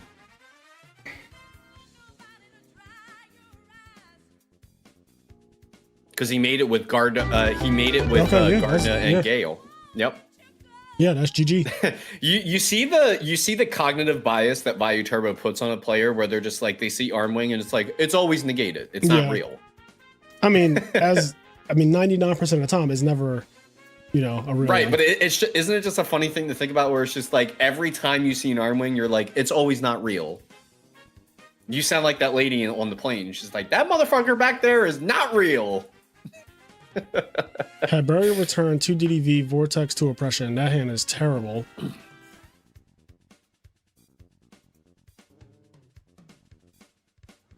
Damn, 2 DDV when you're like assed out? That's crazy. Yeah. Yeah, Tim was so close. And I feel like when you're that close to winning, if you watch the replay, there's probably something he could have done a little bit better to maybe edge that one out. Especially with the draws that Egg was pulling. Because, like, if things went better early on, if the same timeline happens where he gets those bad draws, that outcome changes. Because it's like, if things are done better early on, and then when it's time for Egg's deck to shit the bed, Mhm. like you just get game easier that way. Yeah, that makes sense.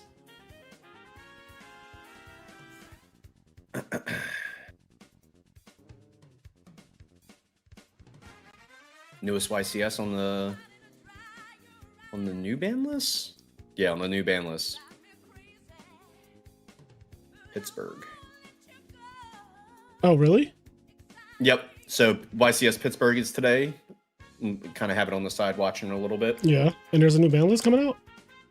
Yeah, the ban list already happened. It banned just like a lot of floodgates. It banned what's that one card called? I think it's like a dimensional. It's a dimensional card. D barrier? Yeah, dimensional barrier. Hmm.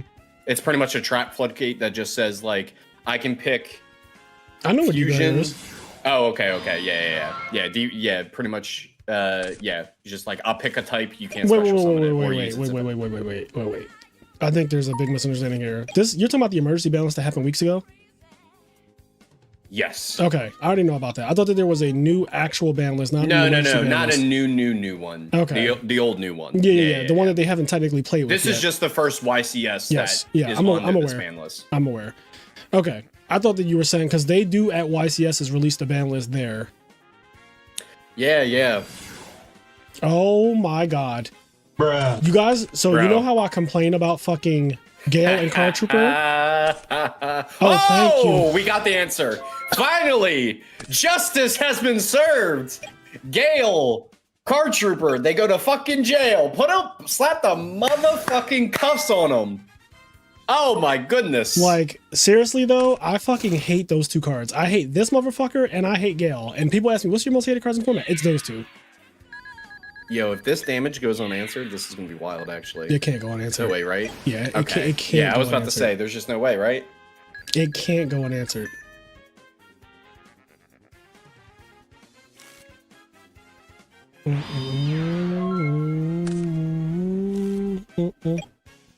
Billy, that can't be a low tier hero. Alias has played in too many winning deck lists in this format.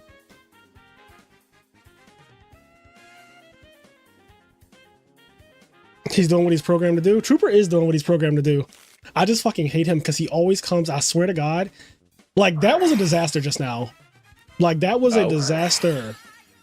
Okay, yeah, I was about to say, if that is like Mirror Force or something, this might go crazy because that was a lot of damage with that Gores. Yeah, he was trying to do him in. Yeah. I'ma do him in. Okay. I still think this is a pretty bad situation for Tim because I think that Heavy Storm speaks volumes to the aggression that he's about to lay on. I don't know. I think Tim could very, very easily crack back from this position with a Treeborn Engrave. He has hero that's access. Crazy. He's saying damn before he even does anything. Well, he probably had game. Yeah, he probably had game with the Gores. Because like 27-19, brain control, another 19, so that's 38 and 27, and you haven't normal summoned yet.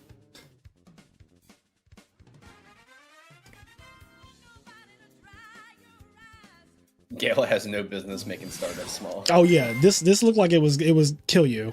It could be dark armed here now, right? Yep, little crashy. All right, they're going to be, well, Ponce is about to be up a card. Oh wow, the fear. I mean, you gotta respect it. Or do you? The fear. Quake with fear. $1 if you know where that reference comes from. The first Monarch drops. $1 if you know the reference of what I said comes from. I don't know what you said. I said the fear. In a little funny voice. Yeah, no, that one is lost on me. Sorry. You got me. Yeah, too. no, I knew you didn't have that. You got me. You're not on game. No, you got like me. That. You're not on No, game. it's alright, like you that. got me. Game? You got me. You're not on. Snake Eater? You Fuck you, James. got me. James got it right. Oh, James knew Snake Eater? Yep. Well, mine was not from that. Oh, look. Muffin Man 64 got it right. Ronin Warriors. Quake with fear. But, you know. Not Lightning Vortex again. Oh, wow. That is weak. Oh, that's strong, though. Weak and strong. So what happened? Did this Caius go into a back row and nothing happened to it? Yeah, Caius went into a back row and nothing happened, right? Because we banished an Army Knight. yeah, nothing happened to it. And look at his life points. So now I gotta question that back row's loyalty. What's it doing? It's probably oppression, right? That's the only thing I can think of that can land. It's the only thing I can think of. It could be. No, it's not. I was gonna say it could be return, but like I feel like I would probably return first. It's just giving oppression. That's my guess. Jesus loves me. He loves me a bunch. That's why I put Skippy in my lunch. Yeah, Dino and Necro is definitely a little tough, but I think in this situation with how healthy Tim is, I don't think I'm too upset that my opponent has a Dino on the field. Yeah, exactly. I was thinking the same thing. Like, this isn't the worst. It's going to take like 6 turns for this to be a real problem. Yeah, like we can kind of take a bit of a reprieve here because like the Dyna, sometimes when it comes to Vayu Turbo, like they want to win the game fast against Frogs because the longer it goes on, just like the worse it gets for them. And like the Dyna kind of forces that interaction of like the game just kind of dragging out. Hmm.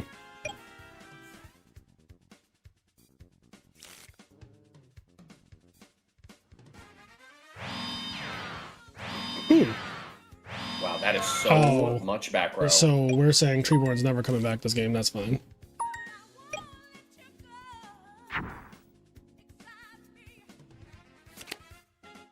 Oh.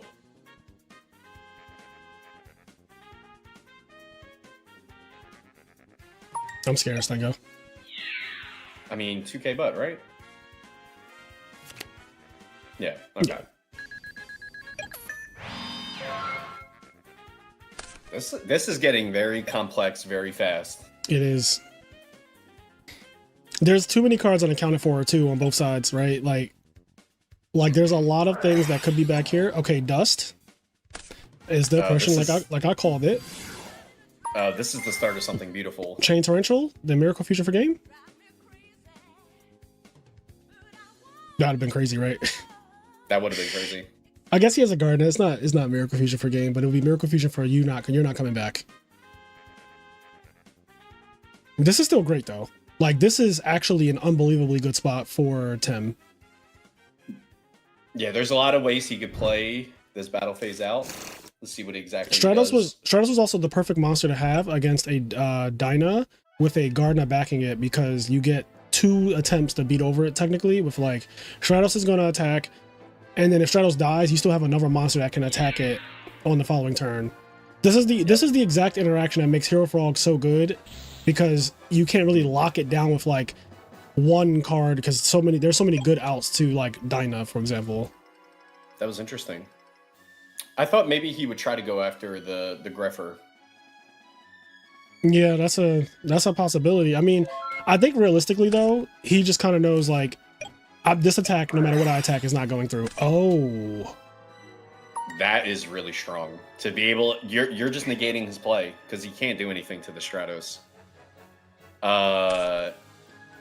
Okay. So what's the face down? A Raikou, perhaps? Raikou would be great. Raikou would be great because that's a lot of fucking damage. Where's the traps for Tim in the back row? Yeah. In his graveyard. So like, okay, so we're missing like blowout traps. Yeah. So we could have a possibility of a blowout trap down there.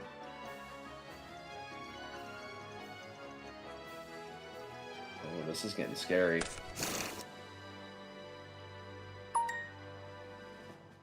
What is this? Represent. Okay, I was like, we only don't know one thing.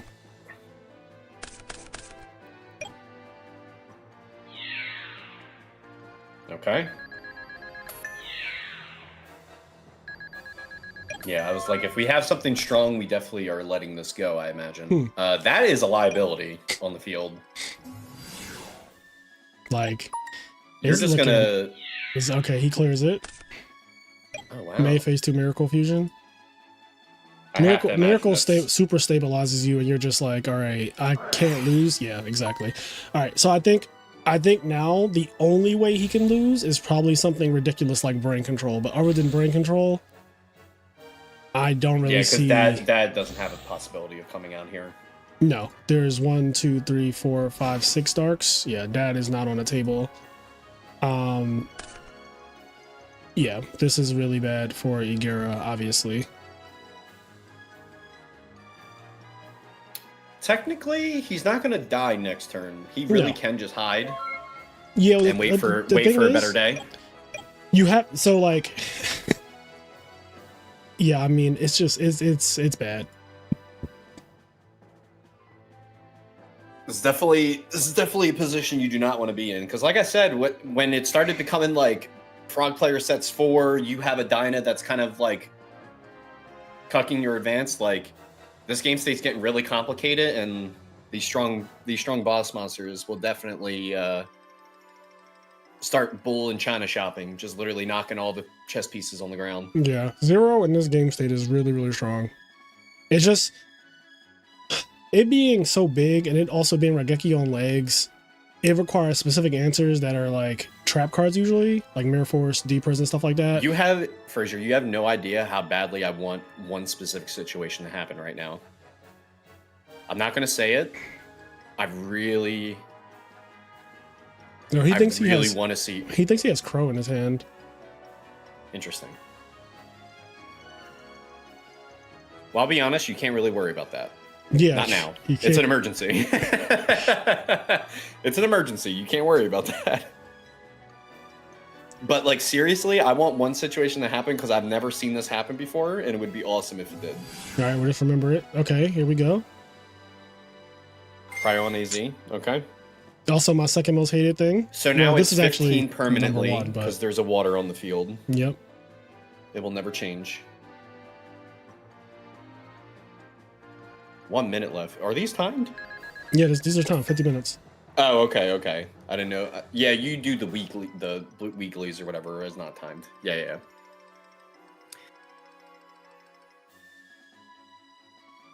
Exciting duel though. It hasn't really been a blowout on either side, pretty much any of the games, except for like DDV Kill You.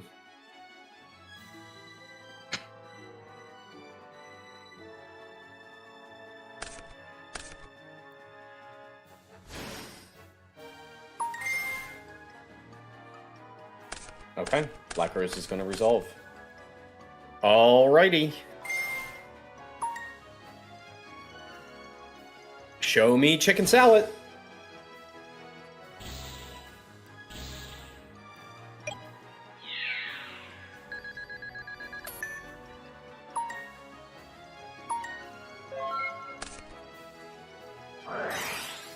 Oh, chicken salad.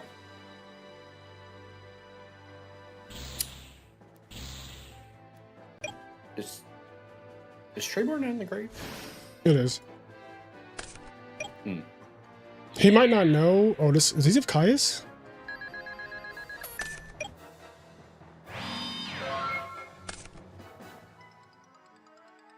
Hmm. All right, it's timing around. Oh, all right. Well,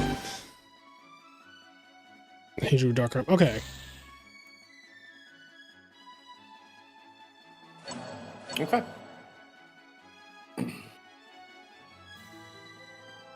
Yeah, I think Tim was like, I'm not even bringing back Treeborn Frog. I'm literally just playing Miracle to attack. Yep. Okay. And Nigura's like, I'm not going to try to slow play you into time and take a win when I know I basically lost this game, which is very respectable from our RBET champion this year.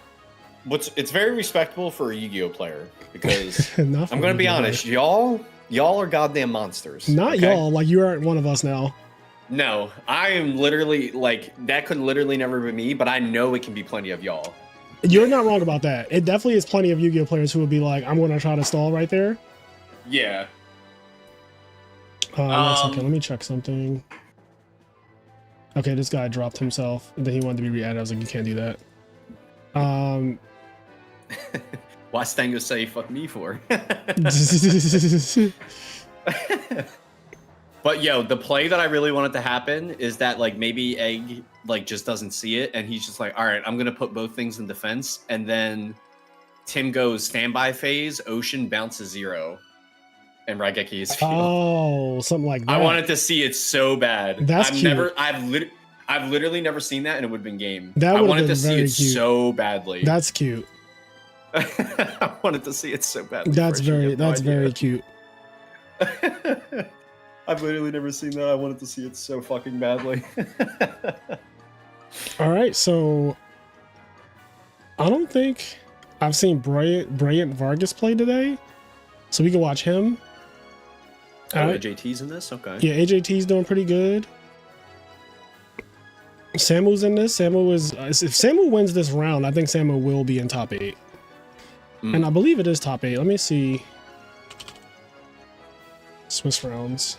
I think it's top 8, right? Yeah. 6 rounds, top 8. Okay.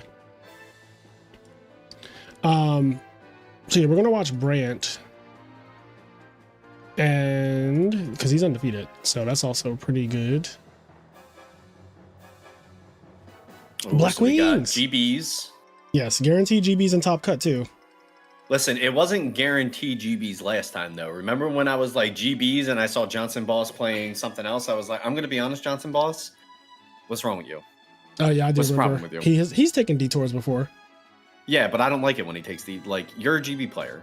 Like, he's stop. the GB player to me. Yeah, like he's the guy you're literally that denying your own identity. Yeah, he's the guy I expect to always be playing GBs.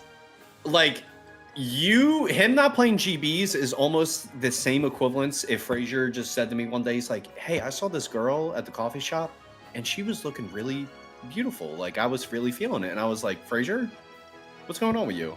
You feeling all right? You fall and hit your head? I mean, I think girls are beautiful. I just am not sexually attracted to them. No, but the way you said it in a way where I was just like, Frazier, can you stop? Or like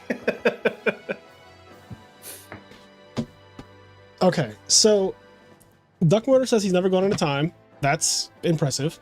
What's the time rules for today? It's when it's end of turn, so you play out the whole turn when time is called, and then end of turn, check life points. Winner, is the person who has the higher life points.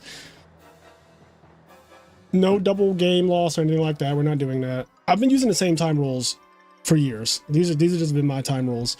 A lot of my tournaments, I don't need time rules though, because they're double elimination or single elim or whatever. But every once in a while, I'll do a tournament that is Swiss, and then whenever it's Swiss, it's always 50 minutes, end of turn. I definitely I really do respect the fact that he gave the game to Tim. Yeah. Because like I can't imagine the shamelessness that you would need to have to be like, oh, I guess I went in time.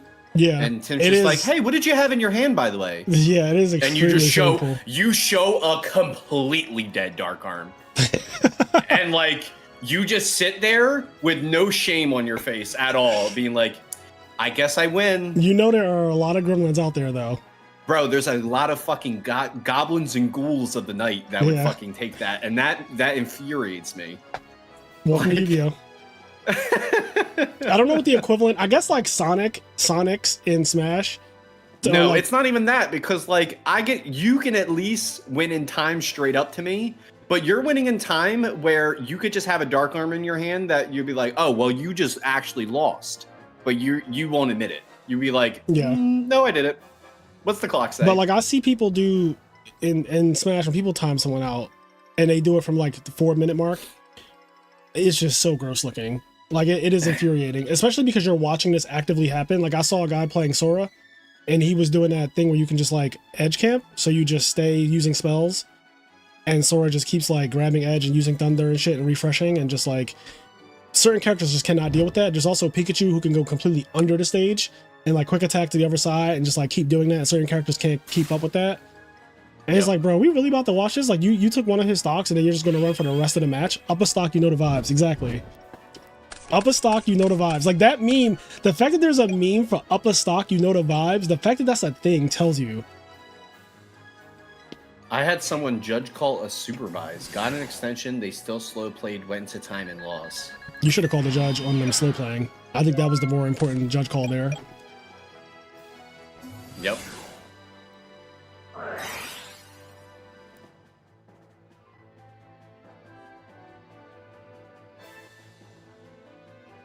Bottomless immediately.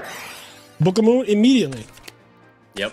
Yo, Frazier, last night, I was just thinking about that quote. That shit was so funny. If he had Spine Gilman Solemn, I'd be so infuriated. Spine Gilman Solemn is one of the fields of all time. Yeah, like I just don't believe you. But what if it was, though? The strongest pitchfork that the world has ever seen. Yeah, once you get into the habit of summoning Spine Gilman turn 1 and setting Solemn behind it, I just don't think that this is the format for you. Yo, he will not let the Sequest get banished. I don't know what the Sequest has done for Johnson Boss. Oh, now that. Bruh. That was gross. Wow. That was gross as shit. Yo, Wow. I would never be able to read that Gores either. Oh my God! Please don't show me Swallowed Sector. up. I Have can't you see ever it. been Don't show it. swallowed up? Oh Have you God! gone It's through a time Sector. of Oh swallowing fuck! where everything was Oh no! overwhelming and you Yo, Oh shit! he never let that Equest go down. Oh fuck! Equest never being down is crazy to me. Equest is in the witness protection program. That was nuts. I'll tell you what that was. It was game, is what it was. Yeah, I would find it very hard for him I to can't come back. imagine the. Oh my God! And her too. Herky. All right. Well. And this. By the way, Johnson Most, this is exactly why you're never, ever allowed to play anything besides GBs. Never, ever allowed to play anything besides GBs. Yo, the craziest thing to me is that Gores was completely unreadable. It was so blind. It was the most blind Gores you ever seen. He in your Book life. of Moon to protect from Bottomless. Like, you're never reading that. Well, I don't know what to tell you, but this Herc's got infinite ammo for these back rows. And that ain't No. that ain't one of the monsters that needs to be set. That They looks needed like to- game to me, They bud. needed to be frame 1 Raikou right there. Hey, bud, this seems to be game to me. Divine Wrath? Deep Prison Mirror Force Wow. Divine Wrath? Wow, yo, Frazier. That Since we're was talking about crazy. things that can't happen, like Solomon and Gilman. All right, next Mirror Force bingo Divine board. Wrath? Next bingo board, Gore's ends lives. Oh shit. Next bingo board. Yo, how have we not had that? That's so good. Gores ends lives. He literally died next battle phase. Yo, Gores ends lives is actually so good. Cause like Gores do be ending lives though. That's so crazy, bro. No, we definitely need Gores ends lives for sure. That's just so crazy to me. I just can't believe that shit. Yeah, I'm just mad that the Gores was not It was so smoke screened. It was the most smoke screened I Gores would I've ever never seen. in a million Because like years. plenty of people have gone set one pass, chain does shoot to an attack. Like that's happened. Right, Dust Tornadoes, MSTs. Yeah, like but Book of Moon, my monster, set compulse, you try to Caius it into then like, oh well, I guess if you want to run away, let me fucking give you a punch on the way out. He's like, no bitch, let me give you a fucking punch.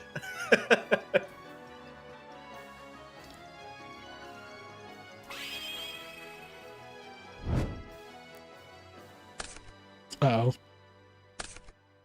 The slow play allegations are coming for AJT again.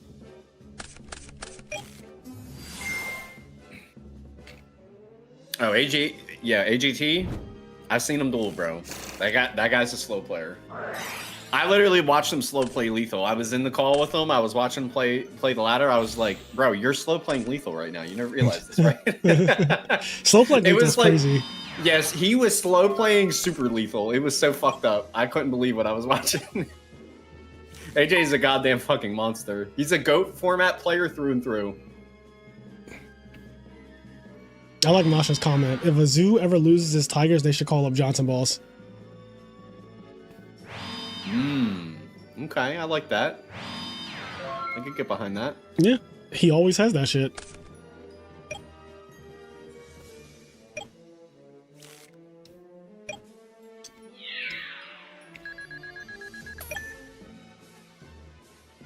Shadows be down. So is Brilliant really playing Diva Hero with a guaranteed top? Because this could have been a true hero.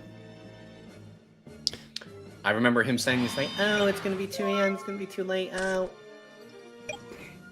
Excuses. Well, guess what? It's 6:20 a.m. Wake up and smell the coffee, Cairo. Is that what time it is for him? Yeah, because we're in daylight savings now, right? Mm-hmm. Or we're in something. We're in whatever. We're in some fucked up time thing. Because the time changes during daylight savings. I think it's 2 hours in Flip Meridian when our time changes. Because they don't observe it. They just don't believe in that nonsense, which I don't blame them.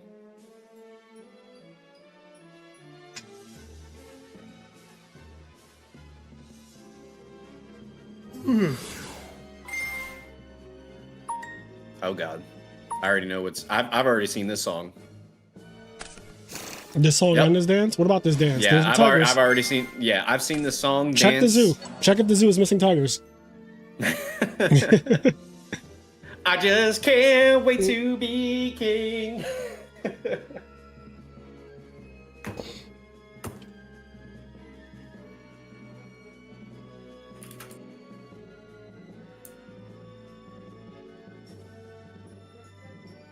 Just got turn 1 OTK'd in both games to close out Swiss. What a way to go out. Was it Frog OTK? There's only a handful of deck. I mean, Dragon Turbo, Frog OTK. Yeah, because Hydro is in this tournament. Sometimes. How is Hydro Pup doing? I've seen Gigabytes do it. Hydro's guaranteed top, I feel like. Maybe not guaranteed, actually, but kind of guaranteed. Like, he's been undefeated for a while, and now he's 4-1.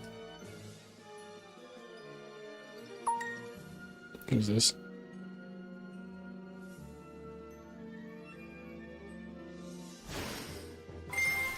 Eye of the tiger.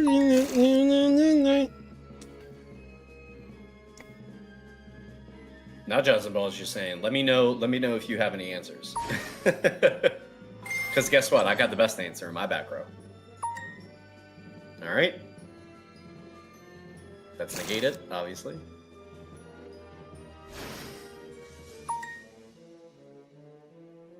Okay. Bestiari's here. Geysaria's here. Both back rows. Want them to be gone. TT, do you love me? Trapstone? Uh-huh. Yep. We knew it was coming. Bro, GB players, they make me so sick. Why? They're bullies, bro. They only fight when they can pick on the little guy. Yeah. When they're like, oh, I got trap stun. I don't care what you have. Oh my goodness. They're just bullies, bro. They only fight when you can't fight back. They're just fucking bullies. Oh, God. I am the tiger.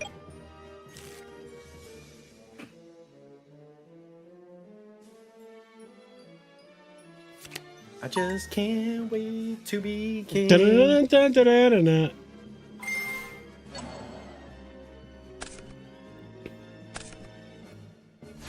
Snowman Eater Chariot. Ooh. Sidra. Brian is like, I'm not going down without a fight. Oh no. Shrink?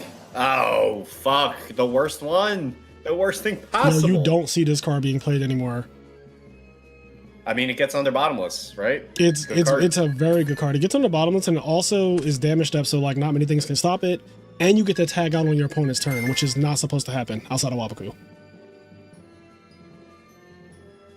Right, but the thing with Wabaku is that you don't fucking lose your monster in the process. Yeah, you kind of do. Not like, bro, losing your monster to Marmillo, I can accept that, but like losing my monster to fucking anything? Oh no, not the threat. Oh no. Johnson Boss has a fucking gun pointed at Brian's head.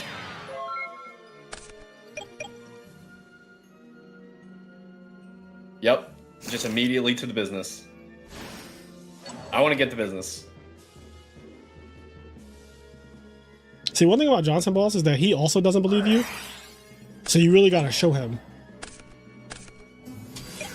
Yeah, that didn't even feel good. Like you have to show Johnson Boss, you know, like he needs proof. Yo, is he gonna... Oh, okay, yeah, no, he's gonna do this. Yeah. Yep. Because we have a chariot. Mm-hmm. And what? We have no waters? We do have a water, but we have no heroes currently. I am the tiger in the thrill of the night. Man, he has a lot of good traps that keep stopping shit, like Geki Break, Mirror Force, Torrential Tribute, like alright. He's just so far behind though. I don't know if this does what we need to do. They're at even cards. Oh no, it's cooked now, chat. Oh, it's so cooked now, chat. Oh, it's so fucking cooked. We're about to get a guy back. We're about to banish your fucking water. We could even fucking bring out Geyserius again. It's bad. It's we have literally, he's got the whole world in his hands. When GBs catch you in the vortex. We did cross off a hero emerges, yes. We got bingo 3 times apparently too. We got the bottom row, we got this left thing, we got the middle.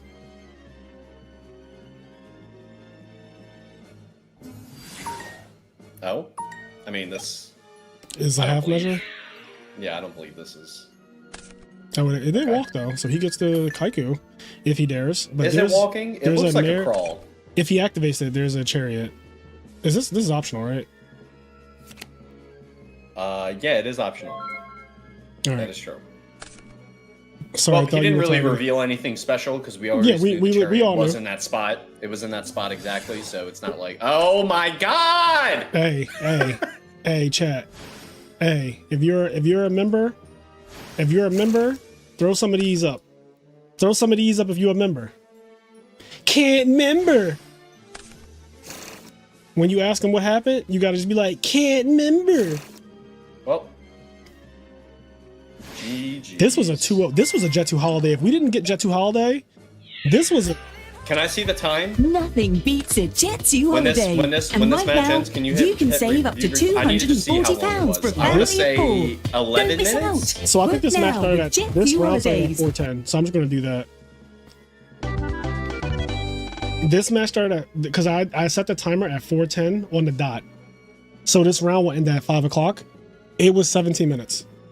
Under 17 minutes because you know they had to take time to get in the game and all that. Yeah. Under 17 minutes cooked. 33 minutes left in the round. Anyway, I have a replay. Johnson Balls can go get some lunch. Johnson Balls can call Uber Eats and have time for it to be delivered and eat it. All right, here we go. Here's the replay. Now, what in the fuck am I watching here? Oh, is this the replay of him getting? Just wait and see. Oh, this is the OTK every turn. I mean, we already know what this deck does. But they don't. Oh, that's game. Welcome to game. Welcome to game. Yep. And Chef. Game 2. Some people might not know what this is. When control of the equipped monster changes, inflict damage equal to its original attack to its new controller. So he gives it back, and you take 3,000. So he just died.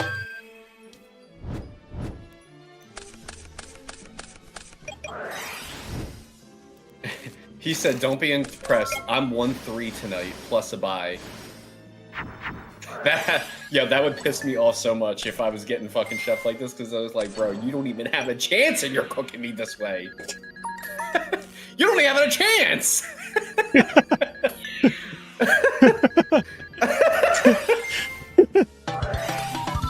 Can I see the time on this now? This was 6 minutes. Bro, that's how I would be. I was like, you don't even have a chance and you're cooking me this badly.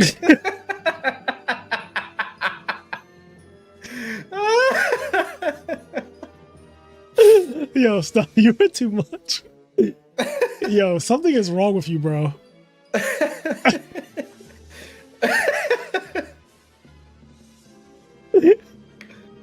You don't even have a chance. It's such a crazy thing to say to someone. You don't even have a chance is so crazy to say to someone. Bro, I would say it fully with my chest too. I would have no shame. You don't even have a chance. Bro, I would just be like, bro, you don't even have a chance and you're fucking whooping me this bad. Oh man, that is too much. You don't even have a chance.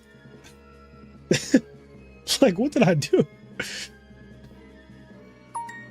Oh, that was gross. That was so gross.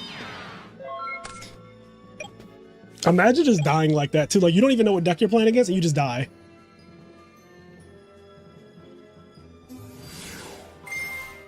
Oh man, that was funny. I've got like the fastest game this season and last in War League, but that was just too quick. Yeah, that was 6 minutes. That was a 6-minute replay. It's crazy that he moved that fast with those cards too, because like most people be like, all right, hold on, I gotta read, right? But like he just let him have it. Honestly, honestly, I would have called a judge. I would be like, Judge, I think he's cheating me. Yeah, like I don't even know what happened. Yeah. Teach me how to cook with the grinder golem guy. Honestly, yes, that needs to be a thing. Golem guy is hilarious, and I've played him a couple times now.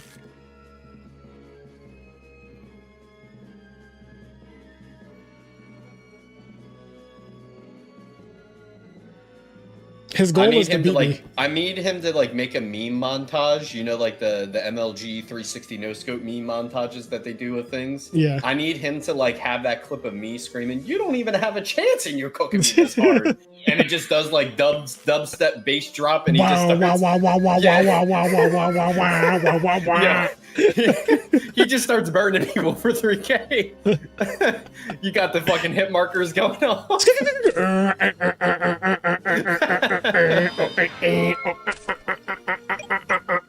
Just like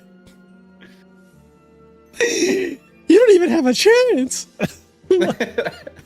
And that's like the dubstep remix, is that it's me coming in and just like, you don't even have a chance. Dun, dun, dun, dun, dun.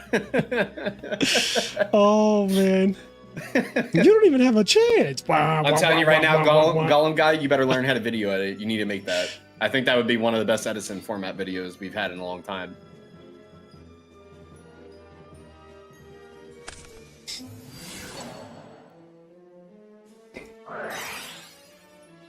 Yeah, I definitely agree with you, Legend. That's definitely an anime villain's like deck, like their win condition, and they're probably like really animated too. Like they like skip around their like evil mansion that you're like trying to get through. Yeah, it's like a fucking Yu-Gi-Oh arc of like you have to like go through the duelist mansion, and he like skips around like a villain. It's like a fucking villain in the night. That shit is too funny.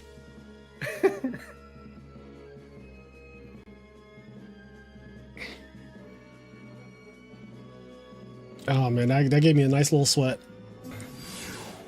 You don't even have a chance. As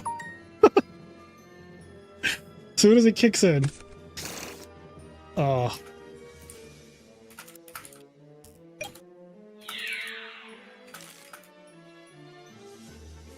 That's like a villain's deck where they tell you that you suck and you should have played your cards better.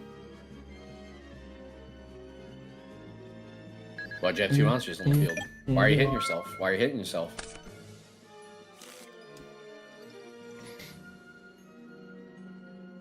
So this is Blackwing versus... Okay, yeah, Blackwings versus Value. The birds. Birds of a feather, we should stick together and That's my fucking song. I want you to stay until I ride away. Until I'm in the grave, dead and buried. Until I'm in the casket you carry. If you go, I'm going too. 'Cause it was always you. And if I'm turning blue, please don't save me. Nothing left to lose about my baby. Birds of a feather, we should stick together.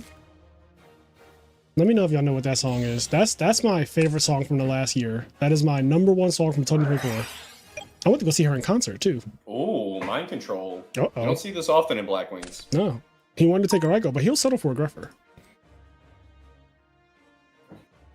What you doing with that Greffer face up, boy? Now, if he goes something Blizzard here... Bruh. I call him like I see him. And Johnson Boss is stuffing his face with Chick-fil-A right now.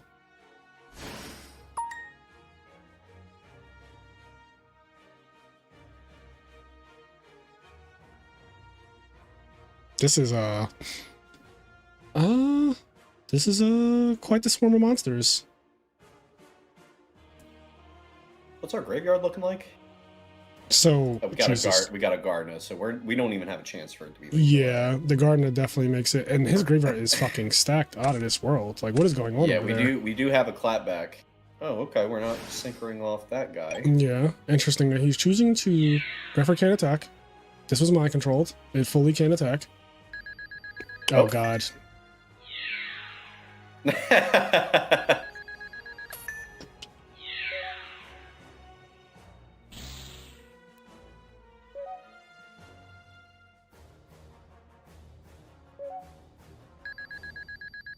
Now you saying it was mind controlled, right? Like you don't know. You know. I mean, don't try to pass it off. What if I didn't know? You do know. But what if I didn't? What if I'm wrong? What if I don't know, I had a brain aneurysm and it was actually brain control the whole time and I just like... I'll be back. You're going to see Deutsche Monday? Nice.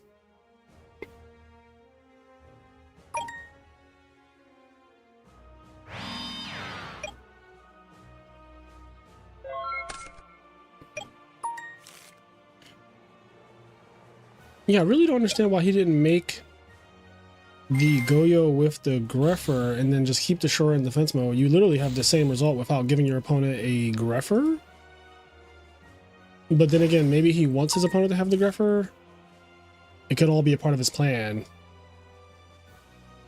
Maybe he's like, I want him to have 2 monsters so he can Icarus attack. Because that's actually a thing. Like, if you want him to have the 2 monsters for Icarus right now, like, he is under Icarus at this current time.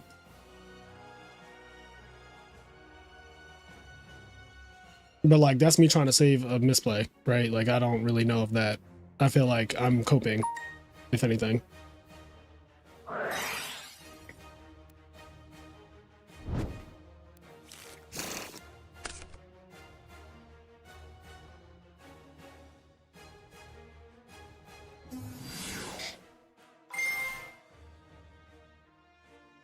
Let him cook. Sure, the Blue Flame says, let him cook. This is so many back row. Like, there's no shot any of this turn goes through, right? Like, this whole turn over here is getting stopped.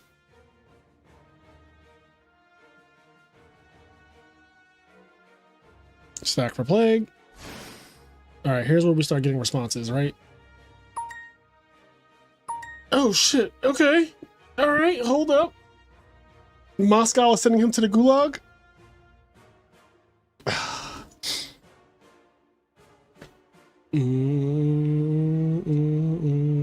Hi, Mr. Shore of the Blue Flame.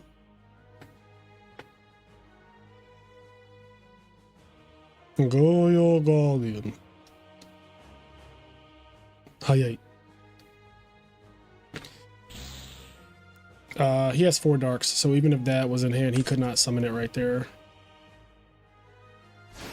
Okay. Now he has 5 darks, which is the perfect number for Dark Arm Dragon. So that will be a cook. If he has Dark Arm in his hand, that is crazy.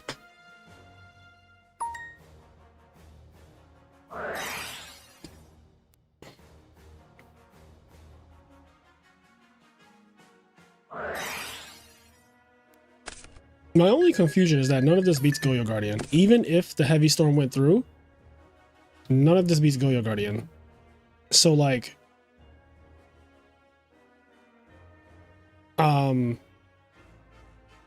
yeah, I don't really know what else to say besides that. Like, none of this beats Goyo Guardian. And your Stardust would get taken.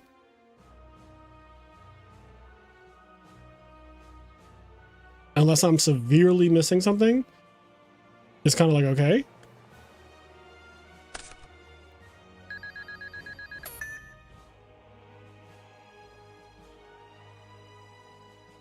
He did stack for Plague, yes. That did happen.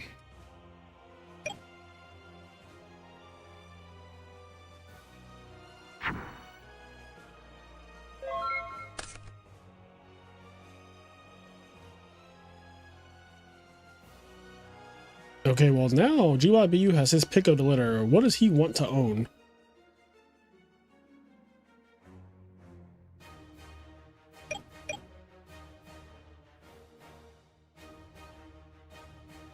Whatever he stacked is the Alpha Goyo, if there is one. You would hope so.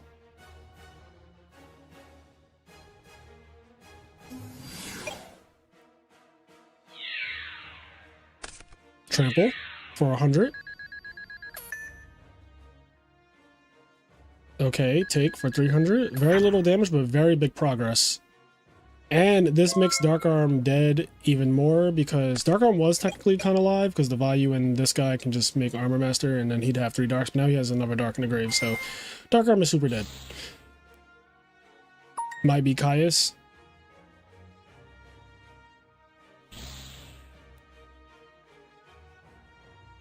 I don't know. I feel like if he had Caius, that turn would have been different.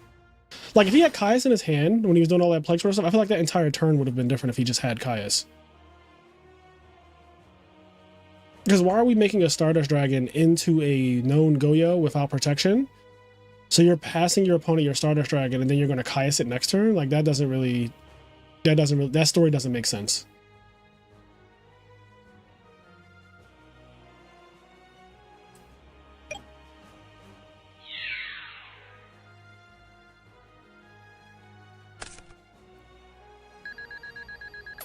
Clue.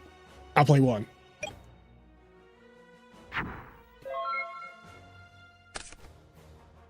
How are these back rows not doing anything though? Like in all seriousness, what the fuck are these?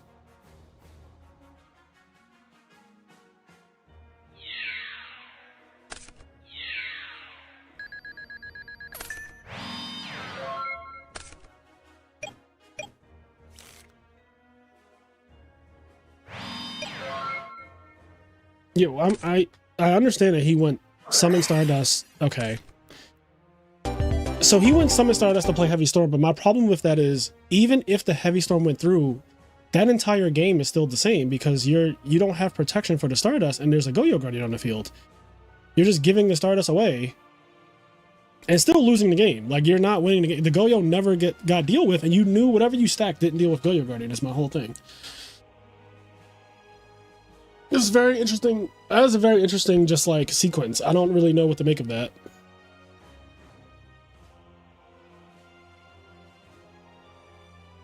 Oh, okay. I was about to go to another round. There's about 17 minutes left.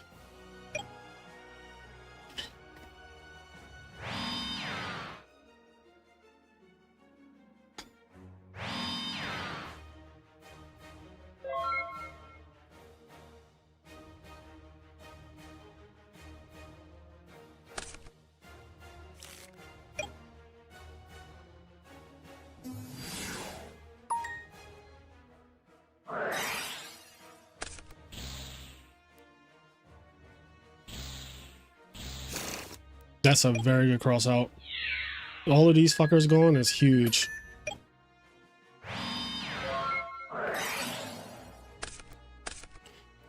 You're getting Siroko'd. Ooh, and a little trick. I love the Dust Tornado trick. This is such a good card.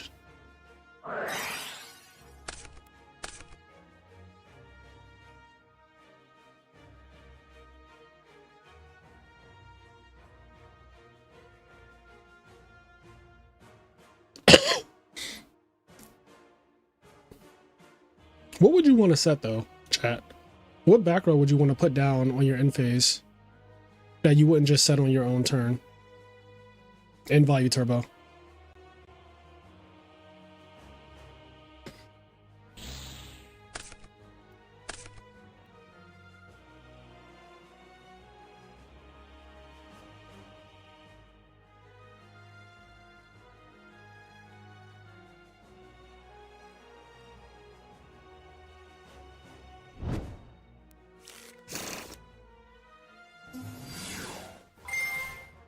Return all the Raikos. Yo, getting bit up by a bunch of Raikos from return is actually crazy. So it could be return, and I don't know what it does, but like maybe it cooks.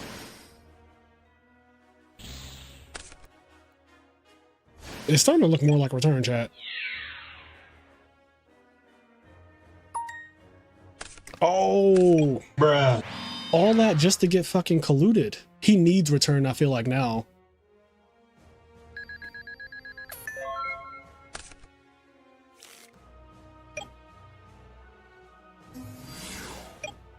When you're supersonic racing. Hello. Howdy, howdy.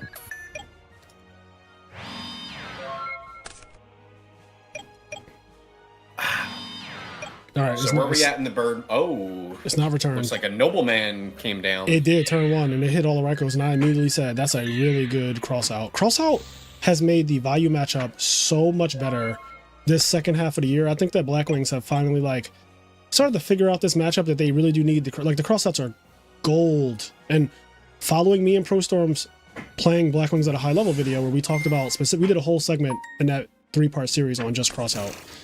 And I was like, I'm pretty sure that you just have to like be on that card now.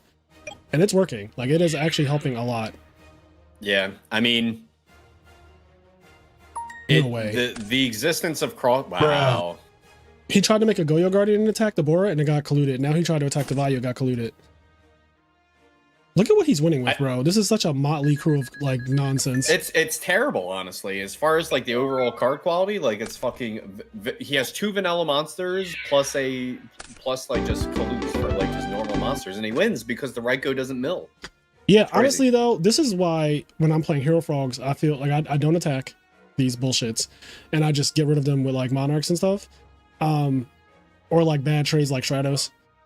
Not letting this deck mill is one of the ways to actually beat Value Turbo. If they don't get to mill, this deck is so not scary, at least in my opinion. Like, it just falls apart a lot when they don't get to do this shit, because this is how they sack you.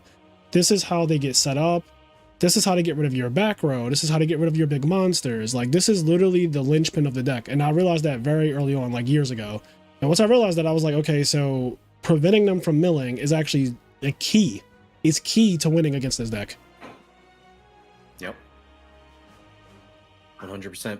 You'd be surprised at how weak the deck looks when it doesn't get to randomly mill Plague Splitter Zombie and Gardna and Soroko and Value and all that other nonsense. It's like it seems really just mid if you're not milling.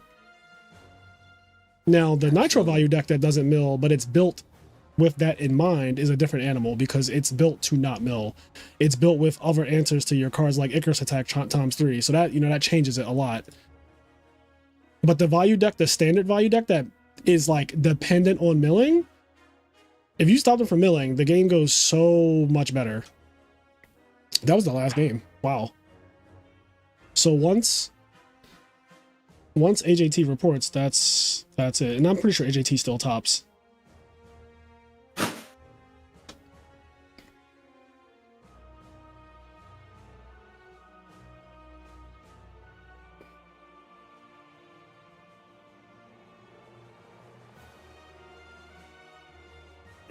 I'm gonna pull this up on a separate stream quick.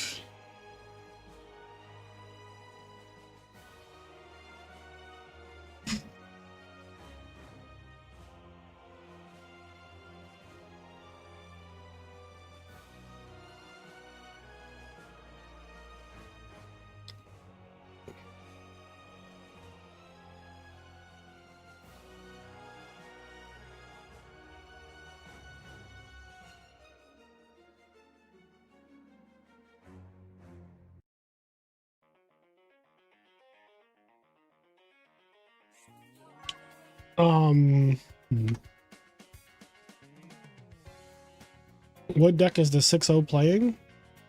GBs. Undefeated with the GBs. He's done this before too. Like, not in my tournament necessarily, but Johnson Balls has gone undefeated at like, I think an EWCQ in Swiss. He's still, Johnson Balls is very close to, he's been close to getting an actual major win. I think he's gotten second before, I feel like. He's definitely a GB player that can absolutely like get there. Let's look at Builder. Let's type in Johnson. Yep, he got second at a DDV 7. There you go. That's a major too. 2024. How many players was that? Let's see. DDV 7 had 169 players. Oh, yeah, 169. 6'9". He also got third at the EWCQ 10, which was in the middle of 2025, which had 140 players.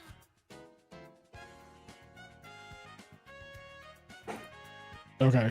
All the matches have been reported. Now I can run the standings. So let's run standings.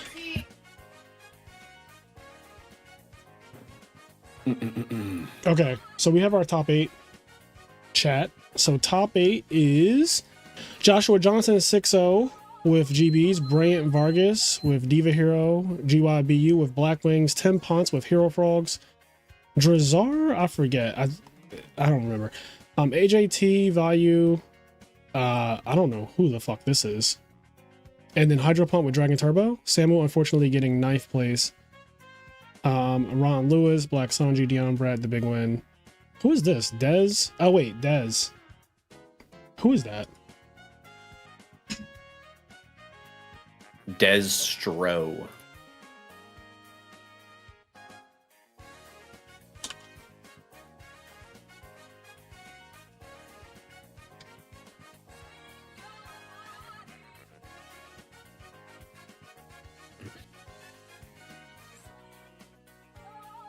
Yeah, I'm assuming this comment already got read. Are you excited for the new Slay the Spire coming out? Oh, hell yes.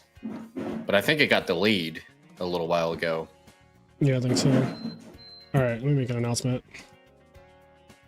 Top 8.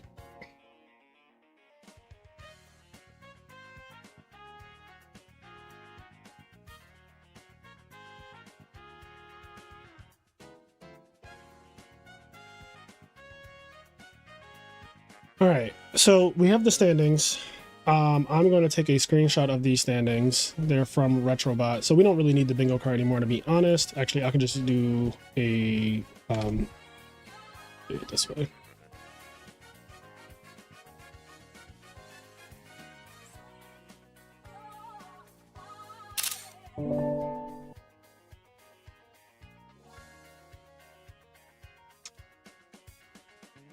All right. So those are the official standings. I'm going to open this. So here's your top 8. So Hydro Pump made it in. Yeah.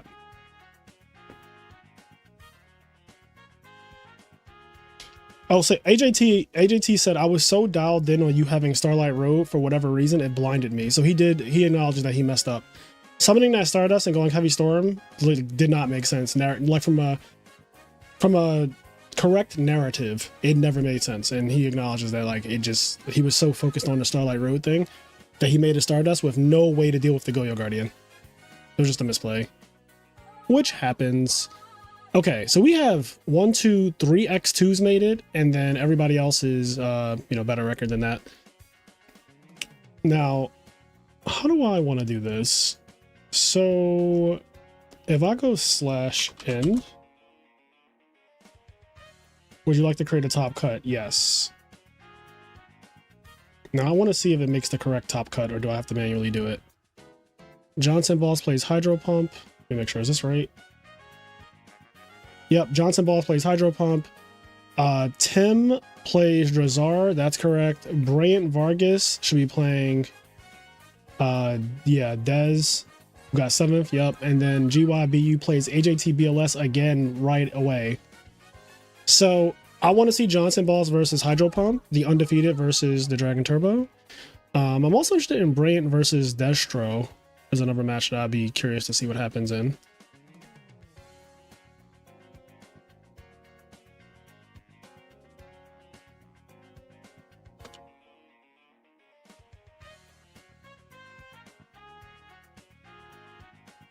All right, I'm gonna grab water.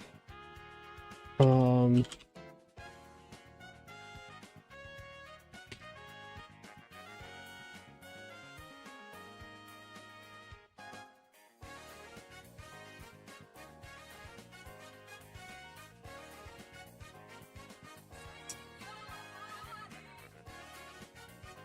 gonna go grab water. I'll be right back. Sounds good.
I am back. Let me just get my headset back on. So I'm going to start top 8 at 5 p.m., which is 3 minutes from now. Good old top 8. Yep.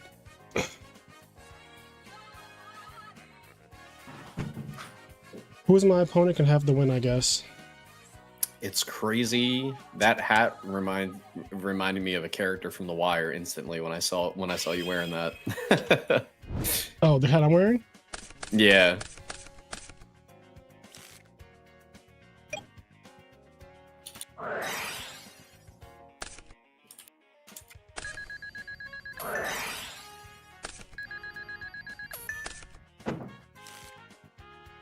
Cheese Wagstaff. Method Man.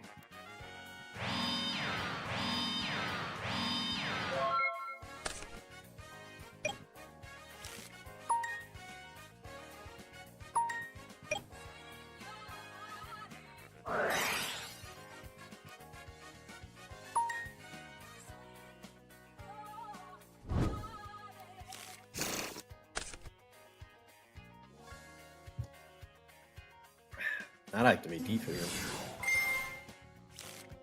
Please, oh no, oh no.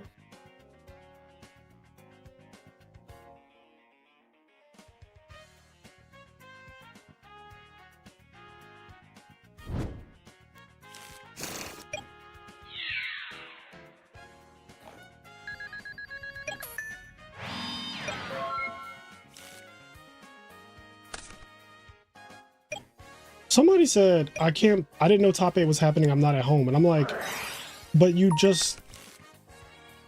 What? You just topped. I'm confused. Like, how... He said, I didn't know top 8 was happening, my opponent can have the win, I'm not at home. And I'm just like, how are you not at home, though? Like, you literally just topped. Like, literally. So, dude, keep doing what you're doing at that point. I guess he was just like, all right, now that I finished Swiss, I gotta go out real quick. But like insta, like frame one, like you didn't even wait to see, like, all right, Swiss he was rushing out the door. I guess so. All right, I'm still watching Johnson Boss and Hydro Pump. I think that's the match I want to watch. We already just saw GYB and AJT. I'm not watching that again. Tim and Drazar is probably going to be interesting. Somebody's about to win $400 fucking too, like cash. Money. Moolah. Okay, let me tell top 8 you may begin.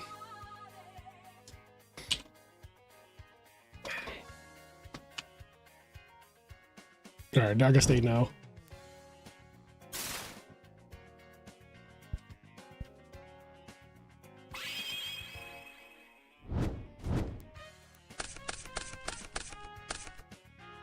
I got so much things to say right now. I got so much things to say. Hydro Pump with the 99 rating. What does that mean? So, if I recall correctly, left number means your rank, right number means something about how many things you've played. Something along those lines. Mm. But I know it's not exactly accurate. Like, I don't think Hydro Pump's played 81 ranked games. It's like something related to that, though. Look at Johnson Boss's number, though. So, like, yeah, we already know Johnson Boss plays far too much. So, like, that right number means, yeah. Not just, yeah.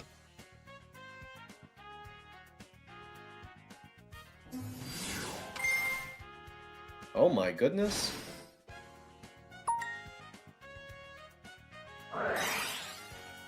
Oh. Oh. Oh, Ryan. Book a moon or something? No matter what you book here. Yeah, no matter what you book, it's not great. See, he could book his guy, just hide. Yeah, so, okay. Oh, wait, no, it is great. Because you just have 2 tuners.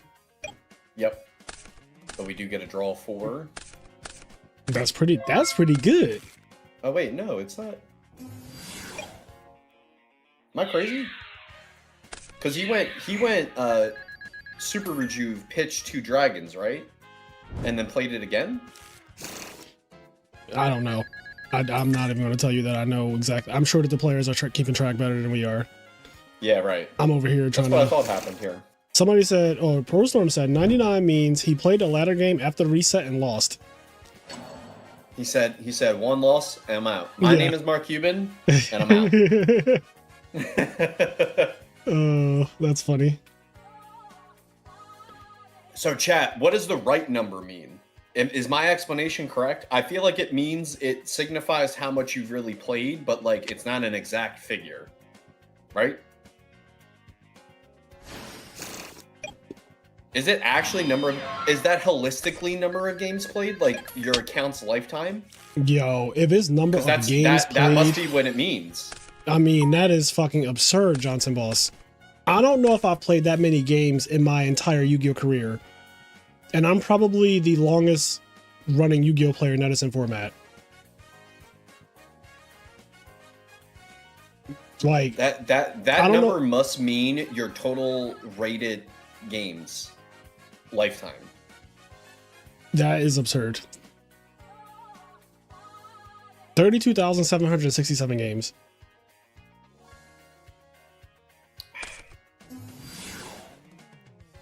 There's just no way you've played that much Yu-Gi-Oh. There is. What? No, I'm talking about you. Oh, yeah. I don't think I have. No, I genuinely don't think I've played this many games of Yu-Gi-Oh. Especially because there's been multiple years where the only times I've played have been in tournament. Pudding says it's like cumulative ranking. But why is the number so high? It's not like a leaderboard ranking where like one's the highest. Is it like the higher the number, the better your cumulative ranking is? Tana said what's worse is that his 32,000 games of GB.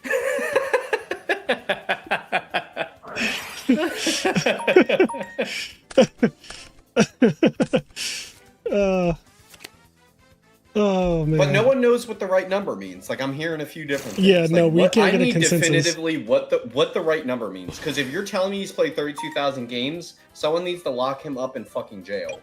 Damn, not jail. He could be doing so much worse with his time than playing. Like I think it's fine. He could be out here doing way worse. Playing GBs 32,000 times might be one of the most evil things you could do in your life. You're not wrong. I'm just fond of Johnson Boss a little bit.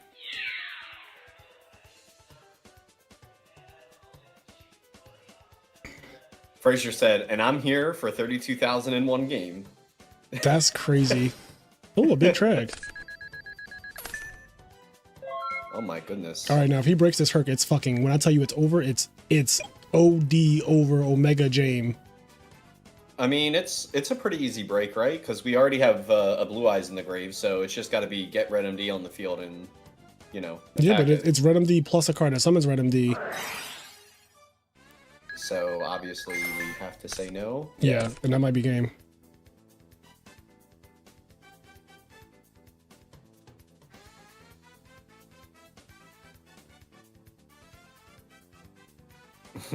I like Pops' chat message. DB ladder started in 2023 October. Ever since then, he's played 12.5k games. That's 17 a day or a YCS a day. Oh my gosh.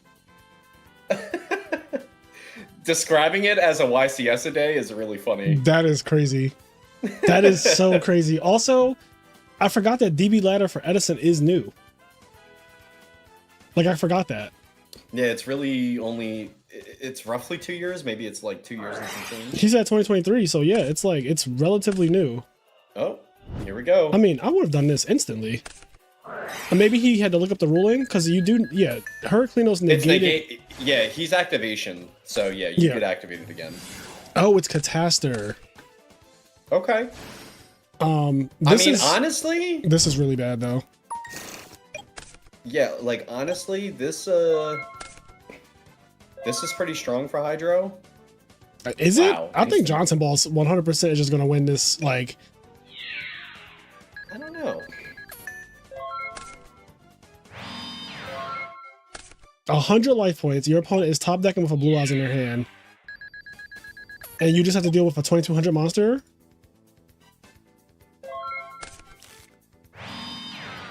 You have to remember GBs are weak.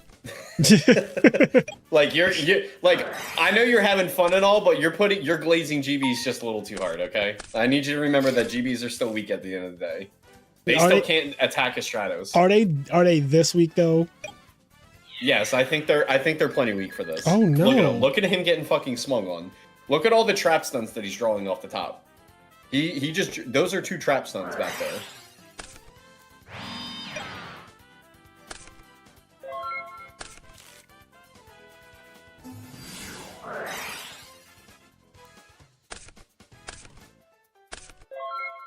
Okay. So like I said, look how weak he is. But now that the Catastor actually has been outed, yeah, like he's like shit. absolutely not.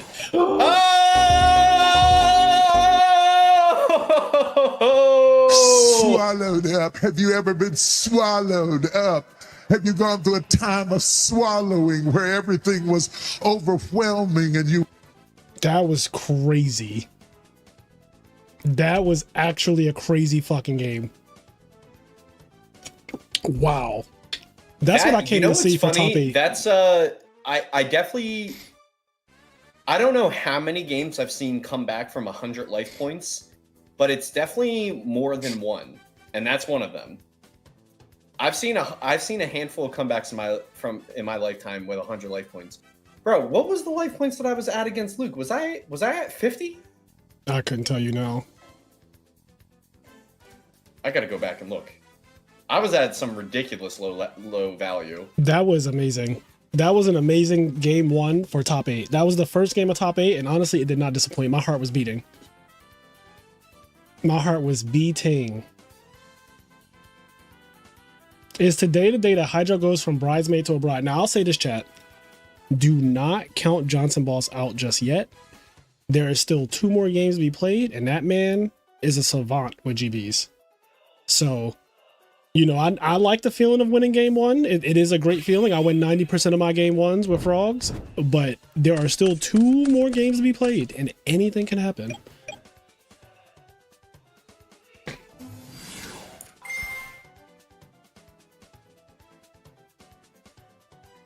But that was a great opener. That was a great opener.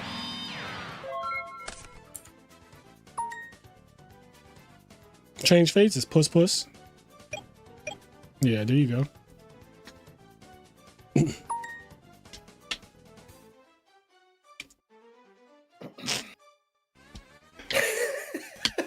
Virgin vibes.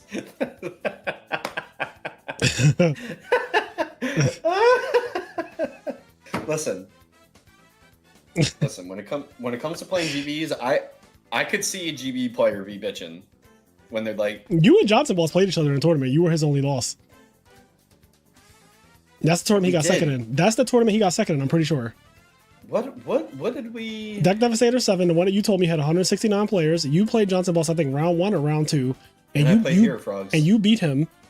And you were his only loss that in Swiss. Like, he did not lose to anyone else. And y'all had a little kerfluffle. Did we have a kerfluffle? I don't remember. Because he DM'd you. Check your DMs. Look for Johnson Boss in your DMs. Oh, right. I think I forgot. kind of remember what you're talking about. Yep. I can't believe you remember this. I'm a fucking encyclopedia. You really are. You. That's one thing I'll say about you. You have an exceptional memory about about certain things. Well, one of my biggest fears in life is getting Alzheimer's. That's so crazy. All right, so DB, I guess, just save DMs because I just don't have DMs from him. But I'm trying to remember. It's not DB. It was on Discord. Oh, did he DM me on Discord? Yes. How does he remember what platform I got DM'd on? Like, I don't understand. Let's see.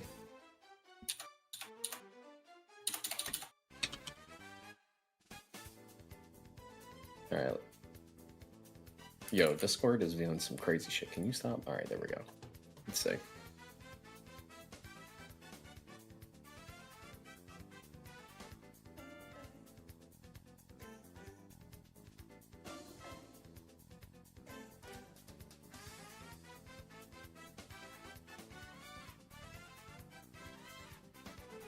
Yeah, you're right.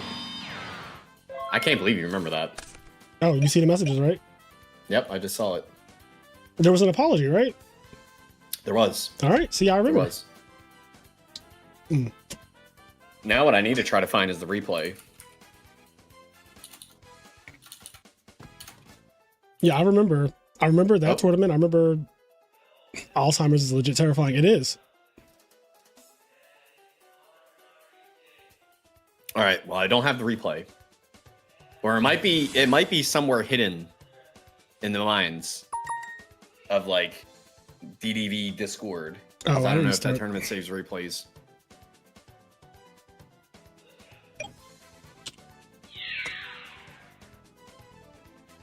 Yo, I typed in @STAN on my Discord server right now, and I just want y'all to see the nonsense that my Discord server has done for Stango's birthday. Like, what the fuck?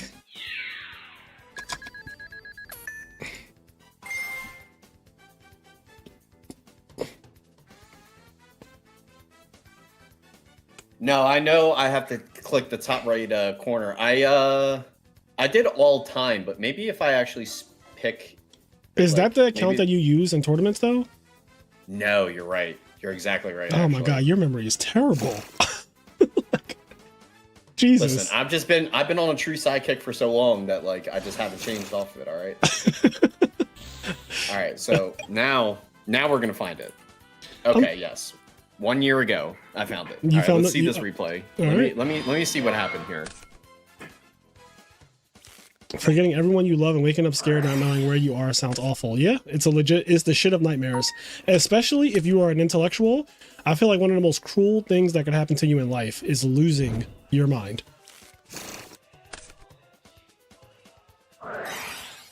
Not to be a Debbie Downer, but anyway, we got ourselves an instant fusion here. No bottoms. Bottomley.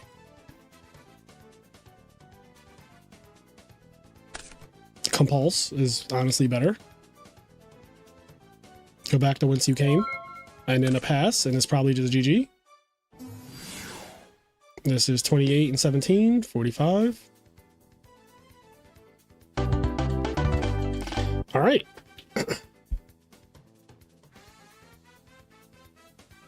Game 3, like I said, do not count Johnson balls out. I know some of y'all might be like, you know, Hydro, he came back game 1 and it was cute. It was cute. I'll give him that. It's definitely cute. But it's not over. It's the problem. It's not over. I'll tell you what though. It's not over. I'll tell you what though. I'll tell you what this ain't. Good.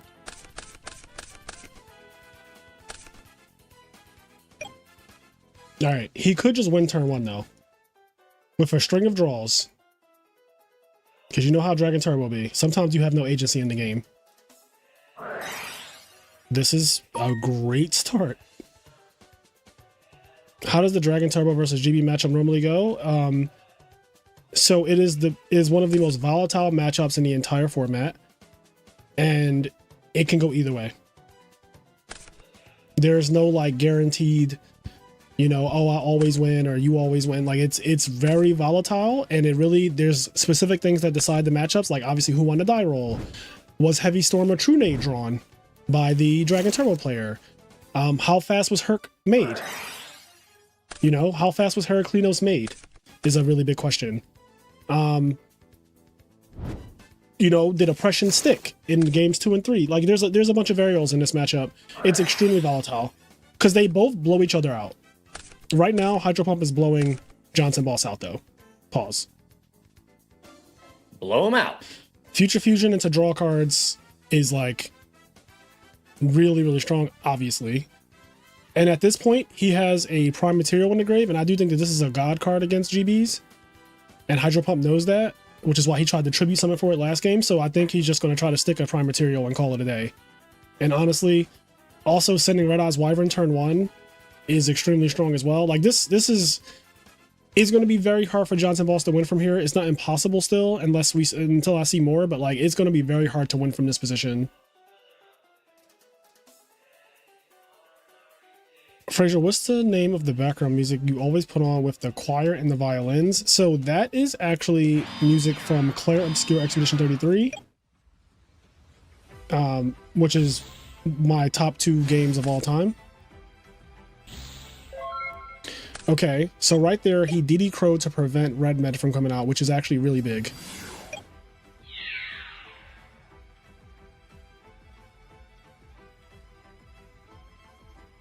So this is from this music, this whole, like, all of this music that you're hearing right now at this very moment, I just switched it. This is all from Clair Obscur, and this is all the violins and, like, the choir and stuff.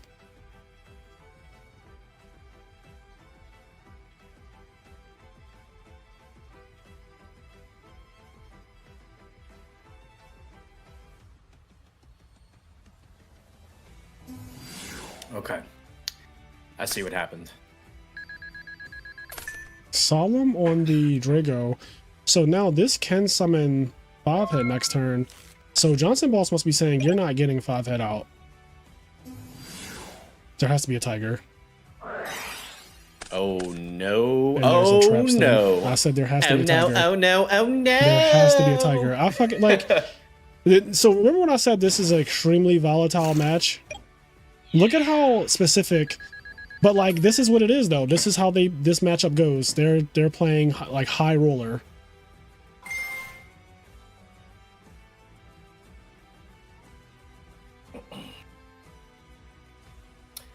Honestly though, are we on the rec list right now? Because No. this is still looking pretty. We're not on the rec list.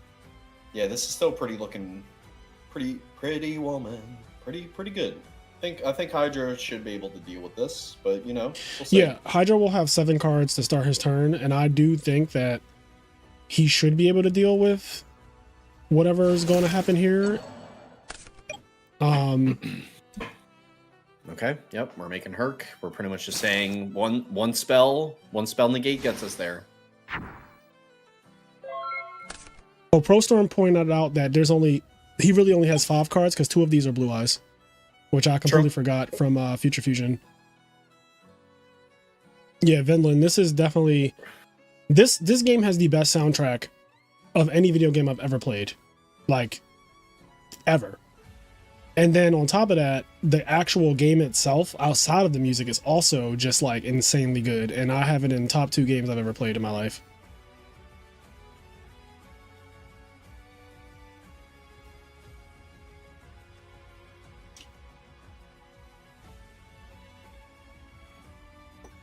So 2 Blue Eyes and 5 other cards. Now the thing is, this gets out of hand very quickly. Oh my god. Well, this gets out of hand very quickly if Hydro doesn't break the Herc basically now. Welcome to getting out of hand. Because we about to trade it in for a brand new one. He's negating that, yeah, I mean, like, you can't let him possibly draw into like instant fusions and a bunch of it's too much. It's too many new cards. Okay, and Hydro Pump is in a really bad spot now. I've never played Elden Ring, no. Okay. A Herc in the dream, bro. A Herc in a fucking dream. Setting monsters now. Oh. Interesting. All right.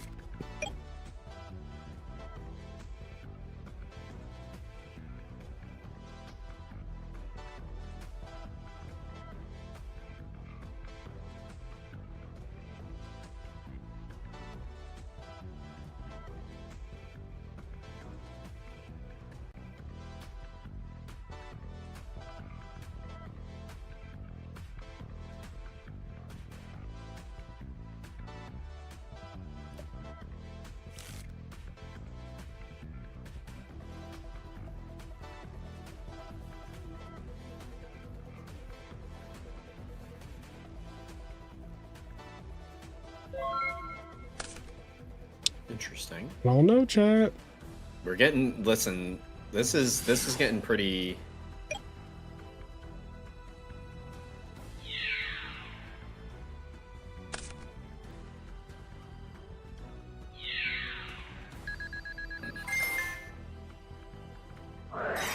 Yeah, Virgin, I saw that as well. It's what it really is for me. It's really the MST off the top on that bottomless. That's really what set it through. I mean, yeah, we're not going to negate an oppression because that's the only way you could deal. Exactly. Is by special summoning. So I feel like it's just cooked now. Yeah, we're going to the end of the set. Is how it feels. For Yeah, I said like do not count Johnson Boss out. Where is Heavy and Trunade? Because that's the okay. There's one. So like, what say you? Yeah, I mean it's tough. Yeah, okay, sure. So now, okay, you get to play cards for free now because Solemn's already gone.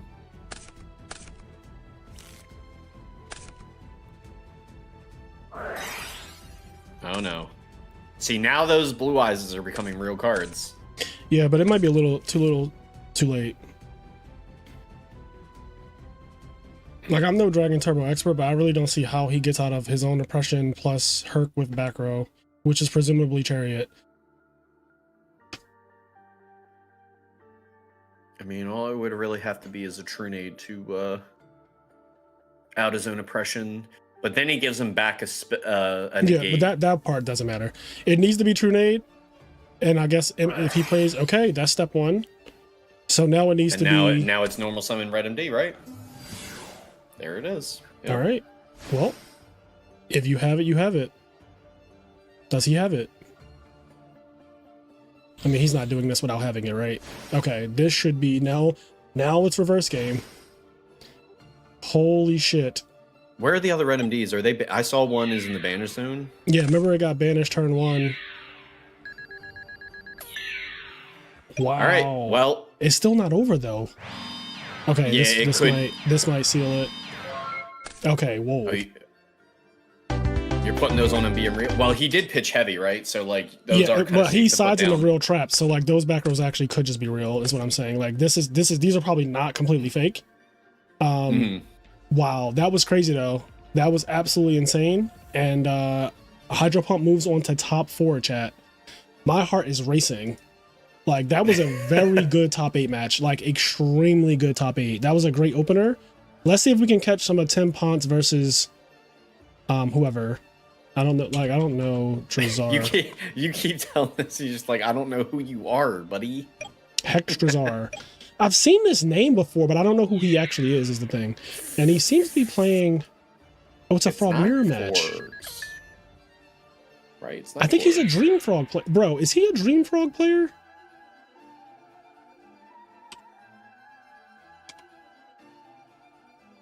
Drazar. He topped this year with Frog OTK. So he is capable. He's capable. Okay.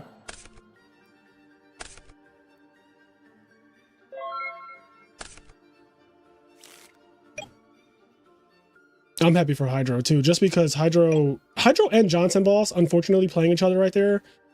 I wish that they played each other in the finals or something, just because both of them, I want both of them to like get a win. Well, Hydro Pump won like in 2022 maybe, or 23. Like it was like a early, this is before Edison got like really big, but it was a peak of the beak, I'm pretty sure. I think he went with Black Wings like way back in the day.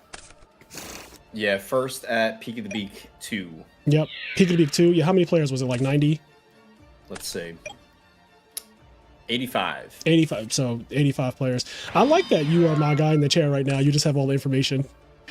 I mean, hey, go to formatlibrary.com for all your Edison format needs. Hydro Pump. Yeah, here we go. Peak of the Beak 2. Hydro Pump. Oh yeah. You know who also got a win a long time ago in the very early parts of Edison format? This guy named Stango. He like won a beast mode local. Oh yeah, I won remember with that. Black Wings too. Yeah. Yeah. Randomly as fuck. That was so random when that happened. Bro, it was Plants in the finals. I was like, oh goody! Yay! That was probably the last time somebody played Plants in a tournament too. Like Like they've been slowly dying off like actual plants. And then I think that you winning with Black Wings in the finals against plants was probably like the end of like no one's played plants ever since. That was like what, 2023? Oh, I don't even know. That was 2023. It was April 2023. Yeah. Double Book of Moon. Book of Moon was really popular in 2023. Yeah, Book of Moon was out there. And a main deck DDV. 2 Bora. I said 2 Bora. You and AJT. Yep. I don't want to see more than one. But now I do, kind of. Because every deck's trying to OTK you turn 1. You need to run them down.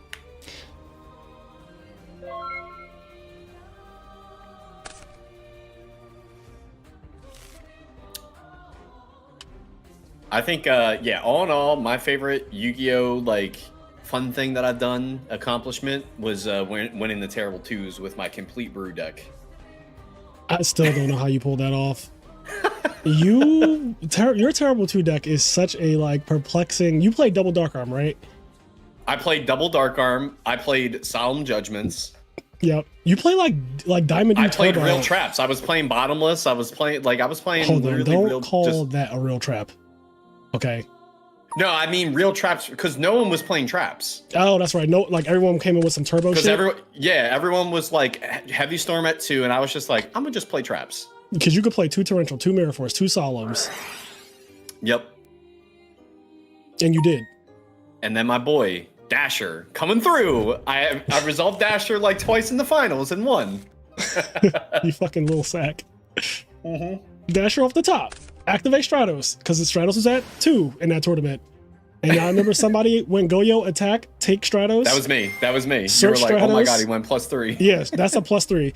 So Goyo attack Stratos to take it is +1 from just like beating it in battle, right? Your opponent goes down a card. You get the Stratos, so you go up. Then the Stratos searches, and you go up. Then you go summon Stratos, because you can search Stratos. And you go up again. We up. We up. And we are. So, Dream Frog player looks to be in a pretty excellent position. Yes, and Dream Frogs does have a pretty good Hero Frog matchup. This was kind of how this deck started, because Hero Frogs at the time were the frog deck, and Dream Frogs was born, which it just does this over and over and over again, which is really annoying for even Hero Frogs to deal with. Yep. Their most reliable way to out it is like post side is like Miracle Fusion Vanity's Fiend and like just Raigeki your field. Yeah. It's like their best thing they can do to it. Everything else is like pretty bad tempo wise. Because like just leaving a Malicious Edge out there is like really not good enough. Because this deck just synchros like crazy. It can literally just make Goyo randomly and just take your edge. Dream Frogs because it puts you to sleep. Yeah, after the 4th dupe block.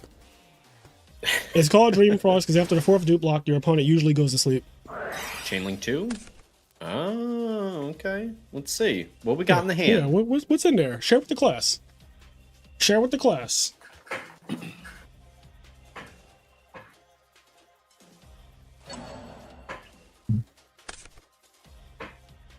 Ooh. Raigeki Break and Soul Exchange. So the hand is dead. The hand is doesn't do absolutely anything. dead.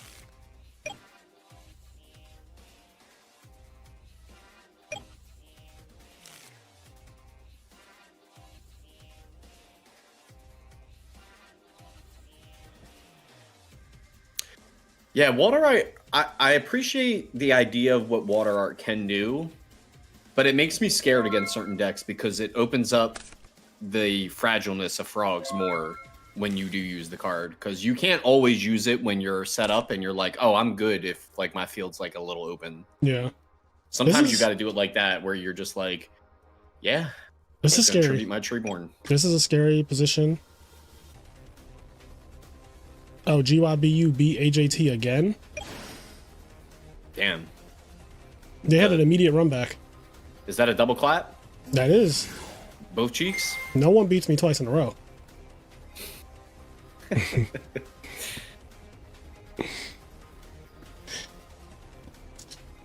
The immediate run back.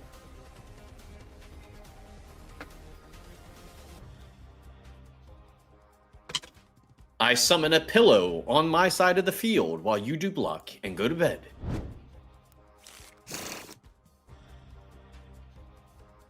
Malicious Edge, not particularly going to help today, but can help in the future.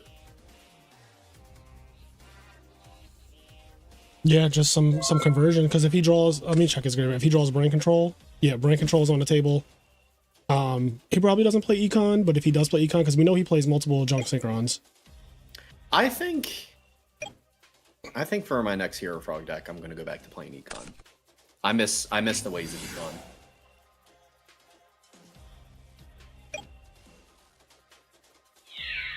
So vanities, not fantastic for us. Gotta be honest.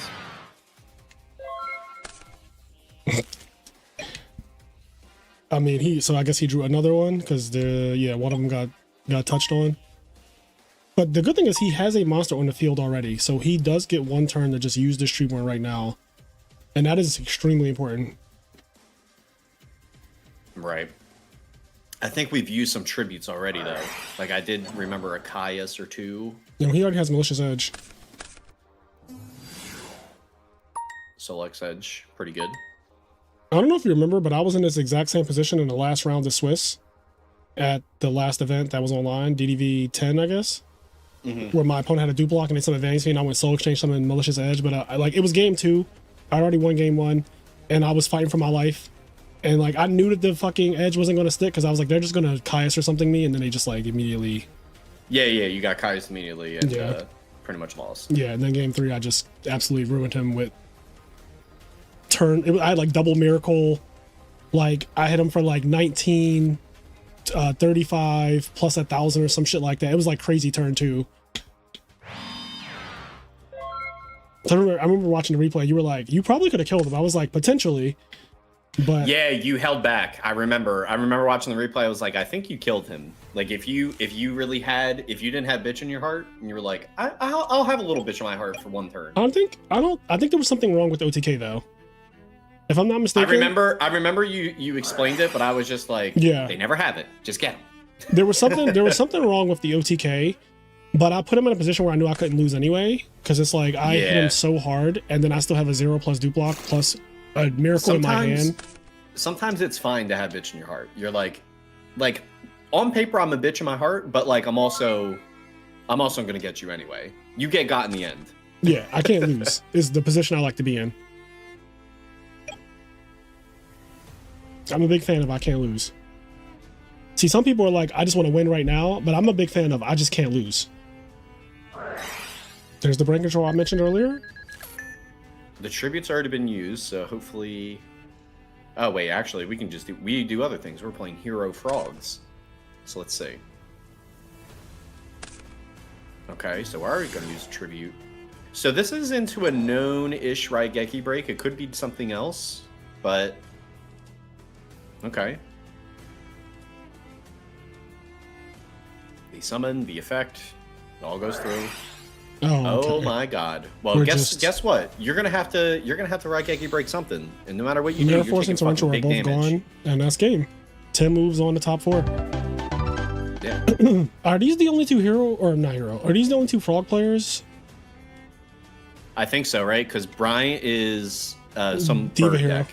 No, Diva hero. Yeah, Bray is Diva hero. I don't know what Dez was playing. GYBU is Blackwing, so it's Blackwing versus Diva hero. Yeah, Diva hero. And then Dragons versus Hero Frogs. Okay, so it's 4 different decks. Yep. In top 4. Edison format still continues to be the most diverse retro format. Yeah. By and far. All right. And, you know, the one that people want to actually play. So, moving on to top 4, chat. All right. So, where are we? Tim and Drazar. So, Drazar reports, and then Tim plays against Hydropop.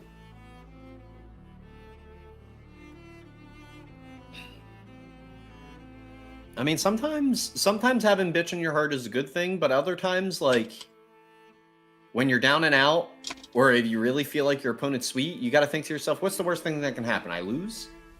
My life won't end. I'll just lose. You can accept losing once in a while.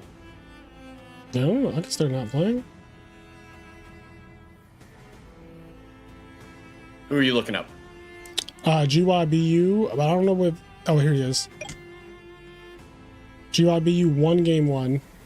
Yo, this Gilman turn 1 in a back row. So funny. I've seen too much Gilman in a back row. That's funny. Losing is a part of the game. A lot of players cannot deal with that fact.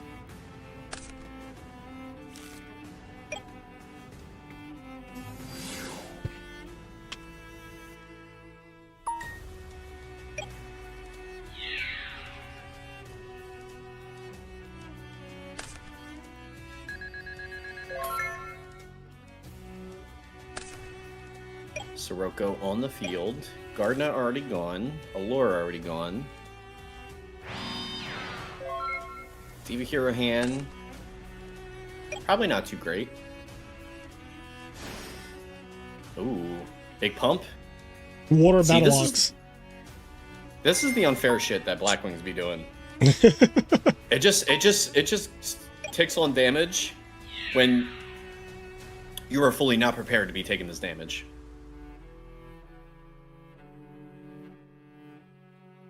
Not fully prepared to take the damage. Yeah, I'm not fully prepared to take this. Nope.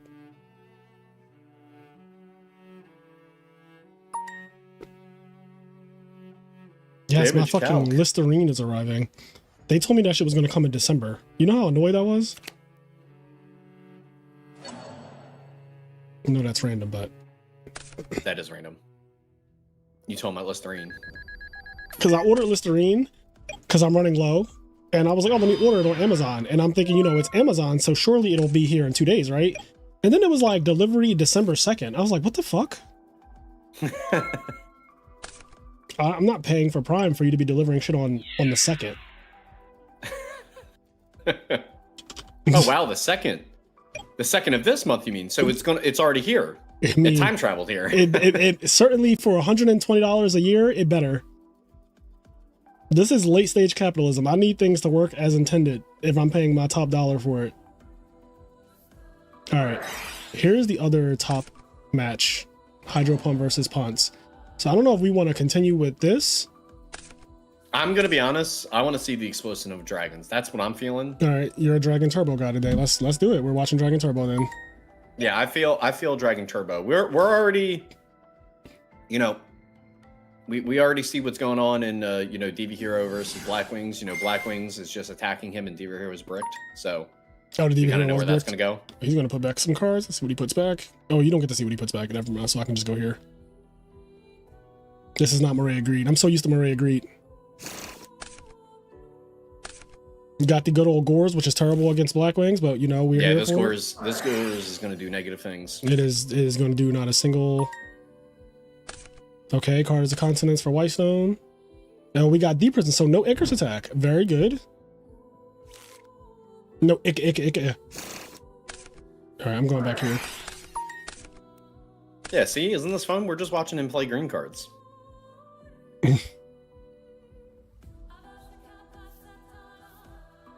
Diva Hero deserves to be featured. It kind of does. It kind of does deserve to be featured, but you know what? I'm putting Diva Hero, I'm putting the ball in its court. Make it to the finals and you get featured. That's how I feel. I've been let down too many times. I do kind of want to see it. I actually have a split. Don't I have a split screen thing? I don't know how to set it up though. Hold on. So what you do is No, I can do it. I can do it. Oh, yeah. See. Oh, hold on. Hold on. He doesn't know how to do it. He's struggling. Look at him go. Look at him try so hard. I tried so hard and got so far, but in All right, here we the go. end, it doesn't even matter. I had to fall to lose it all. Let me see. Is that okay? There we go. We are gaming. Oh, Call the Hunt at main deck. Look at this chat. We're fucking living in 20XX. In the year 20XX, war had occurred. Tell me this isn't the best stream you ever fucking seen in your life. We get to watch count them, two matches in top 4 at the same time. Next stream, y'all, when we have 80 people in the next IMNerd tournament, we're going to have a split screen of all 80 duels.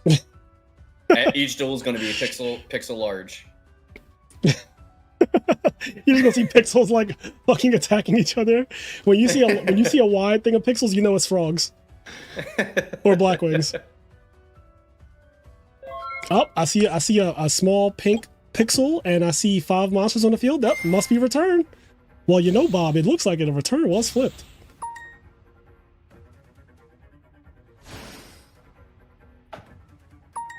Tim is a little bit on the weak side. He's just doing froggy beatdown. But I'm not gonna lie, it wouldn't be the first time that Hydra lost the froggy beatdown. It wouldn't be the first time. Yo, GYBU is activating a very dangerous heavy storm right now. Unless it's just like, I have game and I don't care. Bro, he's at 29. It is game. Yeah. He's gonna get him. But that's what I'm saying. He was going for Starlight Road. It's dangerous because if your opponent chains anything, they chain anything, all your shit gets wiped out. But Bryant didn't have anything to chain, unfortunately. So now he just dies instead.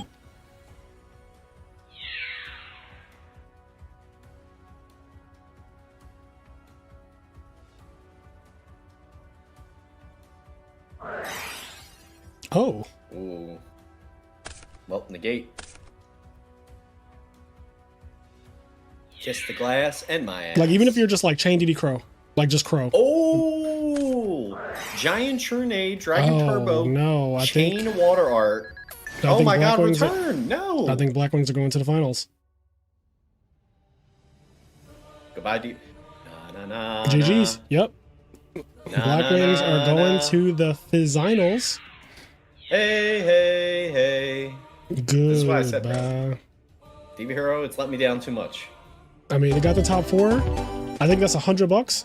But yeah, he's out. He's out of here. All right, so I think we can go back to the way the world is supposed to be. Oh, nope, not that one. Here we go. Alrighty.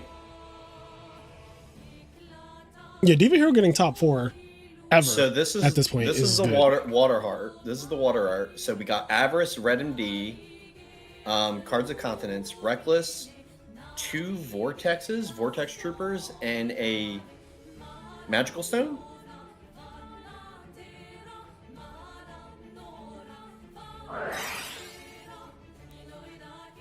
Interesting. So we actually don't have a way to get the Red MD on the field. Interesting. Currently. Unless the graveyard has a way to facilitate it.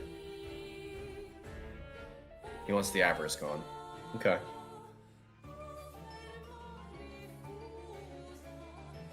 Thunder Dragon, are you in the tournament? Were you in the tournament? I think he's the Diva Hero guy. No, he said he probably fought a lot of birds. So he's responding in a way that's like, I'm not him. Right? Because, like, at least to me, the way this reads is, Enraged said, still a good showing for Diva Hero, and then he says, respect though, he probably fought a lot of birds.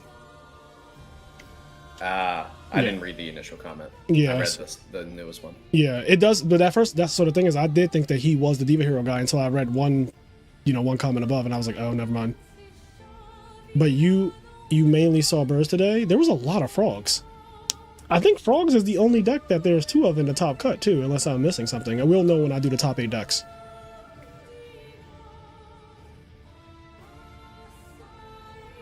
The Blackwings are in the finals, and Blackwings are playing either Dragon Turbo or Hero Frogs. I don't have sounds on right now.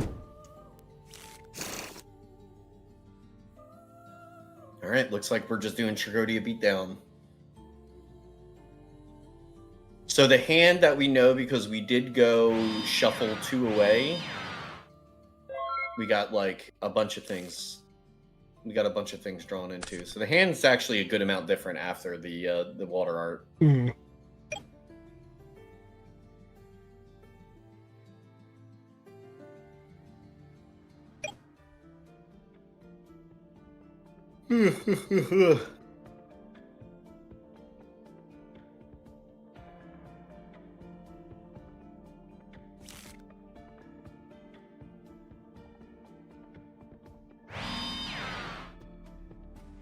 Set one. Pretty weak. Oh. Not too weak. If it's the 0 hero.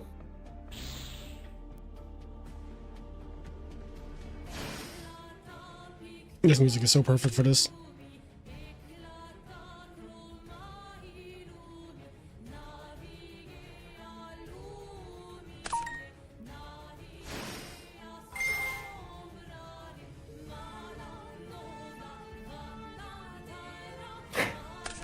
That's true enraged. He does like Ojama King.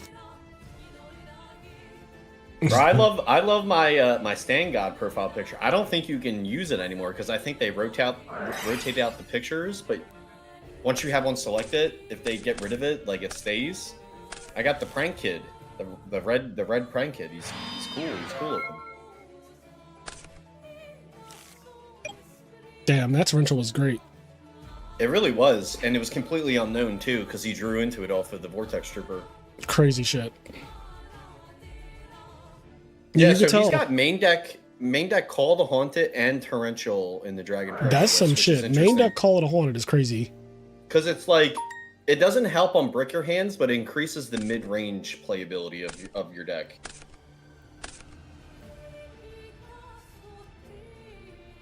I like both of these players, but Hydro Pump is literally my teammate and my boy.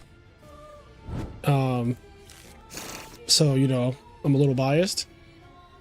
But I'm always happy to see him doing his thing. Call and Dragons is great. Yeah, Call is insane with Red Med. Like, in-phase Call should be in a museum.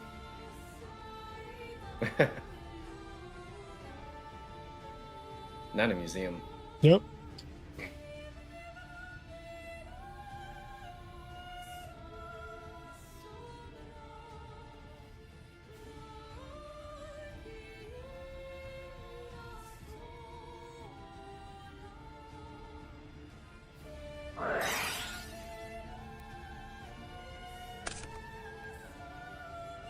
Metal Stone. 4. Maybe the Avarice that the Trunade. Oh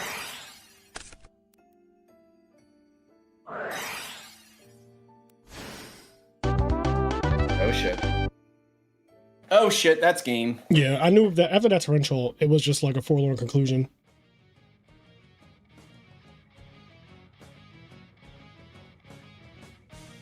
That torrential Vortex Trooper draw card was a little too much. Because, like, basically the way this matchup goes is Hero Frogs is not favored at all. This is definitely a bad matchup for Hero Frogs. You need your cards to do a lot of damage, and that Miracle Fusion did 0 damage. Yep.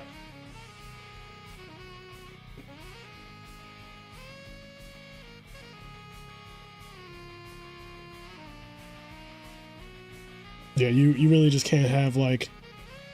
You just can't have your cards getting Mirror Force and Torrential for no value at all, which is why I don't like playing Miracle Fusion into, like, you know, back row with no monsters in the front row. But in this kind of matchup, you kind of have to forego that. You can't. The Miracle Fusion just half the ride. Yep. Yeah, you really can't just hold it and be like, oh, I'll wait for value. What value? It's a very valueless matchup. Except it seems like the way that Hydra is building a little bit, it seems a little bit more on the value proposition.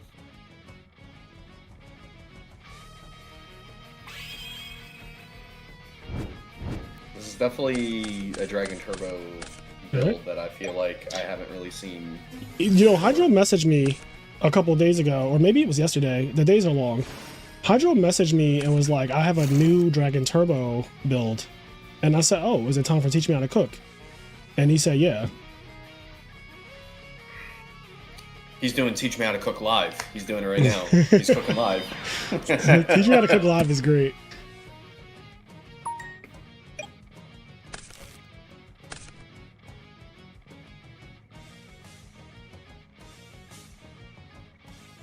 Yeah, no one's played Call of Haunted in Dragon Turbo before. That's for damn sure. So that is like a very unique thing.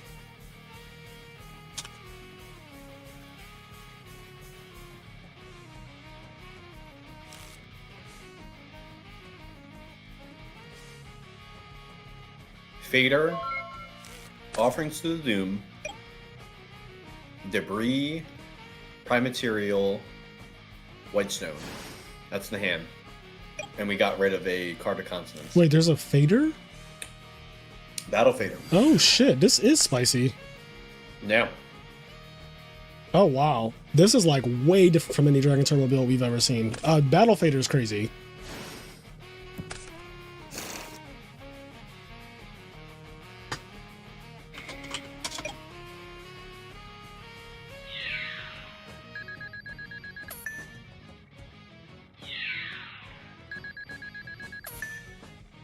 Battle Fader is interesting.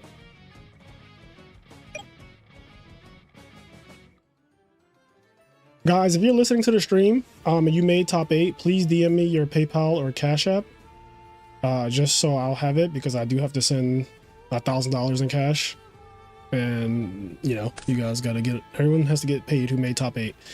So if you made top 8, DM me your PayPal or Cash App. Do not assume that I have it, because I have a lot of PayPals and Cash Apps, and I'm not going to go digging for yours, so you have to DM me in order to get paid.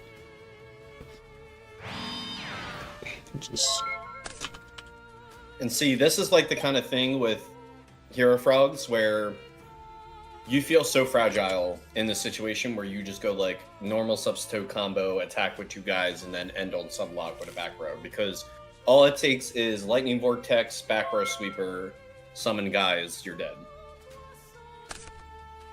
It's very hard to stop it. That's why old Hero Frog lists actually used to side Threatening Roar for this matchup, because Dragon Turbo was a lot more popular back then. Yeah, yo, I won an entire game against a Lightsworn player with triple Threatening Roar. When we played in that Gladiators Edison tournament, yep. I played the guy, he's playing Lightsworn, and this is when I was playing like multiple Roars, and I think I was playing triple Roar, and I think I was playing some number of Battle Faders. Me and you played the same list, because I made the deck and was like, you're playing this. Yep. So I feel like I played some number of Battle Faders too, but I remember he goes like JD, Summon Lumina pitch, and tries to kill me, and I'm like, Threatening Roar. And then he goes like pass, mill a bunch, and I go set Threatening Roar, go.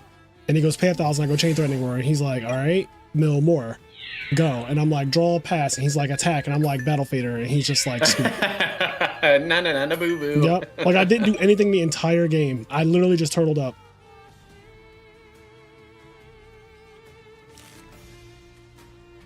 Yeah, the game state is still kind of slowly progressing here. All right, those PayPals and Cash Apps are coming in. But overall, the only thing that will really unbrick Hydra's hand is really a card of consonants. His hand is pretty slow, all things considered. Without that card specifically. I think T-Roar is underrated too, Vitali. T-Roar is really good if you're playing things like Flip Flop, Unifrog, and all of that.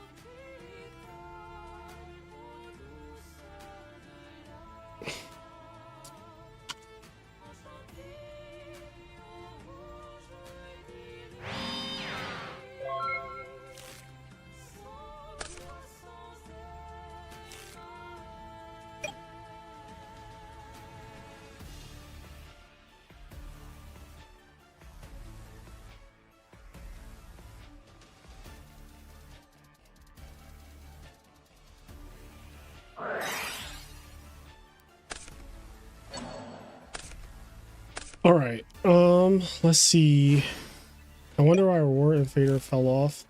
Well, Fader is obvious, right? DDV became main decked at 2. So that one is pretty obvious, I would say. Oh, fuck. Threatening Roar just... I think Raigeki Break just is better, and like... that is kind of just what that is. Like, Raigeki Break is just a better card, and people don't typically play both. You can play Raigeki Break and Threatening Roar and Mirror Force and Torrential, but I feel like Threatening Roar is going to be the last that you add. And I also feel like Deep Prison is just so good that Deep Prison just kind of trumps Threatening Roar too. Yeah, Threatening Roar, I feel like with how some of like, so think about it with like this, right? The reason why I feel Threatening Roar has lost a lot of value is that the decks that Threatening Roar was really good against, like Lightsworn and Dragon Turbo, when they want to like make their play, they kind of have to like commit all their things kind of into it. When it comes to like what's the deck? Fords, like they can just play like a resource grind where they're like, okay, you Threatening Roared, but like I pretty much am holding Stone Cold Lethal in my hand anyway, so we'll just wait till the next turn. They don't really lose much, or they don't really have themselves exposed to much after they get Threatening Roared. Versus like when you try to go JD Prio, you're like, okay, JD's on the field now, so now you're like pretty much win condition is exposed to me. Like I can kill it now. I think Threatening Roar is good if you are not playing discard traps too, honestly. Like I feel like it's one or the other. And if you're playing, let's say Hero Frogs, because I think that most of the time we're talking about frogs, we're talking about Hero Frogs. I think if Hero Frogs wants to play Threatening Roar, I think that you don't play Raigeki Breaks as well, because this is too many minuses now. Like discard traps are minuses, and then Threatening Roar is really a minus as well. So you have to figure out which one you want to play. And Raigeki Break's just better. It's just a better card overall. It's a card that deals with Whirlwind. It deals with Oppression. Yep. It deals with face down monsters because like Threatening Roar. Like if you have Threatening Roar set and they just go set right, go set it back row, you're like, oh well, this is just awkward now. Yeah, because they're going to force Threatening Roar by just flipping Raiko, which is not great for you.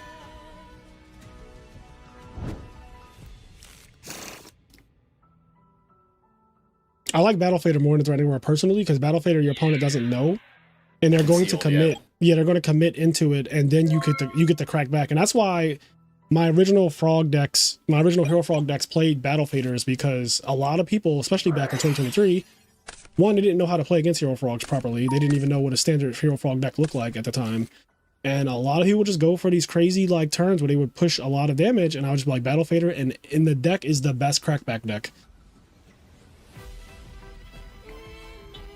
Miracle Fusion, Econ, Soul Exchange, Caius, Ryza, Junk Synchron, like the crackback is savage. So if you commit your cards and I Battle Fader you, you just lose the game. And a lot of times that's exactly what happened. At Nationals, so the first ever Ultimate Time Wizard in 2023, I played against the Evil Hero guy. He won game 1. Game 2, I won. Just like I went first and I just won. Nothing to write home about. Game 3 though, he makes a guy that's like 4,000 some crazy big ass Evil Hero Gaia. It was like over 4,000 attack power.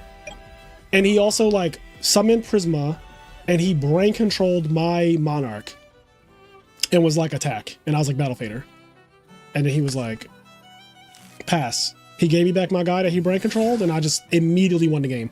I was like draw for turn, bring back Treeborn Frog, tribute for Ryza, spin back your Prisma, you know, like deal with your Evil Hero Gaia with, I don't know, anything, like literally anything. Yeah, like set the Raigeki Break, you can Raigeki Break the Evil Hero Gaia now. Or like Miracle Fusion, crash into it with a 0, so now it's dead. You're drawing Prisma for turn. You're also top decking because like you did put game on the field, but in order to do that, you use your resources. So he's passing against my Ryza plus Caius, you know, and I have other cards too, and you just tried to kill me, and now you're drawing a Prisma. Yep.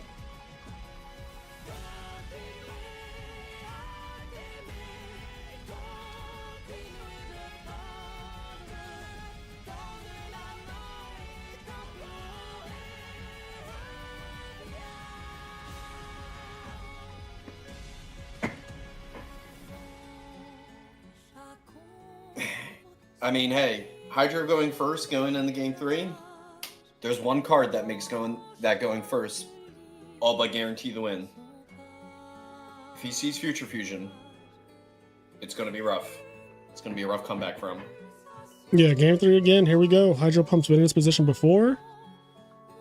That was a long game too. Like it looked like they dueled. Yeah, there was like an Offerings to Doom on a Vanity Sphere, on a Chained Heavy Storm. There was like a lot of back and forth going on there. When are the Friday tournaments starting up? I need to go 0-2 and drop to feel something again. I might do the first one this coming Friday. I might test the waters this coming Friday. I might do the first Friday tournament in a while.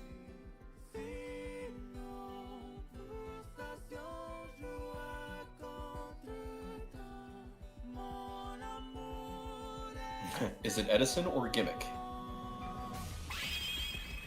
Oh, it's going to be Gimmick. It's going to be card to safe return. Yep. So it's Edison Gimmick. It's What If.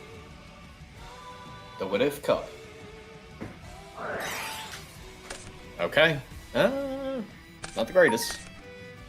Not the worst. Yeah. Nothing to complain about, but nothing to also write home either. Okay. Still not the greatest. Still not the worst. We're towing the line of mid to good.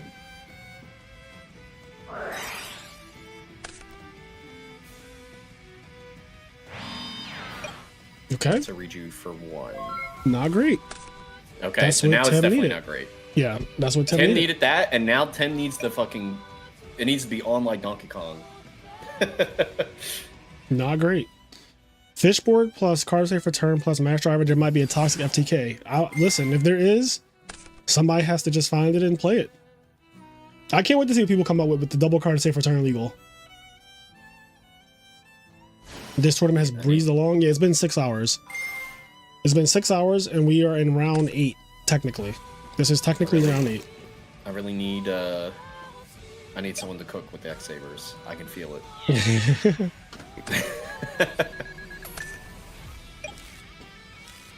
All right, Tim's also, you know, a tiny little bite, just a nibble.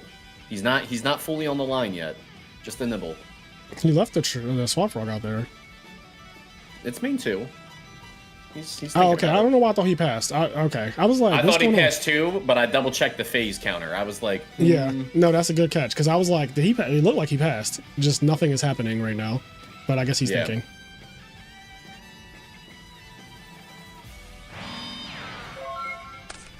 Okay. I guess we're checking for a water art. I was thinking, because of how long he thought, that it's probably not a water art, but if it is, it might be a water art that's going to get chained to something. That's my read on. Yeah, okay. It's a water art that's going to get chained to something. See, I don't know about. He waited just now. And he did get 2 draws, but you know, he can snipe a good card. Hydro's also thinking, what could that possibly mean? Oh. Oh? Oh, okay. So he's chaining that because this card discards. No, it sends. Oh, it sends. Okay, good. Yeah, it sends. Okay, yeah, it does say that. That's a good catch. Then send Yeah. one card. So I wonder if Hydro Pump, maybe his hand is set up in a way where no matter what, he's like, I don't want you to discard this from or send this from my hand. So he's getting rid of Reckless Greed. So let's see what the hand is. Survey says. It has to be something that, I guess he's playing super. So he already has 1. 2 red MDs, an offering, and cards continents. Okay, so the hand's dead. We're gonna get a draw. We may be able to do more of this back row. I mean, we saw Call of Hana earlier. Could be Call. I don't think Call necessarily gets us anywhere except just Blue Eyes beats. Because I think that's actually the only Blue Eyes we have in the grave. I mean, it would be huge damage. 2 red mad, offerings, cards, of continents. Okay, Reckless. So he's just See where like, this gets us. I am going to Hail Mary here and draw any instant fusion or a dragon monster that's summonable. And if I get there, I get to summon back Blue Eyes, which is huge.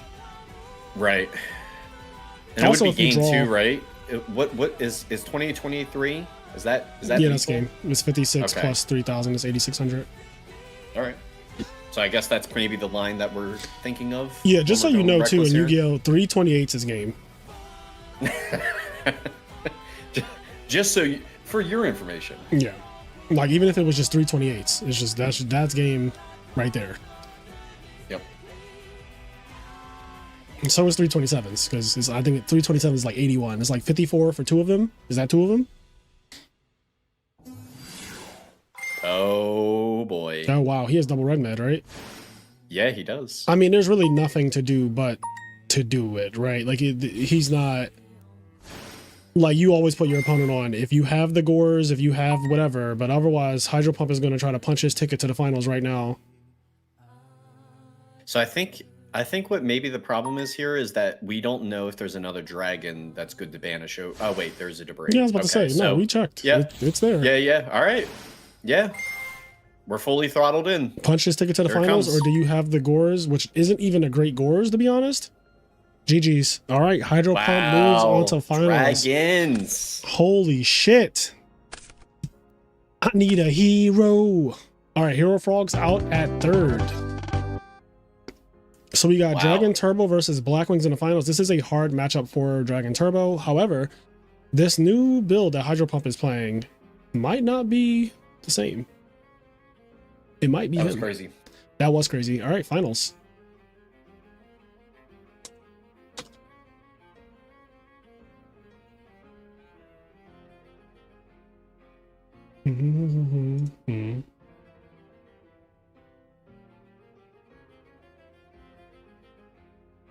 That was good. Insane.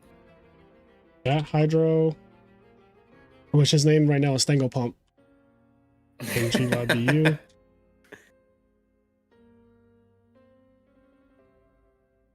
It was a good hustle, Tim. Tough matchup. Yeah, Tough great matchup run. for the finals. You get to Good the run. finals. Definitely a toughy matchup. But you know,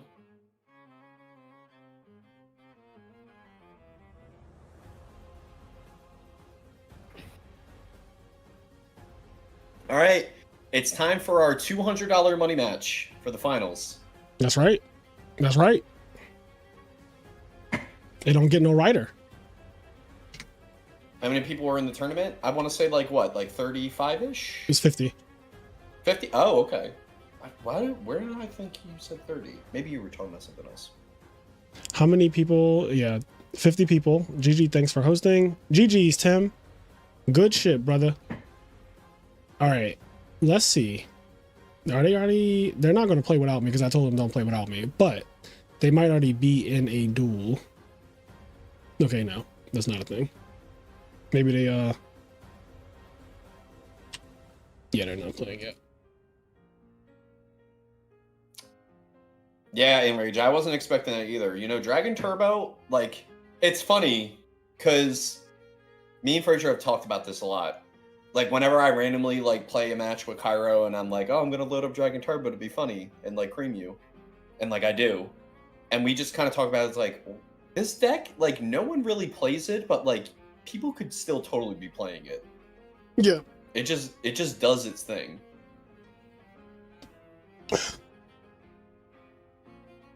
Like, I still think there's room enough in this day and age for someone to get lucky enough to go all the way with it.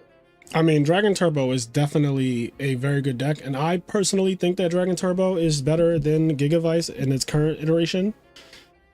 Like, I think Dragon Turbo is just a bit more, it just has that much more consistency. It's also got a more powerful, like, sack card in Future Fusion. Future Fusion is just, like, insane. Yeah. It's just too good.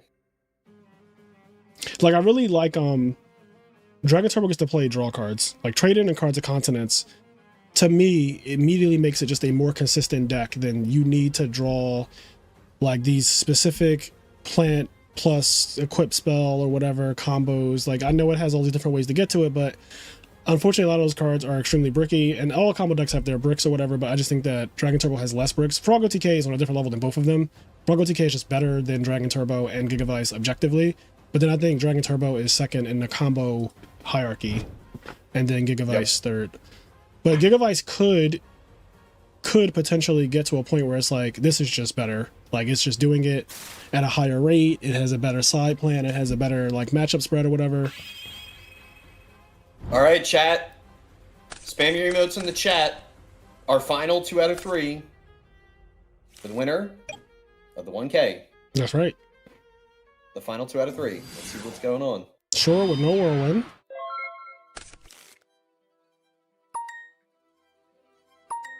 Landois is in the chat. Oh, Blackwings versus Drake. I love these decks. They're so fair and fun.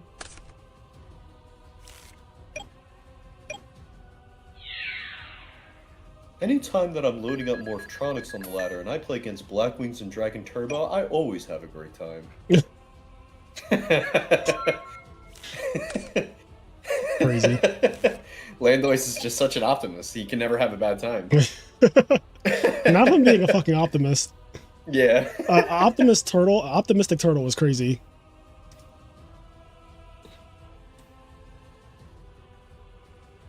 He can never have a bad time.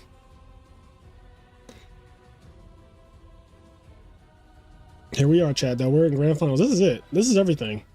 This is for all the marbles. This is for $400. And well, technically, both of these players are guaranteed at least 200 because second is 200. But in this matchup alone, there is $600. Like this match by itself is $600 in the pot. So a little bit of a slow start from Hydro, just a little draw pass action. Yeah, but he can absolutely tolerate this with. Yeah. Like if this is all Blackwings is doing, you're so happy with this. No, Dragon Turbo is not even close to the best deck in Edison. Unfortunately, bad habit. Not even close. Like it's not even top 5. It is a good deck, but it's not even a top 5 deck in the format. If we're going to keep it all the way real, there's no way you can convince me that Dragon Turbo is overall a better deck than Blackwings, Vayu, Hero Frogs, Forgs. Just no way. Not 6 Ams. Oh, card destruction, unbreak the hand, that's really good. Card So destruction what is a did we god end card. up dropping? We dropped a handful of dragons. Yeah, like dragons that really weren't going to help us. Yeah. So now we're at 3 discards.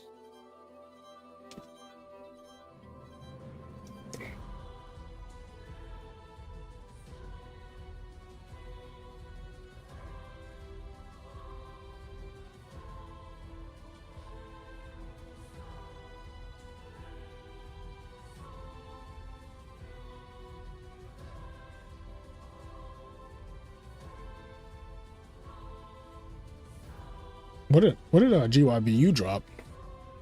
So his Mirror Force and Torrential are gone. That's interesting. Those cards don't matter that much, honestly, against Dragon Turbo, just because of the way Dragon Turbo usually goes for game.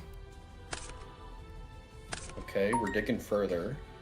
What's our grab? A trade in, obviously, for the White Sin that's going to affect. Right? Yep.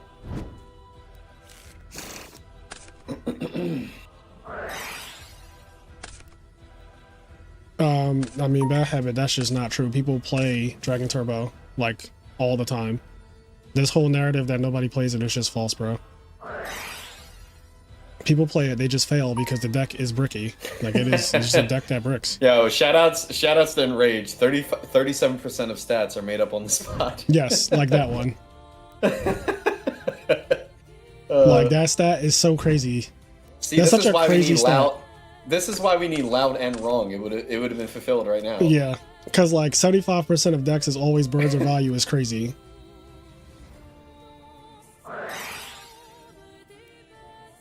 Oh. Like Dragon That's a good Turbo is card. definitely played in every tournament and it just doesn't always perform well. It's a deck that is very on and off. If it always performed well, first of all, you got Ghost Rider who plays that shit at every tournament he can and like does not do well at every tournament, not even close. So it's like, okay, that's one of the best players with the deck who plays it all the time and we don't see the deck topping all the time. We don't see it winning all the time. If it was the best deck, you would actually feel that because you'd be like, man, this one guy always tops or always wins with this deck. Marcus LOL said, I don't even think Turbo is better than Flip Dragons. Flip Dragons is a deck that actually nobody plays, and it might just be him. That deck is so scary randomly, like just randomly scary. And it won a tournament before Dragon Turbo ever did. Fitz won with Flip Dragons a very long time ago, like 2023, I want to say. I'm pretty sure Fitz won with Flip Dragons in 2023. Deck Devastators. It does play. something. It plays some cards that are like not, or kind of like uniquely really not played that are pretty solid. Like that Blizzard Dragon. That Blizzard Dragon's actually a pretty good card. That's not It's very what, annoying. To no, deal with. that's not. Oh, is that not the same deck? No. This is what we're talking about more. So, Fitz played this. Oh, that's Trap Dragons, right? Yes. Bro, Stango's 2021. My bad. Stango was just Stango was fucking absolute left field just now. Bro, I thought that it was. I thought he was in that deck. This tournament was 134 put him people. in the deck. You were talking so crazy just now. Yo, put him in. Put him in. You were talking so crazy. Put him in. Put him in right now. All right. Well, I think Hydra is fully committed to trying to do something this turn because this Vortex Trooper is assed out currently. That's your normal summon. All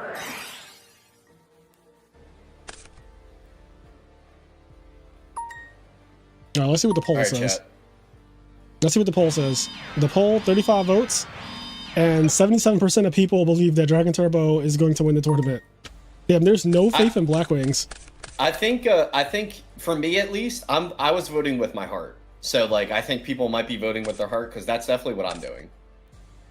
So you think Blackwings is losing the tournament? You think Dragons is winning? I voted with my heart with Dragon Turbo. I want Dragon Turbo to win. Okay, all right. And I think Blackwings realistically might be the winner, but I'm voting with my heart. Ghost Rider plays exactly Blackwings and Dragon Turbo, and that's it. And he pretty much only plays Blackwings that I notice mostly in War League.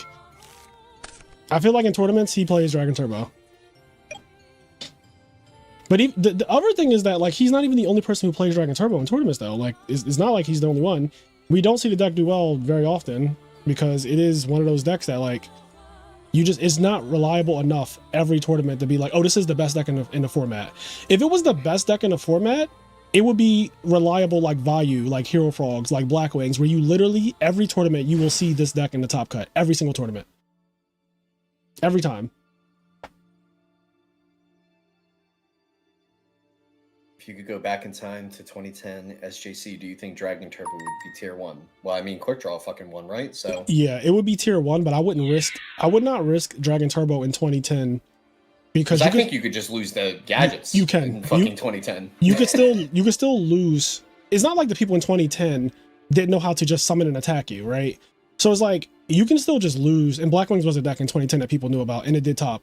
So you can still just lose to bullshit Billy Break playing Cat. Like Billy Break was playing Cat. You just get like Cat and all that, not Doom Caliber Knight nonsense. Like you still just lose to a 2010 deck. Like it's not out of the realm of possibilities. I'd rather, if you ask me to go back to 2010 Edison and play a deck, the it's best not deck even to close. Play for the SJC.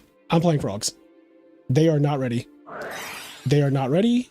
They are not ready for. I'm not even ready for any frogs. I'm not exactly. I'm not even going to play Froggo TK. Like I'm not even going that hard because that's just like that's cruel. You could just beat them with burn frogs. They would see you summon Turbo Rocket and they'd be like, "What the fuck is that?" Yeah, like honestly, Frogs in 2010 is literally like I would have a crowd of people around me like, "Yo, what is happening right now?" Like he's dupe locking people, he's flip flopping, he's miracle fusioning, he's junk synchro, prio, bounce, torrential. Like he's just from the future. Like I'm from the future. I come in peace.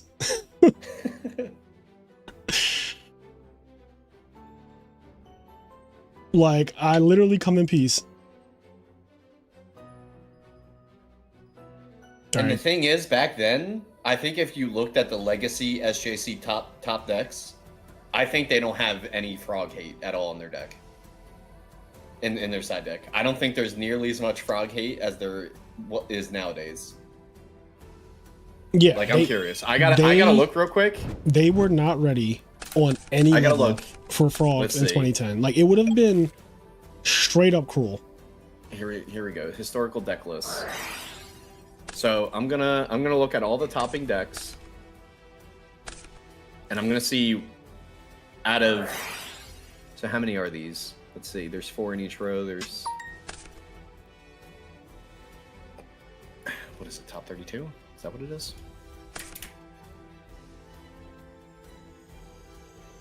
Yeah. So there's 16. All right. So out of the 16 decks, how many of them have like OD frog hate?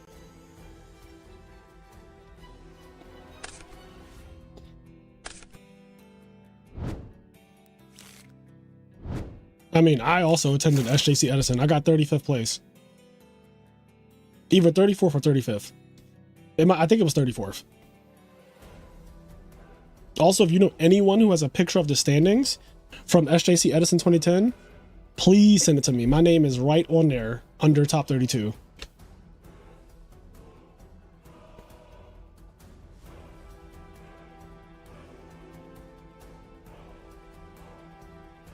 Yeah, frogs would have been like one of the most ridiculous things that people, it would have been such a crazy out of nowhere deck to play the modern Edison frog deck in 2010.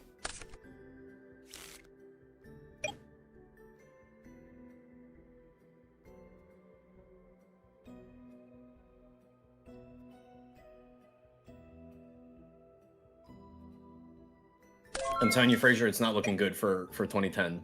I'm almost done looking at all of the lists. You don't have to tell me. But their side deck is not ready. Me and Kenny have done videos where we played Billy Break's deck, Jeff Jones' deck, Jarrell Winston's deck, and like whoever else. Like we've played those decks. I know they're not ready. They're too busy siding fucking Swallows Flip, Mirror of Oaths, and Legendary Jiu-Jitsu Master. So let me break this down for you, okay? Yes, he did. So go ahead. Is he? So let me break this down for you. I looked at the top 16 decks, and I said, if you have a reasonable amount of side deck hate for frogs, your minimal reasonable amount is that you need at least 2 DD Crows to even be considered. And if you have anything else like pulling the rug, like I'll give you that, or even oppression, right? So there's only one deck out of all the top 16 that had at least 2 DD Crows and pulling the rugs, and that was Jeff Jones, the winner. So Jeff Jones was the only person who could reasonably have any fight against frogs. And he was playing quick draw, so he had no chance. Right. He had no chance. He would get dogged. And then the other deck was the deck that got 6. So Jarrell Winston. Hey y'all, Pro Winston here. All right. So yes, Pro Winston. Crows don't count. Like I'm letting Stango talk, but Crows do not count. I agree, Tim. They are so bad against Hero Frogs. But go. No, I agree. He at least had DD Crow and Royal Oppression. So like. He had a little bit of a chance as well. His deck is unplayable.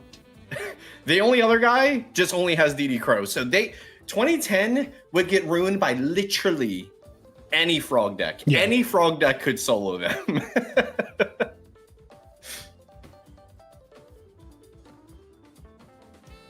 Because it's like Crows is not enough, but at least if you have Crow, you have a fighting chance of something. Like literally.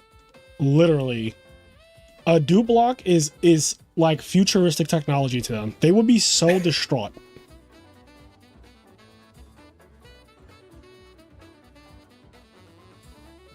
Also, you're not mirror matching, so you just know you could just leave up substitute dupe frog every match. Like, I'm just dupe blocking you, but I'm not even like dupe blocking you. I'm just sub blocking you, and I'm never afraid to get like brain controlled and punished or anything like that. People were playing Flamvels and Gadgets and Gravekeepers and Quick Draw and Cat. Like, it was just wild. It was a wild time.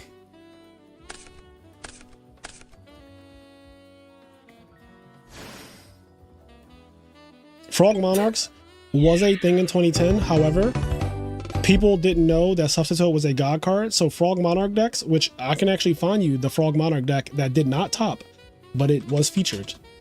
Frog Monarch. SJC, by the way, terrible news for you, Frazier. What's wrong? Shannon's watching Ultimate at Port Priority. She just reported to me that tweet just got 3-stocked by Yoshi on stream. Oh no. And remember what I told you last night when you were like, "Oh, what tournament is that?" And I said, "Yeah, it's this weekend." And I was like, he's gonna get cooked, by the way. So look at this, by the way. This is SJC Edison. This is April 25th, 2010. This is a Frog Monarch deck from literally 2010. Look at how fucking bad this deck is. Oh wait, is this the one that's not playing 1-for-1? It's not playing Dupe Frogs, thing. What are you talking about? I know. I remember I saw not 1-for-1, and then I remember the Dupe Frog. This deck is terrible. Like, it's actually fucking terrible. This just shows you how much people didn't understand that frogs were outrageous. Not frame 1 heavy. Oh no. Okay, just a set of back row, fine. I thought it was gonna be like heavy future fusion. The nuts? Yeah. Not Kenny here saying there's 9 monarchs and 3 lads. Because there really are 9 monarchs and 3 lads. This is what people thought frogs were good at. This is what people actually believed that frogs could do.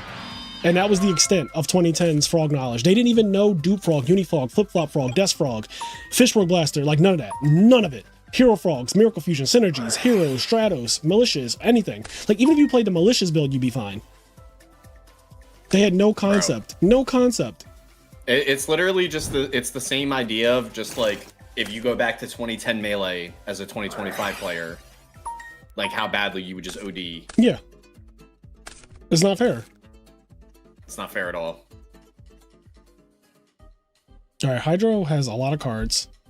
8 to be exact. 8 cards to his opponent's 5, and his opponent went first. But he's under reckless, so if he doesn't start to convert, it won't matter that he has this many cards. At the end of the day, Black Wings is playing for damage. Yeah, Hero Beat is one of the only decks that I feel like I could take from 2025, and I would not guarantee win SJC Edison 2010. No, 100% not. Because you would just lose the fucking Gravekeeper Spy. Yeah. Like, I actually think that I would not guarantee win. I probably would top because people just, like, I'm also better than most people, especially now. Like, I've had an awakening since playing in 2010 SJC Edison. But, like, winning the tournament would still be hard. With Hero Beat, specifically. It would still be hard. Topping would be fine. Top 32, 12 rounds, I could do that.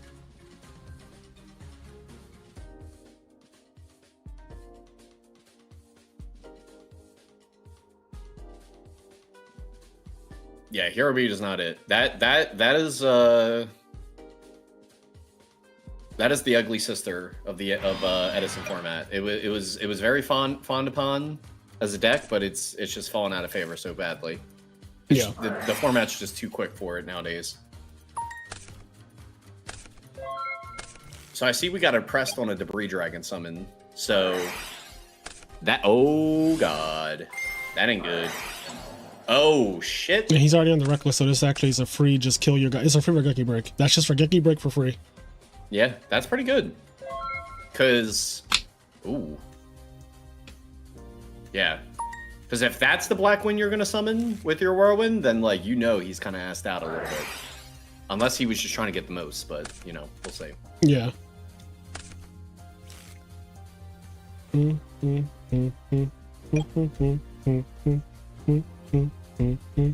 This is a very close game, actually. Unless Hydro shows me, like, you know, True Nate into OTK or Magical Stone into Get Back Heavy into OTK. This is actually a very close game because every monster that GYBU summons from here on out is going to lead to not only a plus, but excessive damage and the oppression protecting, and the Heavy Storm's already gone. Like, this is not decided just yet. I need to see a little bit more from Hydro to be like, okay, you got it. But by the time I see that, it might literally be over that turn, is kind of how that works.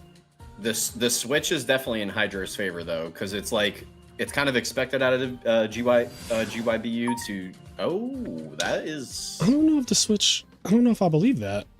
Like, you think it's more in GYBU's favor? I do. I think in GYBU right now has inevitability. Like, this looks like inevitability to me. He just needs to specifically draw monsters from here on out, though. Like, he has to draw Boras and Shoras, and Blizzard doesn't really cut it because Blizzard can't even use his effect, and it could, yeah, Blizzard doesn't cut it here because it is weird Drago. And by weird, I don't mean literally weird, but just the fact that like there's a Drago on the field and you don't really expect that because they usually, oh, here we go. This is okay. So here is exactly where it gets bad because like it only takes this Bora to now put on immense pressure. Like from here on out, the amount of pressure he puts on from just summoning this Bora is crazy. Yep. This is probably the least problematic scenario, though, because I think if it was Shura, it would be. I think I would definitely be in the argument of saying it's pretty much game. Yeah, Shura would have been too much right there. Shura attack. Because at least he had to drop a monster for this, because he may not draw one here. And Shura, and that that is 3,500 by itself. Just those two is 3,500. So. Or no, not 3,500. Is it 3,500? No, it is 3,500. Yeah. So he's at 19. Kalut is an extra 1,400 damage. So he's He's free from his draws. It's very, He can draw very now. close. Yeah, he can draw, but the problem is that one draw does have to be like insane. Okay. Because he would have done go. something last turn if he had it. Yeah. Exactly. No, I agree. It's do or die here. And what did we search off the shore? Another Kalut? Yeah. Is that a known Kalut? Okay. Yep. So that way my monsters can beat your monsters no matter what. And again, Heavy Storm was used turn 1 just to set Reckless Greed, which honestly may be like what killed him. Like he literally went heavy, set Reckless Greed. All right, so now we have to do the stone for heavy. Yep. And what comes of this? This is a What tight game. comes of this? Holy hell. Actually, that's so funny. That Book of Moon actually worked with the Blizzard. Like if we drew Blizzard, we actually had them there.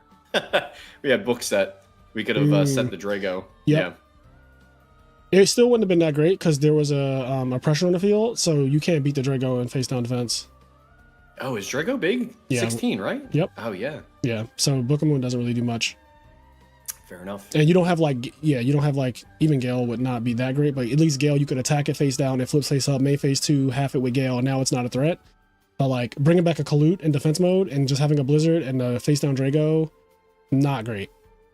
Right.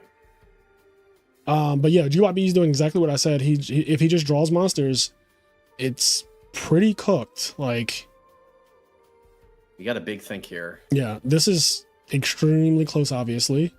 What's in the graveyard? Is there any cool debris plays? Not particularly. Oh, that's a huge card.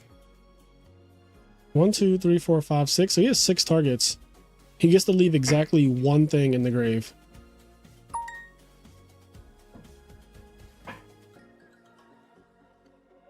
Yeah, this is huge. Like my palms are sweating because I don't.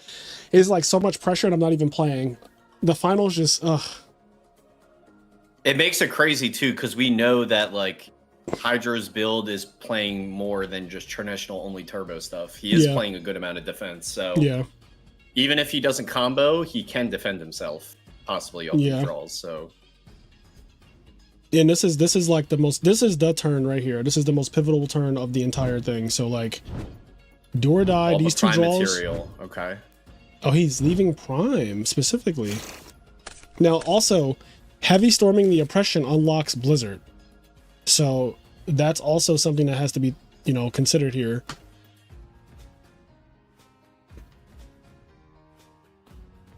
I wish you could make this smaller. Like I love that they allowed you could resize it. I love that they allowed you to move it. I love it, but I wish that you could make it smaller. Okay.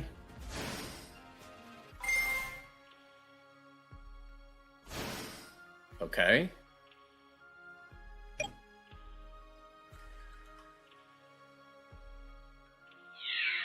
Interesting. So he's putting him on, do you want to collude now or later? So later is what he opts for, which makes sense. Yeah, there's a known clue, so like he's not. Yeah, you obviously can't attack. He doesn't have a back row. He might just die. Okay. All right, here we go. Can GYBU close it out here, or there's the Blizzard, Oh, and that's yep. Brionic. Brionic Yep. bounce both, and that's game. There's nothing else to even think about, chat. That's it. We are done here, unless he has a Battle Fader. Yeah, he did. He did have Battle Fader in his deck. So Yep. let's see. Is he going to give him? I mean, we get to wait and see, but like this is the most blatant Blackwing nonsense. Come on, don't slow play it now. We're here, baby. Yep, bounce it. He might half measure it. GG's. There we go. Yeah, it's like. Okay. Unfortunately, not much you can do there. I think, does he kill him even if he just goes bounce this, attack, collude, get another guy? Yeah, and then, that's definitely plenty of game. And I was thinking that I was like, he might half measure it if like he does suspect him to be on Battle Fader. Yeah, because he can still get the game. Yeah, this is just overtly game. And I even said like the unlock the Blizzard right there is pretty bad. Unfortunately, like he had the Heavy Storm to clear the oppression, but then you unlock Blizzard. They play 3 of it, and you just die, like not without even thinking about it, right? Like it's not even a thought. Congratulations to GYBU for winning. Congrats to Hydro Pump for getting second. Let's watch this real quick. Great stuff. Great stuff. Great tournament. Good finals. Game 3. Can't ask for much more. Yeah, that was actually a really good finals. Game 1 was actually the game, I feel like, because Hydro got to a point where he had all the cards, but then he died because of life points, and that is the game that you're playing with Dragon Turbo against Black Wings. Like I said, Black Wings is favorite in this matchup. I said that going into it. Because people over evaluate Dragon Turbo as like, first of all, saying it's the best deck is just straight up cap. It's not even close to the best deck. But like, even saying that it's better than any of the big 3, it's not better than Vayu, Hero Frogs, or Black Wings. It is a good deck, but it's not better than either of the big 3. Like, it's just not. And we have so many tournaments to see that. Like, there's entirely too much.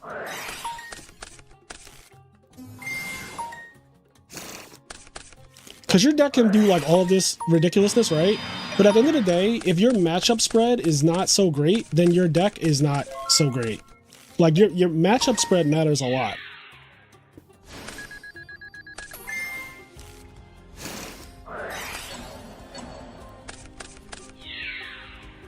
Yeah, I mean, just that Icarus attack was just so good. It was so good for that situation. I played, at SJC Edison 2010, I played Machina Gadgets. So the starter deck for Gadgets, no, the starter deck for Machina had just come out. Literally, like, for that tournament. I think that was the first tournament where you could play Machina. And I played Machina Gadgets. I played 45 card Machina Gadgets, because the idea was that I think you played like 9 gadgets. So you see 1 gadget in every 5 cards, in theory, is kind of how it was supposed to work. And I went 10-2, because the tournament was 12 rounds. So I went 10-2, and I got 34th place.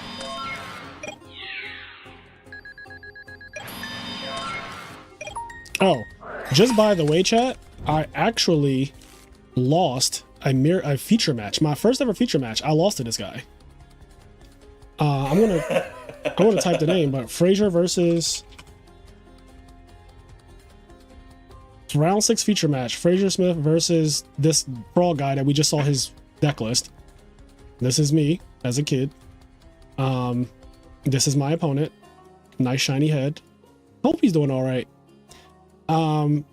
But yeah, I ended up losing with my gadget deck to frogs, which it checks out, right? Because like, even though he's not playing Dupe Frog, I still couldn't deal with just monarchs with gadgets, right? Like, it's still, you still can't beat it. But yeah, this is my first ever feature match in life, 2010. And this is before Konami said nice things about me, because now they start every article off like Frazier Smith, blah blah blah blah blah blah blah. Round 6 feature match features both of these brothers. I don't know that, you know. In this match, Devin Frog Monarch deck will face off against Frazier Smith's Machina Gadget deck. Both duelists here are currently 4-1, so they really wanted this win if they hope to have a good shot in the tournament.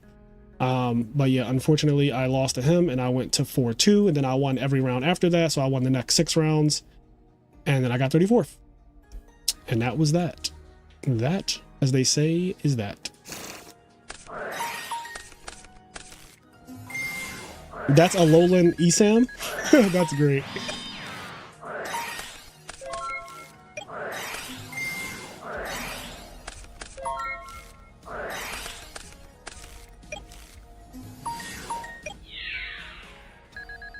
Yo, people just be talking to rage, you know that.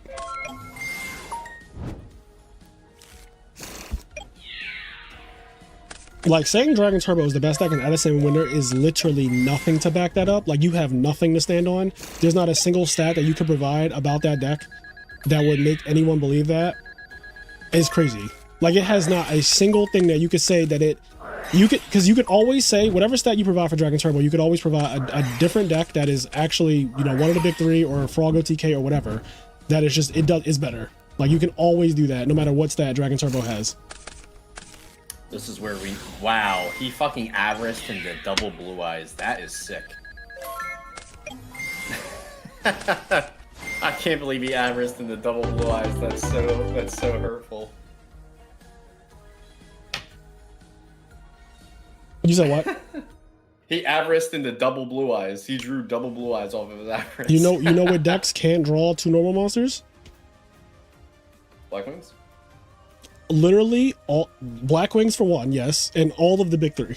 Like they just can't draw two like actual dead vanilla monsters that are actually, they don't do anything, right? Like again, Dragon Turbo's a good deck. Like I think it's a top 10 deck for sure. I think it's a top 10 deck in the format. Best deck is crazy though. Like best deck is crazy. Anyways, shout out to GYBU and Hydro Pump. Hydro Pump loves getting second. He is like the king of second place. So I'm gonna post up this. This is the payouts. So GYBU, Hydro Pump, Tim Hunts. Who was the other person? Was it Bryant? Vargas, AJT, Dez. Who else?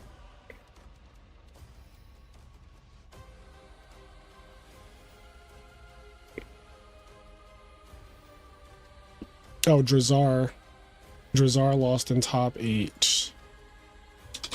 Drazar, and who else was there? Joshua Johnson.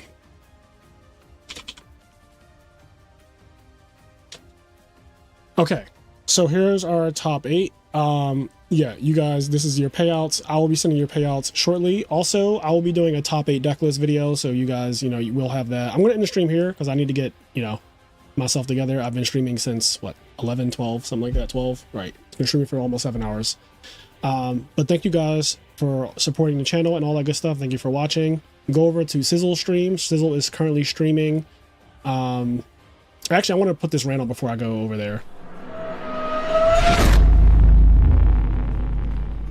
Your top 8, your top 8 Ribbit no. 1 deck. Is that 2 of them?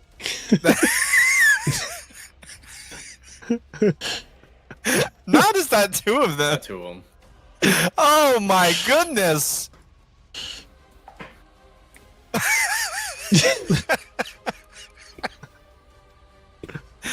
Oh my god.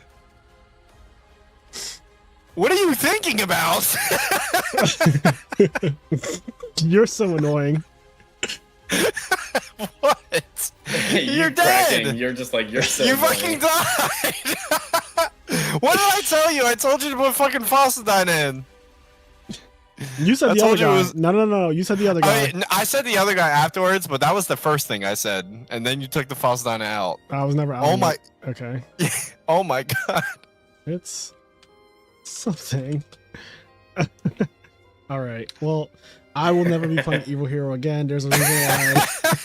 There's a reason why you guys have never seen me play it before. That was an awful experience for me. I did not enjoy myself at all. I always felt like I was playing from behind, no matter what situation I was in. I always felt like my deck was fragile and would get absolutely decimated by one card. And I guess that's what it feels like to play tier fucking 8. So like, yeah, I will stay out of D tiers and leave. I'm gonna mind my business in S tier, and like, that's just gonna be that for me. I will know I can't. Like I wanted to have fun and play like the new deck on the block or whatever, the deck that I see other people playing, but it is so bad. Like there are so many good decks in Edison format, right? Like there are so many decks that are just good. Fairies, Christia Sworn, Actual Light Sworn, Machina Control, Zombies, Vayu Turbo, Black Wings, Hybrid, and Pure. Frogs of any kind, including ones with Lava Golem and fucking Turbo Rocket, apparently. Like, you could play anything else, and it will just be fine. This was not it. I know that some of you probably enjoy me raging, so yeah, have fun with that, but I did not enjoy this session at all. I did not enjoy this session at all, and yeah. So, I am gonna leave with that. We will catch you in the next one. Peace the fuck There he out. goes. Yeah. Peace the absolute fuck out.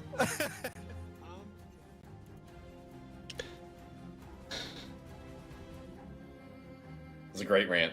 All right, welcome back to Master and the Pupil. Great rant. That's one of my favorite rants of all time. I'm gonna post a link if you guys do want to watch that video. If you never saw this video, this is one of my favorite videos, and a lot of people didn't see it. This video only has 1,600 views. Like we get a lot of 5,000 to 6,000 views now. this video is old, so it's before I even was in the video. Like, you didn't actually see me in the videos. The thumbnails were terrible. Like, I didn't know what I was doing with YouTube. I was just making videos and posting them. But these are gold, honestly. Like, these are some of, if you never went back to any archives of the IMNerd channel, there is some content. And the good thing is, like, it's still Edison format, right? So the card pool is still exactly the same years later. It's not like it changed. So it's just like the thought processes have obviously evolved and all of that stuff. This is March 2023. So this is after Pro Store 1 RBET rulers with fairies, which is why you hear me saying like fairies is a good deck. Quickly found out that it's not. But like, this is when we still were under that belief that fairies were actually a good deck. And there's a lot of things that you're going to find out in this video that are not good decks, like, you know, this one right here. But anyways, with that, I'm going to leave you all. Thank you again. I'll see you later. Peace. Oh, go over Sizzle's stream. Go over to Sizzle's thing. He's currently streaming. Peace.